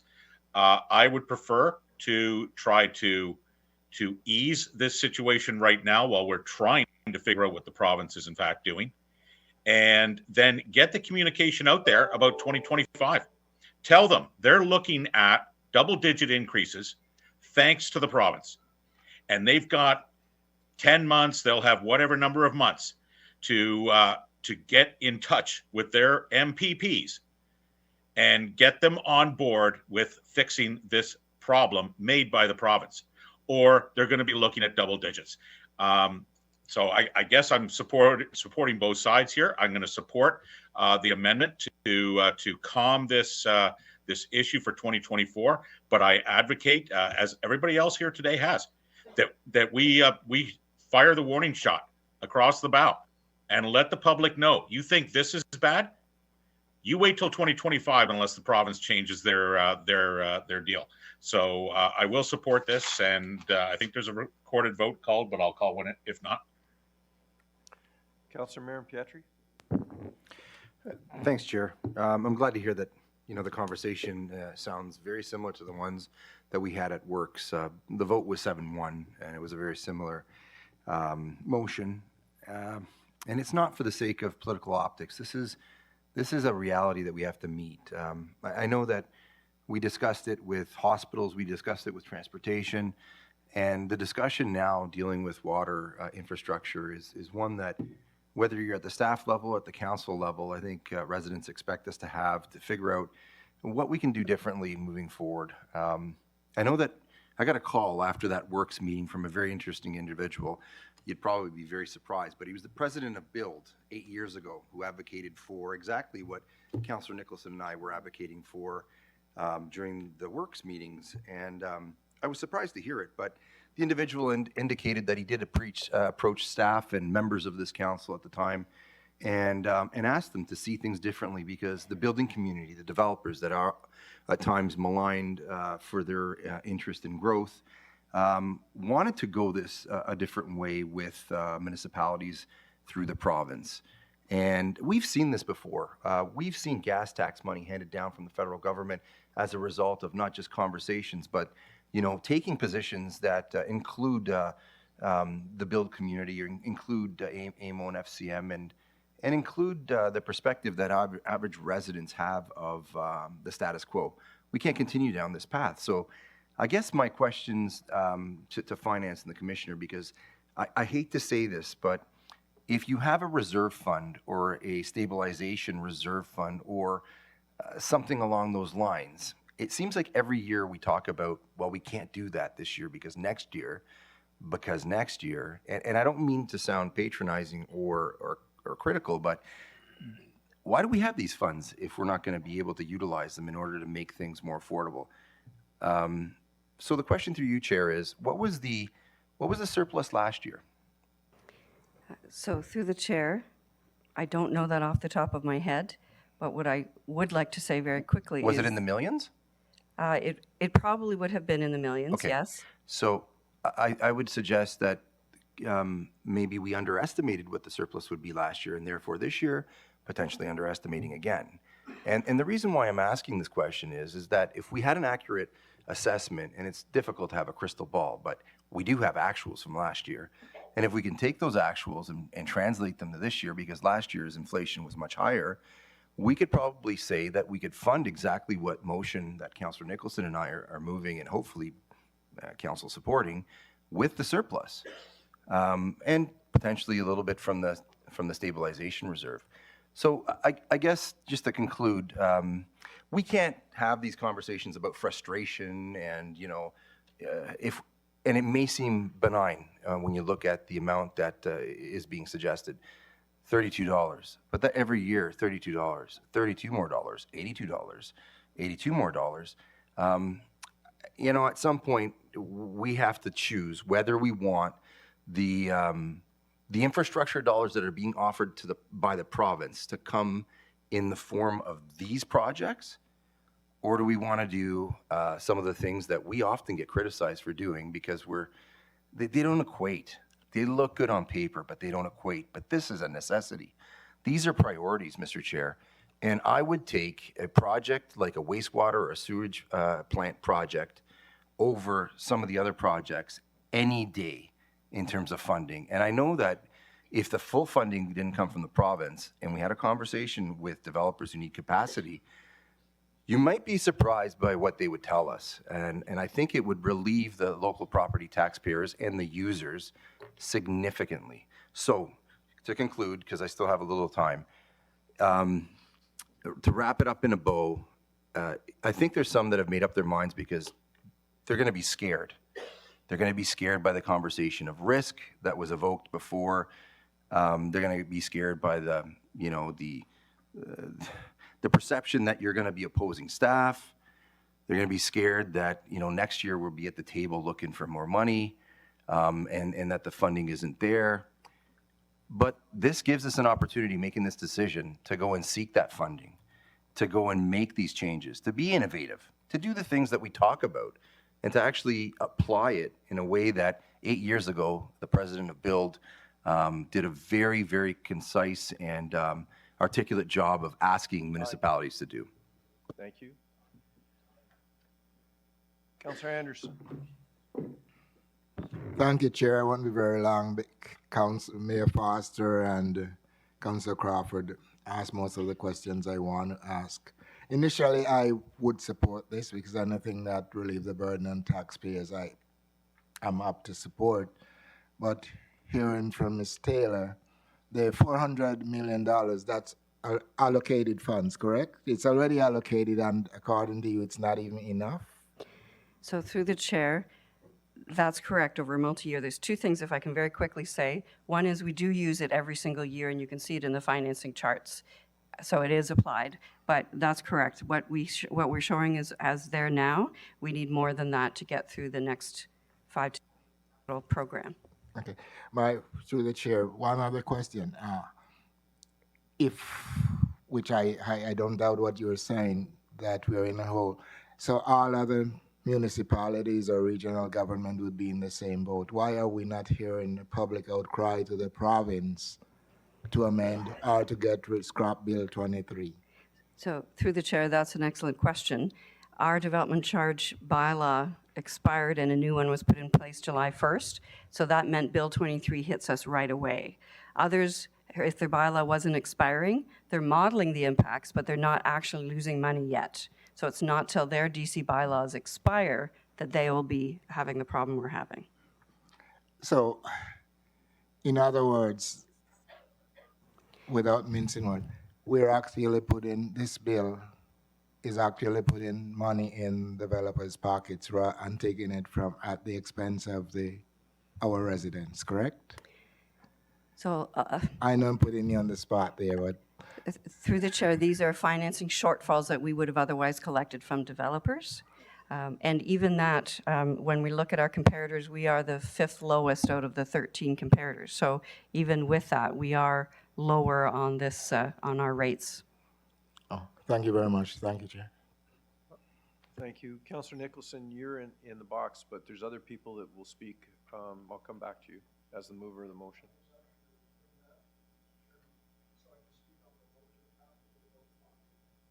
Oh, okay. All right. Thank you. Councillor Pickles. Thank you, Mr. Chair. I just wanted to clarify, perhaps the commissioner can clarify, how much is in the water reserve fund and how much is in the sewage reserve fund? I did hear the number 400 million. I just wonder how that broke down. So through the chair, the water is about 154 million, I'm rounding, and the sewer is 247 million. Part of that is because the sewer projects, in my quick view of it, tend to be way more expensive, so the draw is going to be quite heavy there. Okay. And the impact, if the motion were to succeed, I thought I heard $4 million, 4 million additional dollars would come out of the reserves, but then I also thought I heard 8 million. So can you clarify that? So through the chair, Councillor Nicholson had asked me, he had done his math on the impact, and perhaps I confused him, and my apologies. It was about 4 on each water and sewer, not 4 combined. Okay, so it would be $8 million combined that would have to be drawn to make up the difference. Through the chair, That that's this- correct, with rounding. Okay, thank you. Councillor McDougall. Thank you, and I did hear Mayor Ash Whisper call the question. Sorry, not yet, hang on. I do have a question. In terms of water sewer rates, so just first off, I want to echo, I fully understand trying to save the taxpayers' money. As a taxpayer myself with 4 young kids, we feel the pressures every single day. We go to the grocery store, you name it, we feel it every day. But being able to turn on the tap and get clean, fresh drinking water from the tap in your home, flush the toilet, and know that it goes wherever it needs to go and get treated and get back into our lake and still be clean is really, really, really important. And I think that as expensive as we think this is, I don't think it's as expensive as it could be. So I'm going to ask a question to Commissioner Taylor. Where are we in terms of water sewer rates compared to our neighbors? So through the chair, we did have a presentation that included those numbers. Compared against our similar municipalities, we're 5th lowest. Compared against all of our neighboring municipalities, we are the lowest. And is that by, like in terms of percentages, is that like 0.5% lower or is that significant? So it ranges from, $100 lower a year to actually half of what one of our neighbors is. So there's quite a range of our neighboring municipalities. So significantly lower. Okay, I do want to ask a question in terms of, because if I remember correctly from FNA, we were talking in terms of, to accommodate growth, we're currently doing about $100 million in projects, and I think we have to balloon up to $400 million in projects, but I'm not sure that, I don't know if that's 1 year, $400 million of projects or continuous years. So I think I'm going to direct that to Mr. Hubble, if that's possible through you, Mr. Chair. Thank you. Thank you. Through the chair. So our 4-year average has been 20 projects per year at an average annual value of $113 million.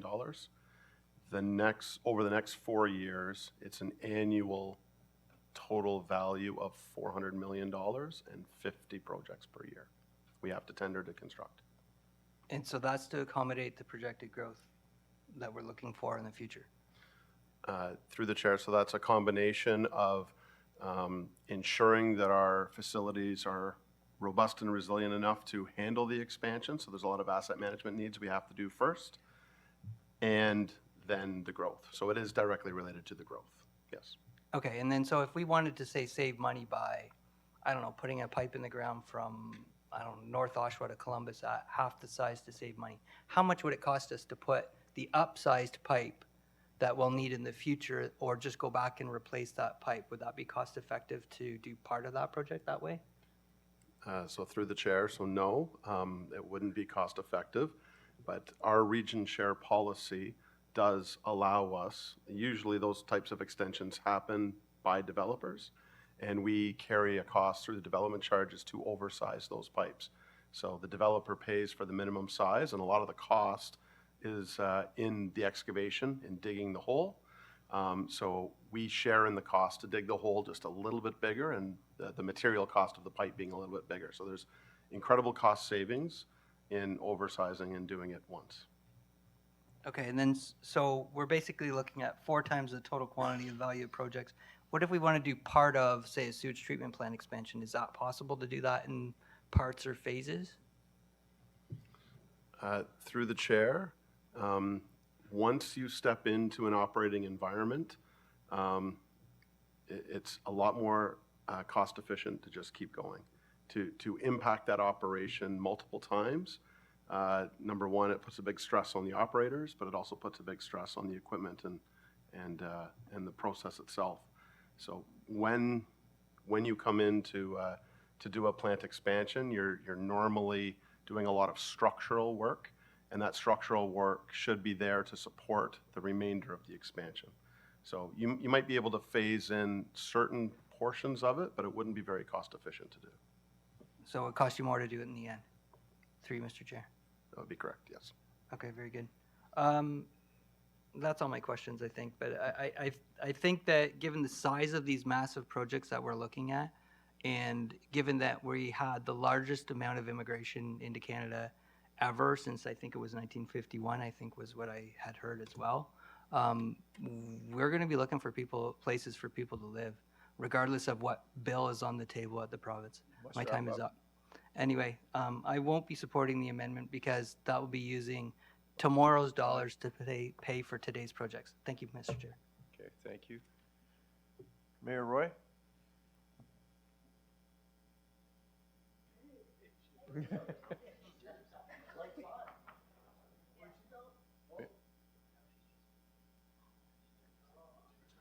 Mayor Roy? Okay, we will, Mayor Roy? Can't hear you. We can't hear you, Mayor Can you Roy. hear me? We can hear you now. There you go. Perfect. And I hope I'm right side up. Very quick question, and it's a follow-up from what Mayor Carter had stated as well too, and part of what our commitment is as a community. We know that for Whitby, we've given commitment for the 18,000, but has, as the projections, and I know it's not just for the 2024, we're looking beyond that as well too. Within our projections, has there been any connection to the local to get a better understanding of how our commitments are going to be achieved? And is there an adjustment that if we are not at that level as yet to achieve it, to adjust this amount as well too? So If you perhaps understand what I'm I'll saying. start through the chair, if that's okay. We have had a lot of meetings, both with the finance groups across the local and upper tier, as well as through the works groups, when we've been modeling implications of Bill 23 and scenarios. So certainly, we would always continue to model. For example, the latest bill that was announced with the reversal of the dissolution of Peel suggested that there would be consultation around phase-in. If there is any positive outcome there, then we would remodel again and look at timing. So we have been remodeling multiple times this year because of the number of changes, and we would continue to remodel based on what we know at every stage of these processes. So, and just continuing on from there, and I know that we've been hearing, like, I'm sure through Marco, but also through OBCM and AMO to the provincial government, and recently with the Minister of Municipal Housing and Affairs, the pressures that we're facing, are they giving any feedback to, through you, Mr. Chair, to the treasurers across the province as to where the adjustments might be coming? So through the chair, what we're doing now to assist Marco and the big city mayors is trying to sort out a way to quote the funding better. Because as has been exhibited today, the questions are convoluted and it depends on assumptions and it gets to be very muddy. Marco and AMO are looking for the treasurers to figure out a way to come up with an easily calculatable number that will end up being in a range of magnitudes so that we don't have this debate over what does your number include versus mine. That work is active in order for us to advocate better. I have not heard any movement from the province beyond the consultation around phase-in, and depending on how long that takes, the usefulness to us starts to wither away in this round of our DCs.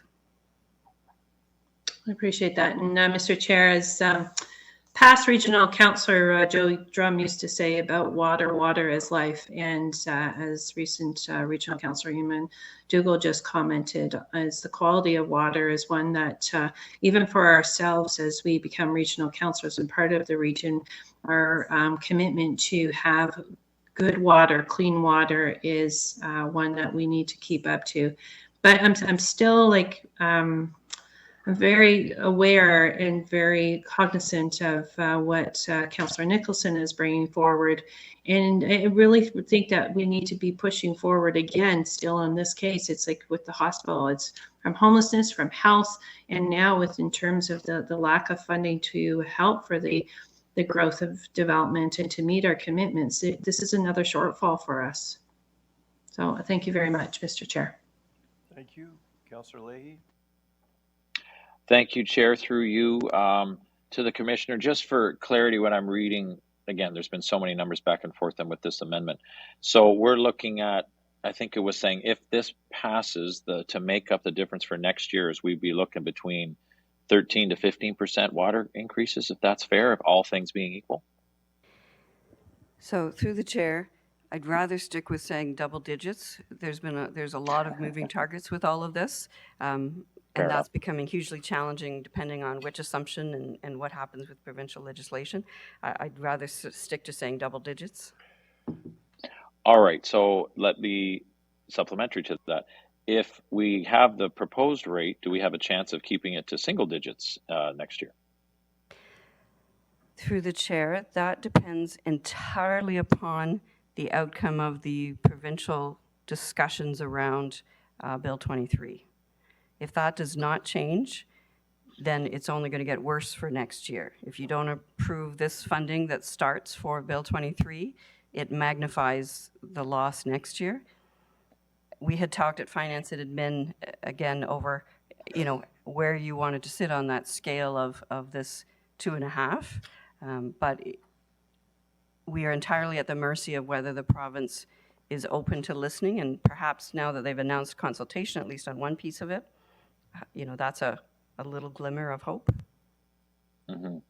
And as been mentioned by other members of council, as was in the discussion, so we're essentially creating a hole for next year. So any discount we make, because we're using one-time funds to manage operationally, whatever this hole is, we're going to have a bigger hole to fill next year. Is that fair to say? That's fair. All things being equal, with the escalating costs of things in our capital program, that's fair to say. Yeah. So no, and again, I really appreciate the sentiment of the mover and the seconder and the desire to lower the rates. I guess I just have a really hard time using one-time reserves to temporarily lower rates in an operational environment that just makes us a bigger hole for later, that just makes it even harder and a bigger tax, or it's not really tax increase, but an increase for water rates in the future years. Like, Water is critical. We don't want to be in a position where we're not providing water to all the developments that are coming into town and to our residents. So I really support the interest of trying to lower costs for residents, and I appreciate the sentiment, but to do it on an operational thing that's creating a bigger hole for next year, it just doesn't make sense for me. So I appreciate it, but I certainly can't support the motion on the floor. I'll be supporting the full rate recommendation from staff. Thank you. Thank you. Councillor Gerard? Thank you, Chair. During the F&A discussions that we had about this, I'm going to repeat much of what I had said there.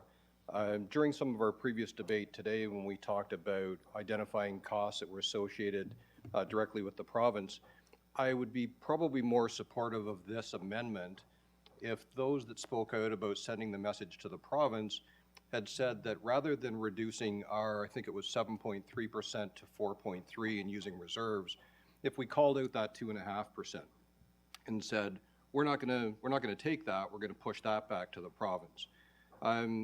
Many of the municipalities have made a pledge to the province to meet certain house development criteria in exchange for some funding, to steal Mayor Ash's words, to perhaps be less in the hole. I also think that Councillor McDougall hit the nail on the head by saying very few things are more important than turning on the water, having fresh, safe water, and knowing what goes down the drain is properly managed as well.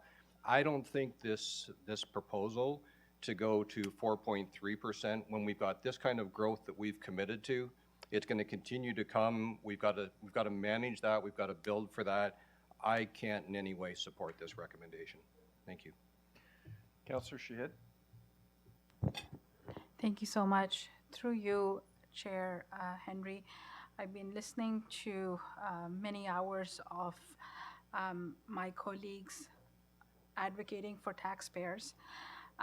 As this is being, Bill 23 is coming to a larger realization, it behooves me of what advocacy we can do, and I've been hearing that from my colleagues. My question on this is, if we accept perhaps this amendment on the floor, is there a chance, and I know Chair Henry, you've spoke about this a little bit as well, to advocate through our member of provincial parliaments of what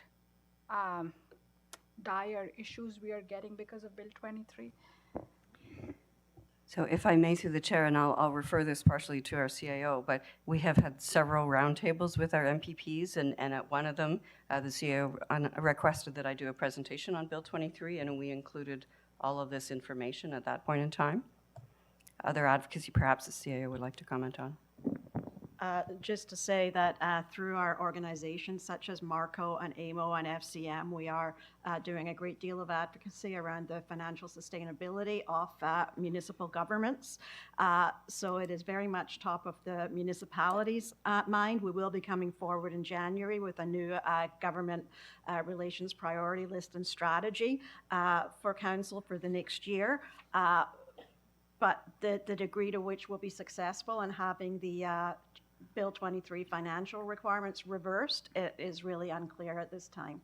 And with the recent changes to Bill 23 that the minister has brought forward, I do believe he's hearing AMO, the large mayors group, and the mayors and regional chairs group, and the GTH mayors and chairs. I know he's hearing us. He's made some changes. I'm hopeful that he makes several more changes. I really hope so, and I'm just going to highlight the fact that Councillor Wu has shared me this AMO projections here of provincial contributions offsets, and it's almost $4 billion in municipal property taxes that will go towards subsidizing the provincial treasury, and that is absolutely sad. So I want to give a chance to our taxpayers for 1 year. Perhaps we can take from the reserve, and I'm hoping that it goes to the province ears and see what bigger issues this will come in the years to come, and what kind of deep hole we are digging for us. So I will be supporting this in the essence that this is the year that we are facing challenges, and I only hope that 2024 is a year of where province listens to all of us municipalities. Thank you. Okay, Mayor Foster. So I've already spoken, but I rise on a point of personal privilege. I use the word behoove, and from the chair, I've got to tell you the response. I have not slept a wink. I heard Councillor Shahid use the word behoove, and there is silence in these chambers. And I'm just leaving it at that. So on that note, a couple questions to staff. What would happen, because I do not believe the province is going to meet their growth targets of 1.5 million new homes based, quite frankly, on the cost of borrowing money for families. What would happen if they would take this out to 20 years instead of 10 years? So through the chair, all of those moves would be very favorable to us. So as I mentioned at finance, the two impacts of Bill 23, one is the financing shortfalls and the other is the cost of advancing the projects. So if those years were spread out, number one, we would be able to balance the projects better. And if we can get movement on the phase-in, then the next time around when we have to do a DC within that 20-year window, we wouldn't be losing all that money. So if that could happen, that could really help us in 2025 and 2026 onwards if it was spread out over a longer period. The next question I have for you is, do you know which municipalities is coming ahead with their development charge review? Or when is the City of Toronto coming forward with theirs? So through the chair, I can't really use City of Toronto as any kind of example because they have their own legislation and that has a bearing on how all of this works. They have their own, I'll say, rules around how they engage with the developer community. But I'm just taking a look at the list here to see. So it looks like in 2025, Muskoka comes up to play, Peel Region comes up to play in 2025. 2026 is Windsor, Haldeman. 2027 is Niagara Region. So they all are starting in the next couple of years as a sequence to work their way through this process. Okay, and I forget which member of council said putting information on our water bills. Oh, thank you, Councillor Crawford. Just because I have this point to raise. We've had 1,000 asylum seekers go through Durham Region since June. Would that be correct? Through the chair, I'm nodding because I think you've asked those questions and we've said yes, but I will refer to social services. Through the chair, I'd say close to 600, yes. And we've received only in funding $900,000. Yes, about 860,000 for the COB funding, the housing funding. Yeah. Would it be possible to, because I think it's costing us, right now we have 350 asylum seekers in Durham Region, and we should be supporting them, but we're not receiving any federal funding. We've only received provincial funding. Correct. We've done the submission to the federal government for our funding, and we learned today that we should be hearing something in January. Okay, well then I'll save my comments for till January, till we have the answer. Okay, that exhausts the speaker list. To close? Well, you can if you choose to. Oh, sorry. As an amendment, you can close. Yeah. I'd like to close. Thank you. Sorry. I think this is a very complicated process. And you can bandy numbers about any one you want. But I want to be clear on a couple of things right off the bat. Whether this would be approved or not approved, the water will still be clean. The sewers will still take away and treat appropriately. Because we approved the capital budgets in the last motion before this one. So to try to make the argument, I'm voting against this because I'm worried about the water, your water's fine.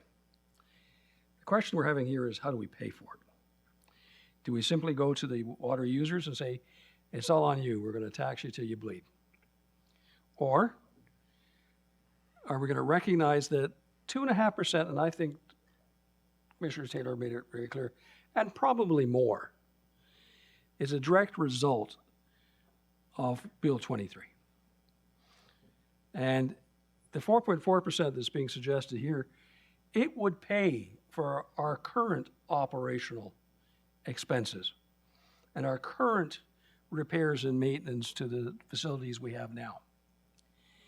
The reason we're looking at 7% this year, or looking at as much as 10, 12, depending on how you numbers next year, is a very simple equation. The problem is gutted our development charge revenues. The problem is demanded that we build. I think if I added up all the ones in the region, it's about 70,000 units, Mr. Chair, across all the municipalities in Durham. It's 84,000. 84, even worse. Yet they provided no funding whatsoever to fund the infrastructure necessary to provide safe drinking water and proper sewer treatment to those 84,000 units. And they're expecting that the water and sewer users, the current users, are going to foot that entire bill. So we're asking people who are on the system now that they're going to fund the future growth. Now, who's going to benefit from that growth? Well, the people that build the units, because they're going to sell the units and get their investment back.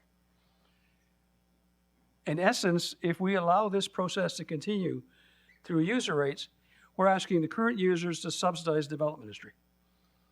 Now, Councillor Marion Pritchard raised the point, but if you talk to the build president, or if you talk to the various developers in the community, they are more than willing to front end the cost of many of these projects, because it does two things. It allows their projects to proceed more expeditiously, thus saving long-term cost increases, and it guarantees they're going to have capacity, because the issue isn't the pipes. This issue is the water and the treatment plants and the sewage treatment plants. And if you ask our staff, we're looking, I think the last count, there's 24 of them, either current or being projected across the Durham region. Now, we need to be very serious about how we're going to address it. I think Mayor Carter raised the point. There's no possible way we're going to put in a 10 or 15% water and sewer rate next year. So we've got two options. We can get the province to pony up and then, reverse the development charge restrictions and give us our 100% back, and fund some of these capital costs to facilitate their housing policies. Or secondly, if the province isn't going to step up, then we need to very seriously reach out to the entire development community that's building in Durham region in the next 10 years and ask them to fund in upfront charges the capital projects that will benefit their projects in the long run. Now, that's not a new thing for the region. I'll give you two examples. One, Seton. We were facing this entire question about Seton. How could we develop Seton if we couldn't service it? What did we do? We sat down with the developers. We got them to upfront financing. And we were able to catch the service of the ground, which will then speed up their development. Recently this year, we agreed to upfront the cost of building GO stations, provided the province allowed us to recover it from future expansion of the area surrounding our GO stations. In essence, the developers, again, are upfronting the repayment of that cost. The whole equation needs to change. You must wrap up. Because very simply, and I'll put it in one sentence, the users that are currently in Durham region cannot afford to pay for future growth. They will only benefit future users and current developers. They're tapped out, and it's time we looked at a new model. Thank you. Thank you. All right, there are no other requests on this. I'll call the recorded vote was called. Thank you, Mr. Chair. Recorded vote on the amendment is starting now.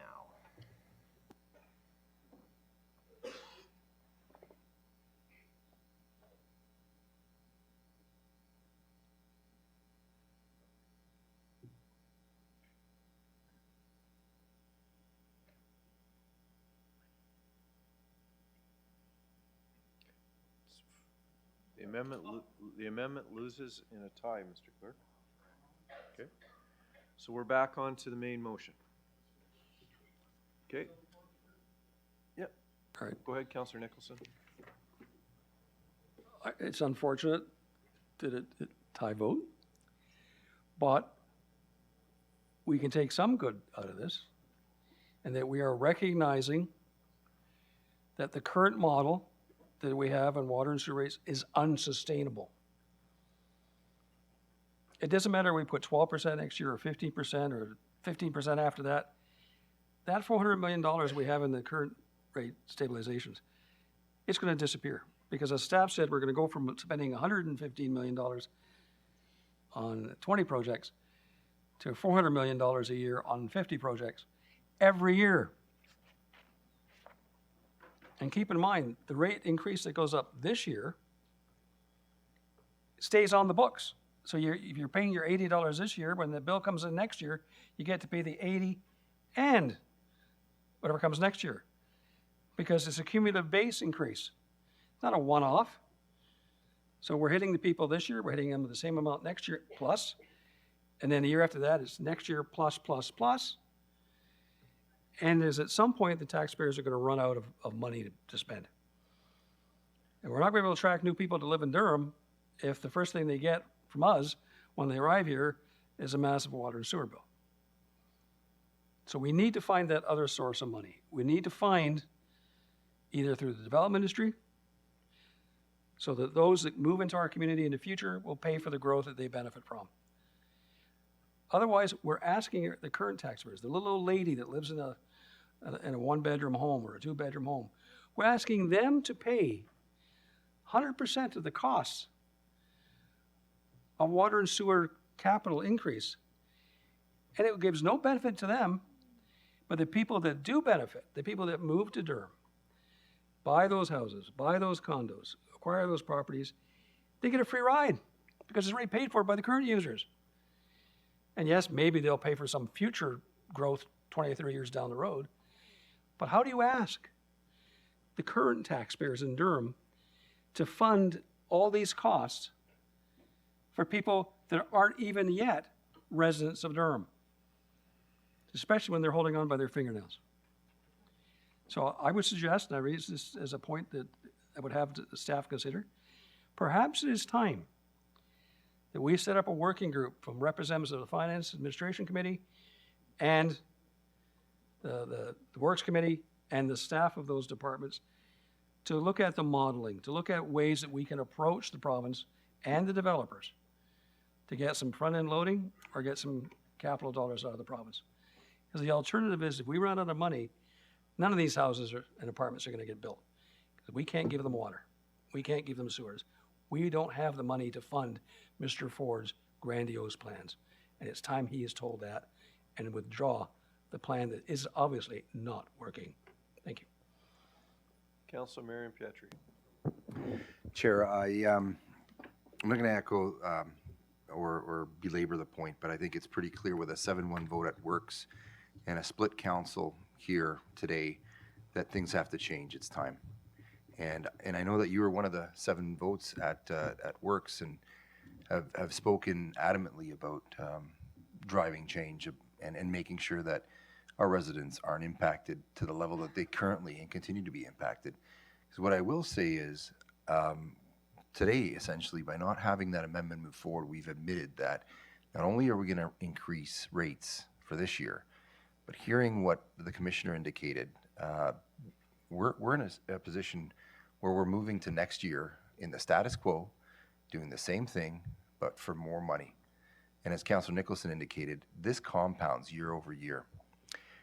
And I suppose, the conversation about clean water versus having a hole in our budget is one that's convenient at times politically, but I don't think that too many people around this table hold a water ticket or have ever held one. I did. And I can tell you that it's important to provide clean drinking water, especially in today's day and age. And I think that developers requesting capacity get just how important it is to have these conversations with the province. And the reason why I say that, because, the provincial governments, regardless of stripe, they change. But their attitudes towards those who are facilitating growth does not. if these conversations through these, you know, let's say large influential proponents take place, they tend to listen a lot more so than, you know, with certain other groups. And that amendment was the opportunity for us to have that conversation driven by that group. And I would suggest that having not passed the amendment, this council hopefully will get together with those, you know, influential proponents to get the ear of the province, because I don't think we're going to be able to come back here next year, because I don't see the appetite this year to reduce a 15 to a 4, because we couldn't reduce a 7.4 to a 4. And we have to be very cognizant of the effects in not forecasting that this is only $32 versus $82. And then identifying that hole is good. It's important for us to do and understand, but it's how we fill the hole. Today we said we were going to fill it the same way we always do, by asking users and taxpayers for more money. I think we have to get to the point, and I say we because, you know, we're on the same council, and we're all going to be painted with the same brush, and it may be okay for everyone, but we do have to get to the point where that hole is filled differently, because local property taxpayers pay to us just as they pay to the provincial government and the federal government, and are not getting the infrastructure dollars that this region needs to be able to facilitate growth, because that's what it comes down to. Having gone to the hospital over the last couple of weeks, I just can't fathom how many more units we can build in this region without a new hospital. Today we had a discussion about hospital funding, and it's again on the backs of property taxpayers. We have discussion now about future growth needs relating to water and sewer, and it's again on the backs of current users. I think it's time, and I think, you know, it's unfortunate that we didn't move forward today with that signal, because ultimately it's going to be the same conversation next year. And I'm not going to ask, you know, the Commissioner in Finance what the surplus was last year, and to give me a 10-year forecast of the surplus retroactively. I have those numbers. And I think residents probably think that, you know, we're not asking these questions and we don't know the numbers, but I would suggest that we do. We understand. We just need to have the intestinal fortitude to take the rhetoric out of the equation about whether or not you're going to get clean drinking water, and the boogeyman about, you know, us having a hole in our budget, and just drive. Because I think right now we're in reverse, or at least in neutral. Councillor Chapman? Call the question. Seconded by Mayor Collier on calling the question. On calling the question, we'll call the vote. All those in favor? In opposition? 1, 2, sorry, in opposition, please put your hands up. 1, 2, 3, 4, 5, 6. 6. You know what, we'll just call a recorded vote. It's easy. We'll have to call a recorded vote. Members of council. Thank you, Mr. Chair. Recorded vote on calling the question. On calling the question. Starting now.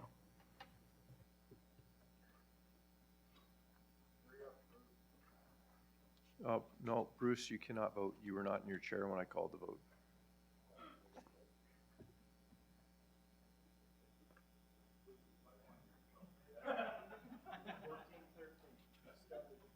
Okay, on calling the question, 18 to 10, so calling the question wins.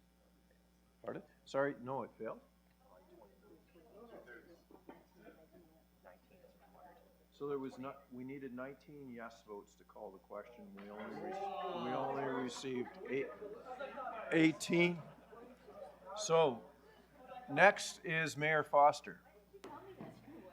Well, thank you, Mr. Chair. I actually supported calling the question, but you know, you know, I'll respect the comments from my colleagues, but we heard of rhetoric, we heard of politically convenient.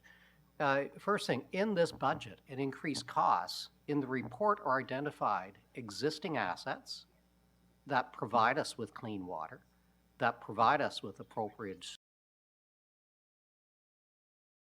So to suggest that something's politically convenient when we need to keep those, when we need to be able to turn the water on, this is not all about growth. A lot of it is about growth, but it's also about maintaining our existing assets. Ms. Taylor, you and I had a conversation, and we spoke to the report. My concern was growth paying for growth, and we know that it doesn't. There's a suggestion that we needed to look at this, but you and your staff did a significant amount of work on this to try to make sure that future residents pay their fair share for the growth component. Is that fair? That's correct. In trying to figure out how to phase Bill 23, we're spreading it over multiple years, even though the impact is in the earlier years, to try to have those later people pay.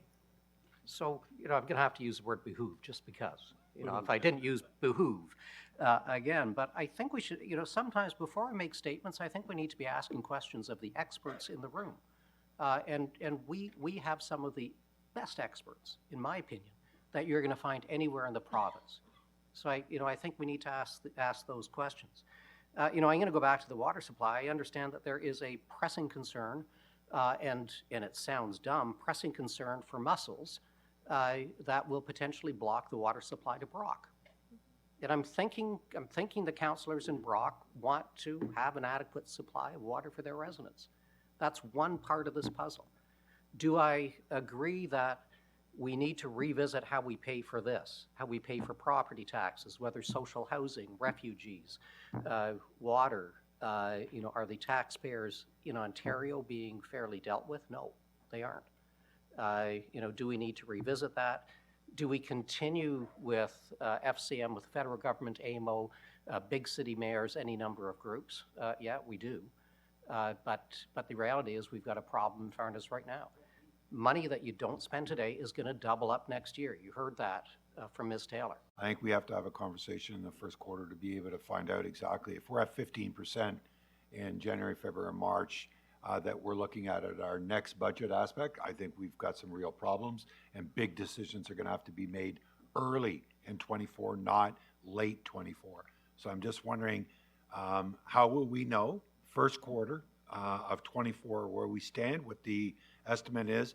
I love what Mayor Foster had said about existing and what needs to be done. So when can we make those decisions in regards to priorities and making sure we're not looking at 15% next December? So through the chair, I have two things. So the work that AMO is doing, they've been very consciously put on the table that the provincial budget and election forthcoming, but the provincial budget is end of March is the consultations, right? So they want to get information and advocacy very publicly in front of the provincial budget, which is first quarter.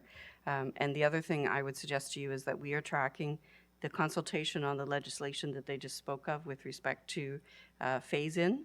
As soon as we have any information, we will also remodel, and we can come and report that to FNA to say the modeling has adjusted. We've now got hopefully good news that they're shifting that. So every time we have more information, we will be working to remodel and keep this council aware of what that looks like.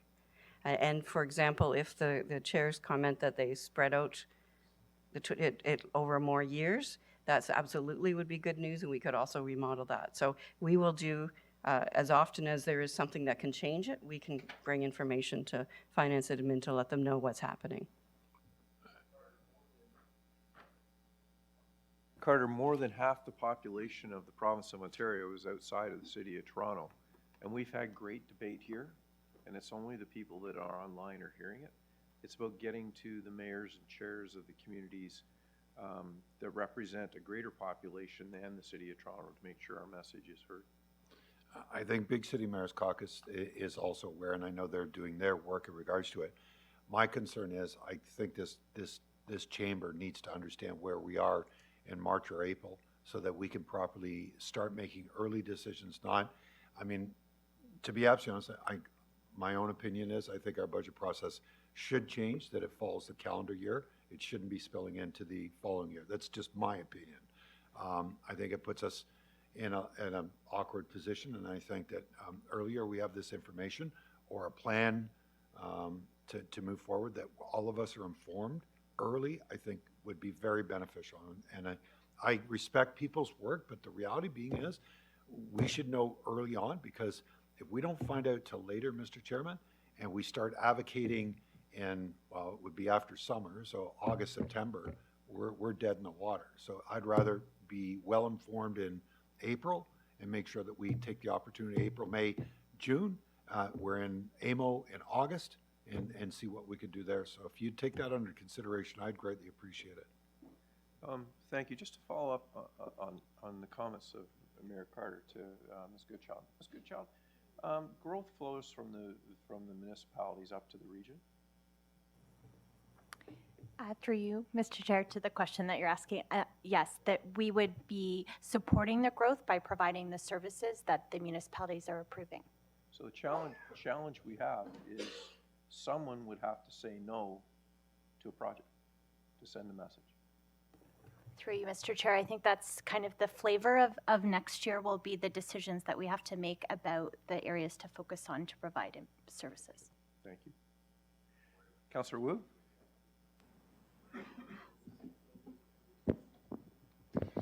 I'm fine. Merry Christmas, everyone. Well, you know what? We're all glad to hear that you're fine, and now we'll move on to Mayor Ash. I move that the question now be put. Well, Mayor Ash, you were the last person Good. in the speakers list, so. No, it's fine.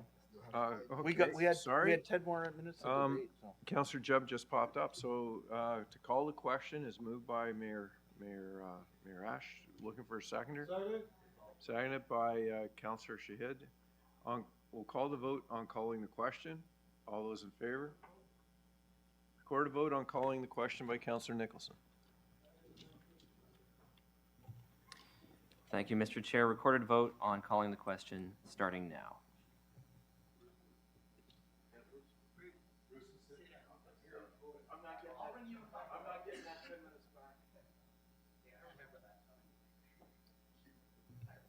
Looking for Councillor McDougall.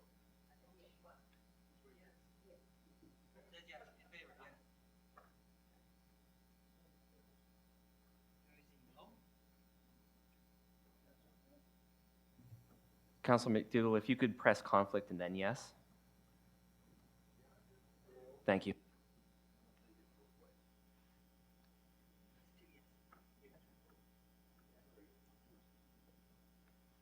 So on calling the question passes. So now we're calling the question on the item. On item number 6. Recorded vote called by Councillor Nicholson. Thank you, Mr. Chair. Recorded vote on item number 6 of the Finance and Administration Report is starting now.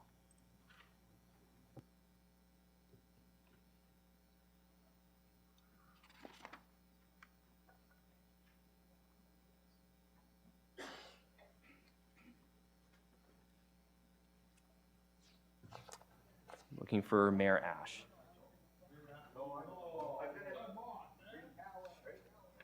Could I ask you to do the same, hit conflict, and then select your vote again? Thank you.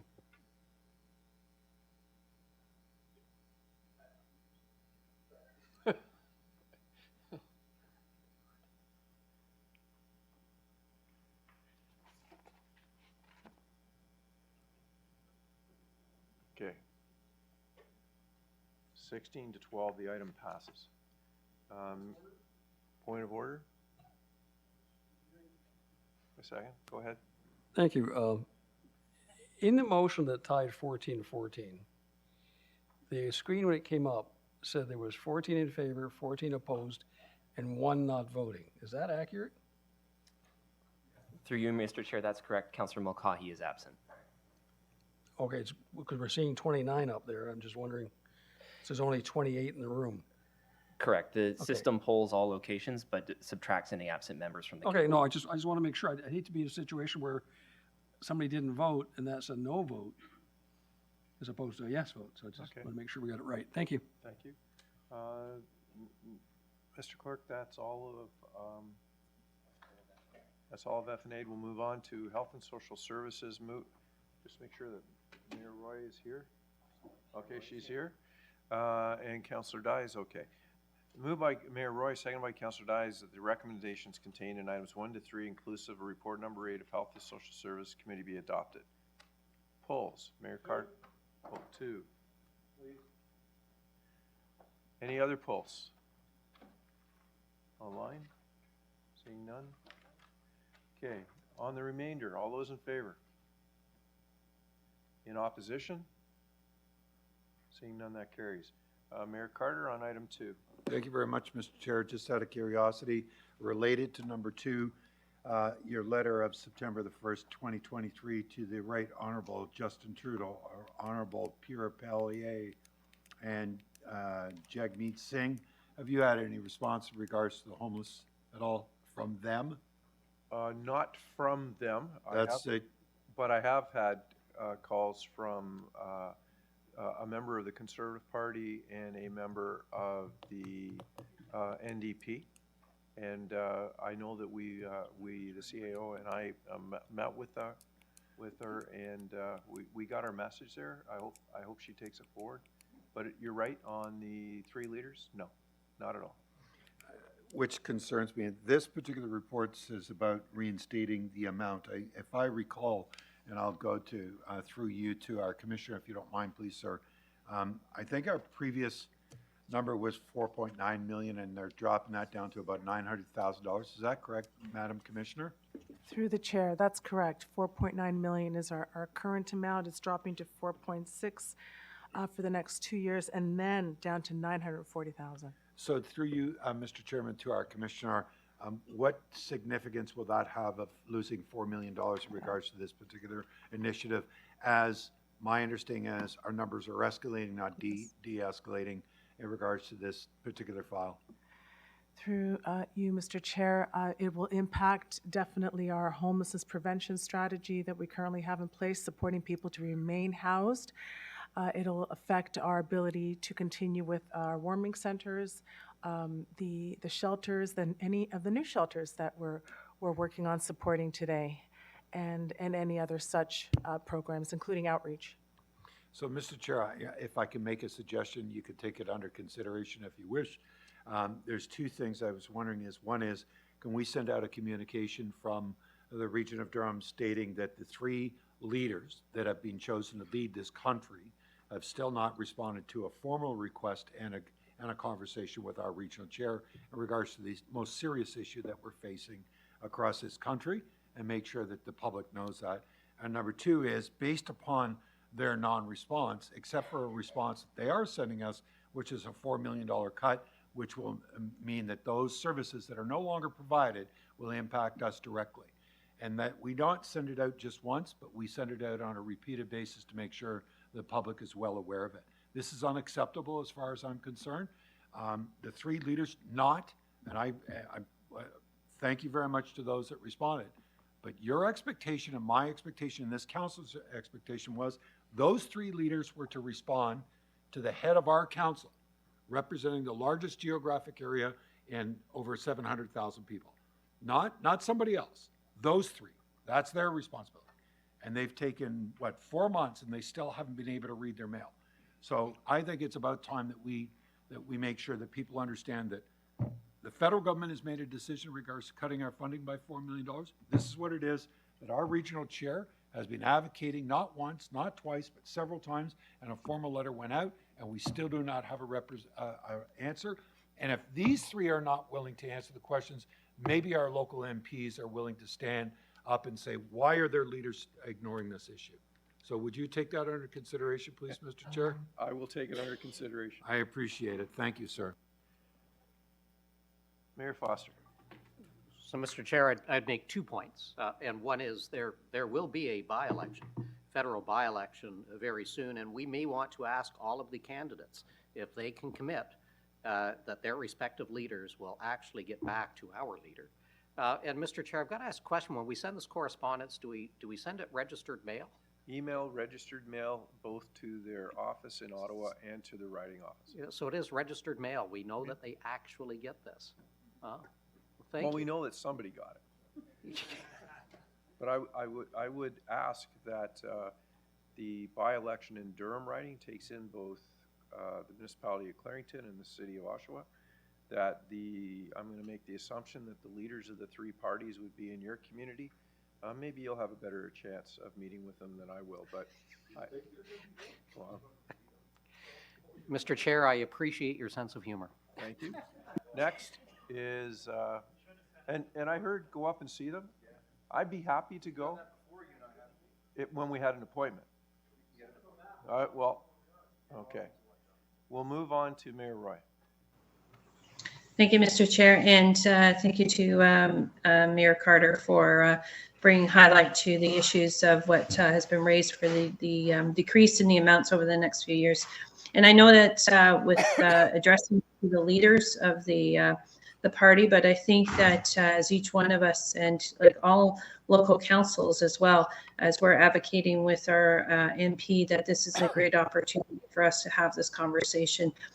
Because as each municipality is starting to give commitment to work with the region, it's the federal government that also needs to step up to plate to help to support with what our needs are.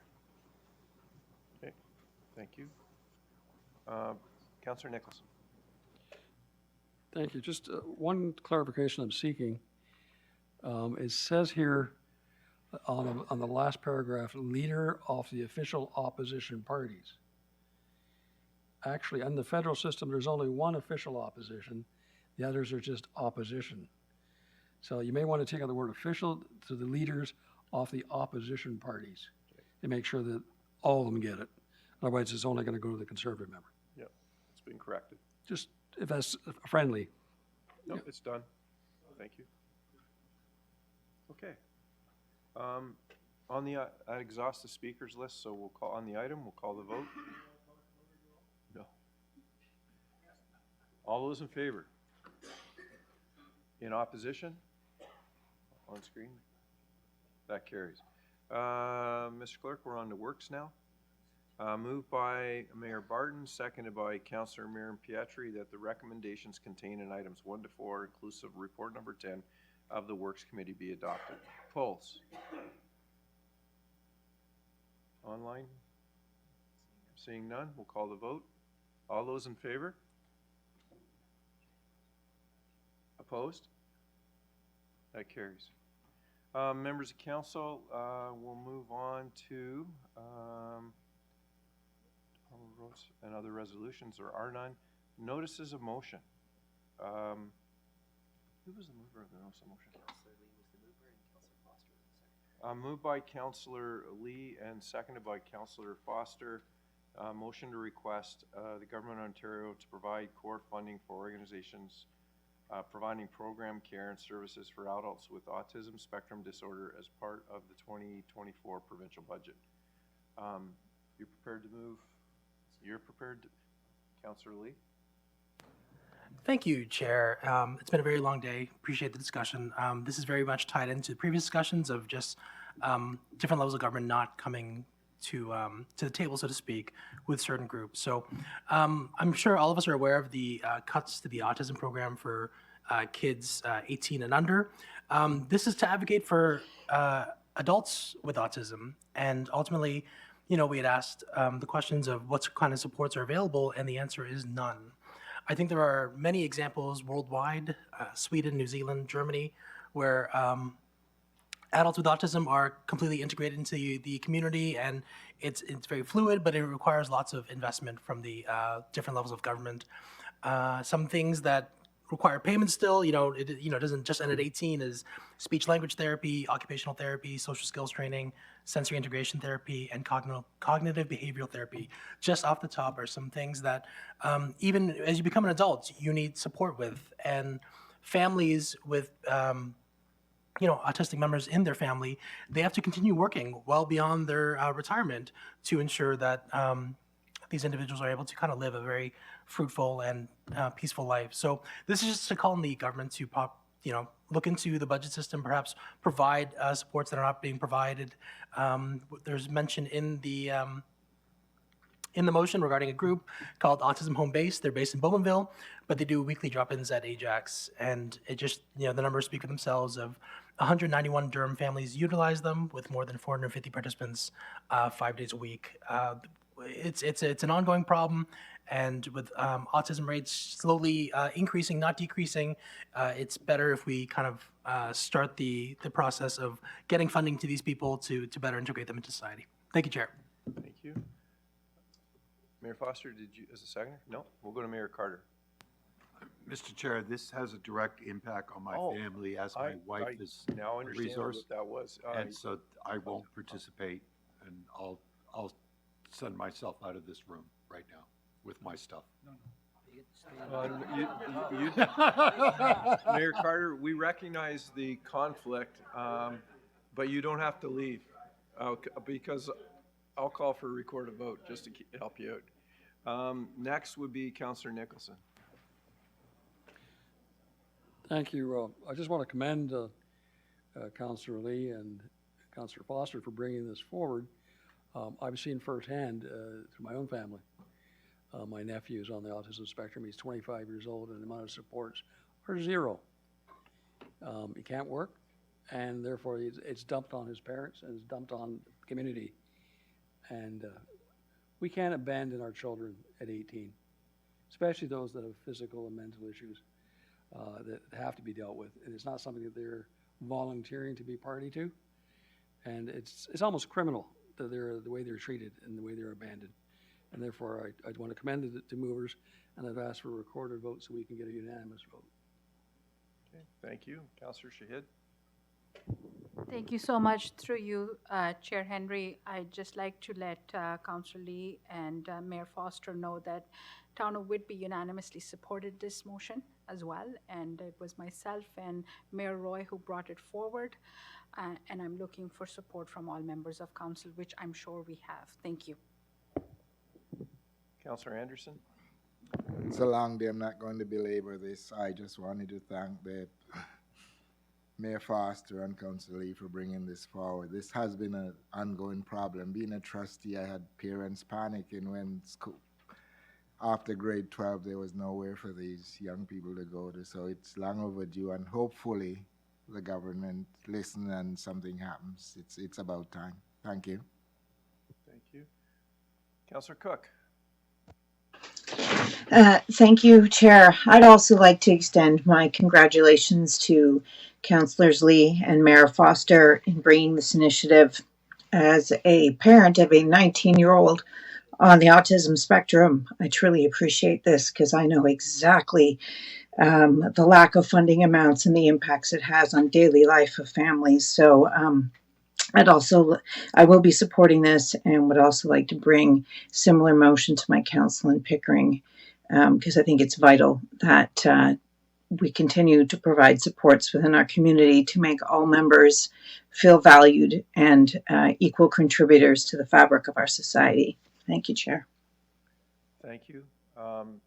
Members of council, that exhausts the request, so it's just left with the recorded vote. So, Mr. Clerk, I'll call the recorded vote now. Thank you, Mr. Chair. Recorded vote on the notice of motion is starting now.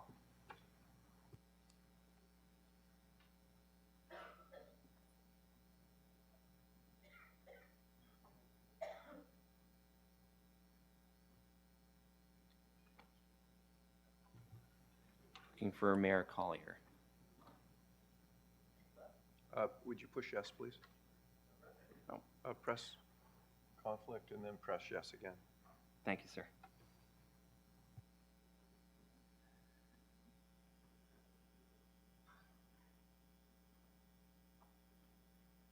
So that is unanimous by all members of council recognizing the one conflict. So that passes. Members of council, that brings us to Mr. Clerk, unfinished business. There's no unfinished business. Announcements. Councillor Kerr, push your button, please. Well, Mr. Chair, at this time of Christmas, I have an earth-shattering announcement to make. This may come as a great surprise to many, if not most or all in the room, but all of Santa Claus's reindeers are female. Now, I understand all these years, everybody has acknowledged that, Rudolph and Cupid and, and all the rest of the names, but I have actually undeniable proof that this is the case, Mr. Chair. The reindeer is the only member of the deer family in which both males and females have antlers.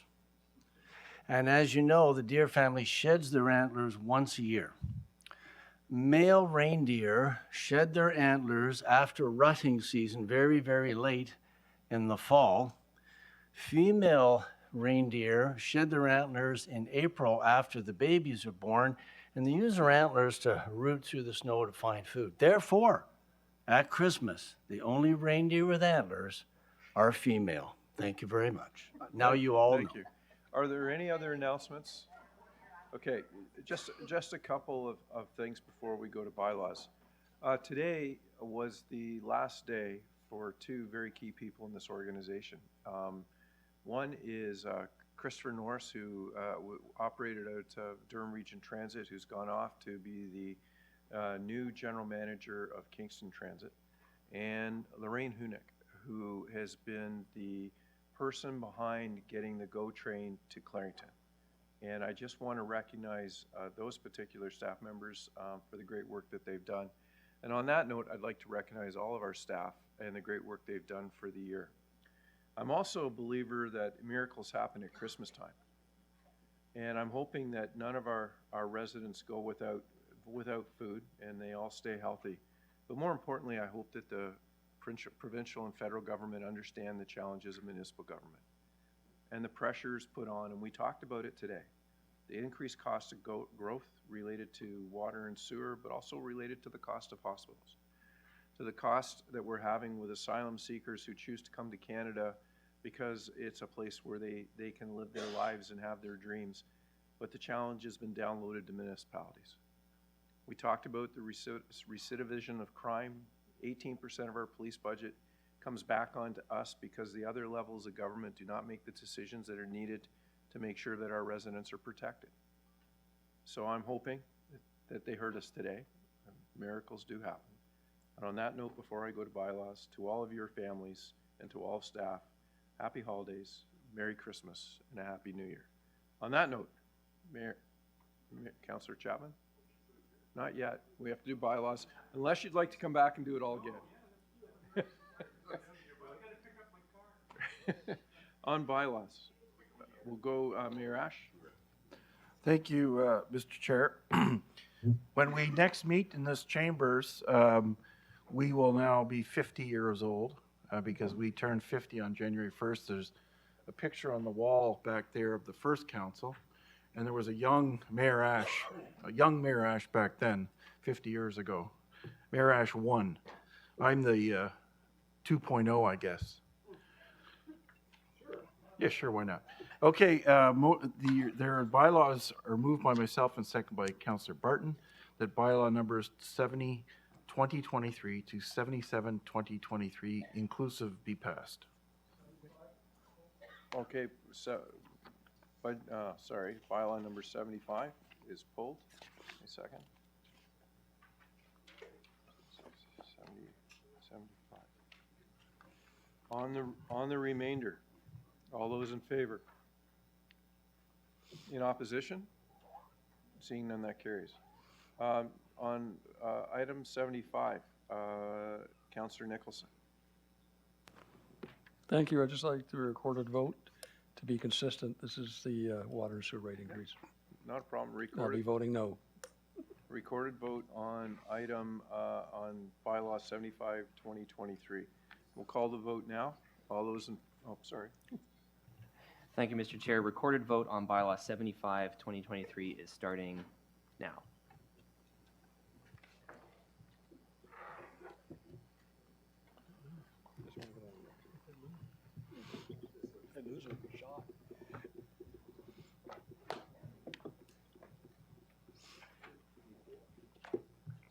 On the confirming, okay, on the item, it carries. Yeah, it carries. Thank you, Mr. Chair. Moved by myself, second by Councillor Barton, that bylaw number 78, 2023 being a bylaw to confirm the proceedings of the Council of the Regional Municipality of Durham at their meeting held the 20th day of December 2023 be passed. On the confirming bylaw, all those in favor? Opposed? That carries. Last part of the meeting is adjournment. Mayor Wadden, move adjournment, seconded by Councillor Wu. On adjournment? Oh, okay, recorded vote on adjournment.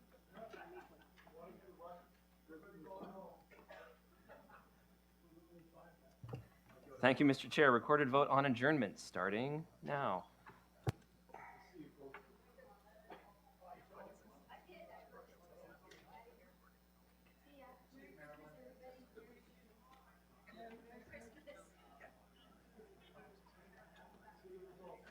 Okay. That carries. We are adjourned.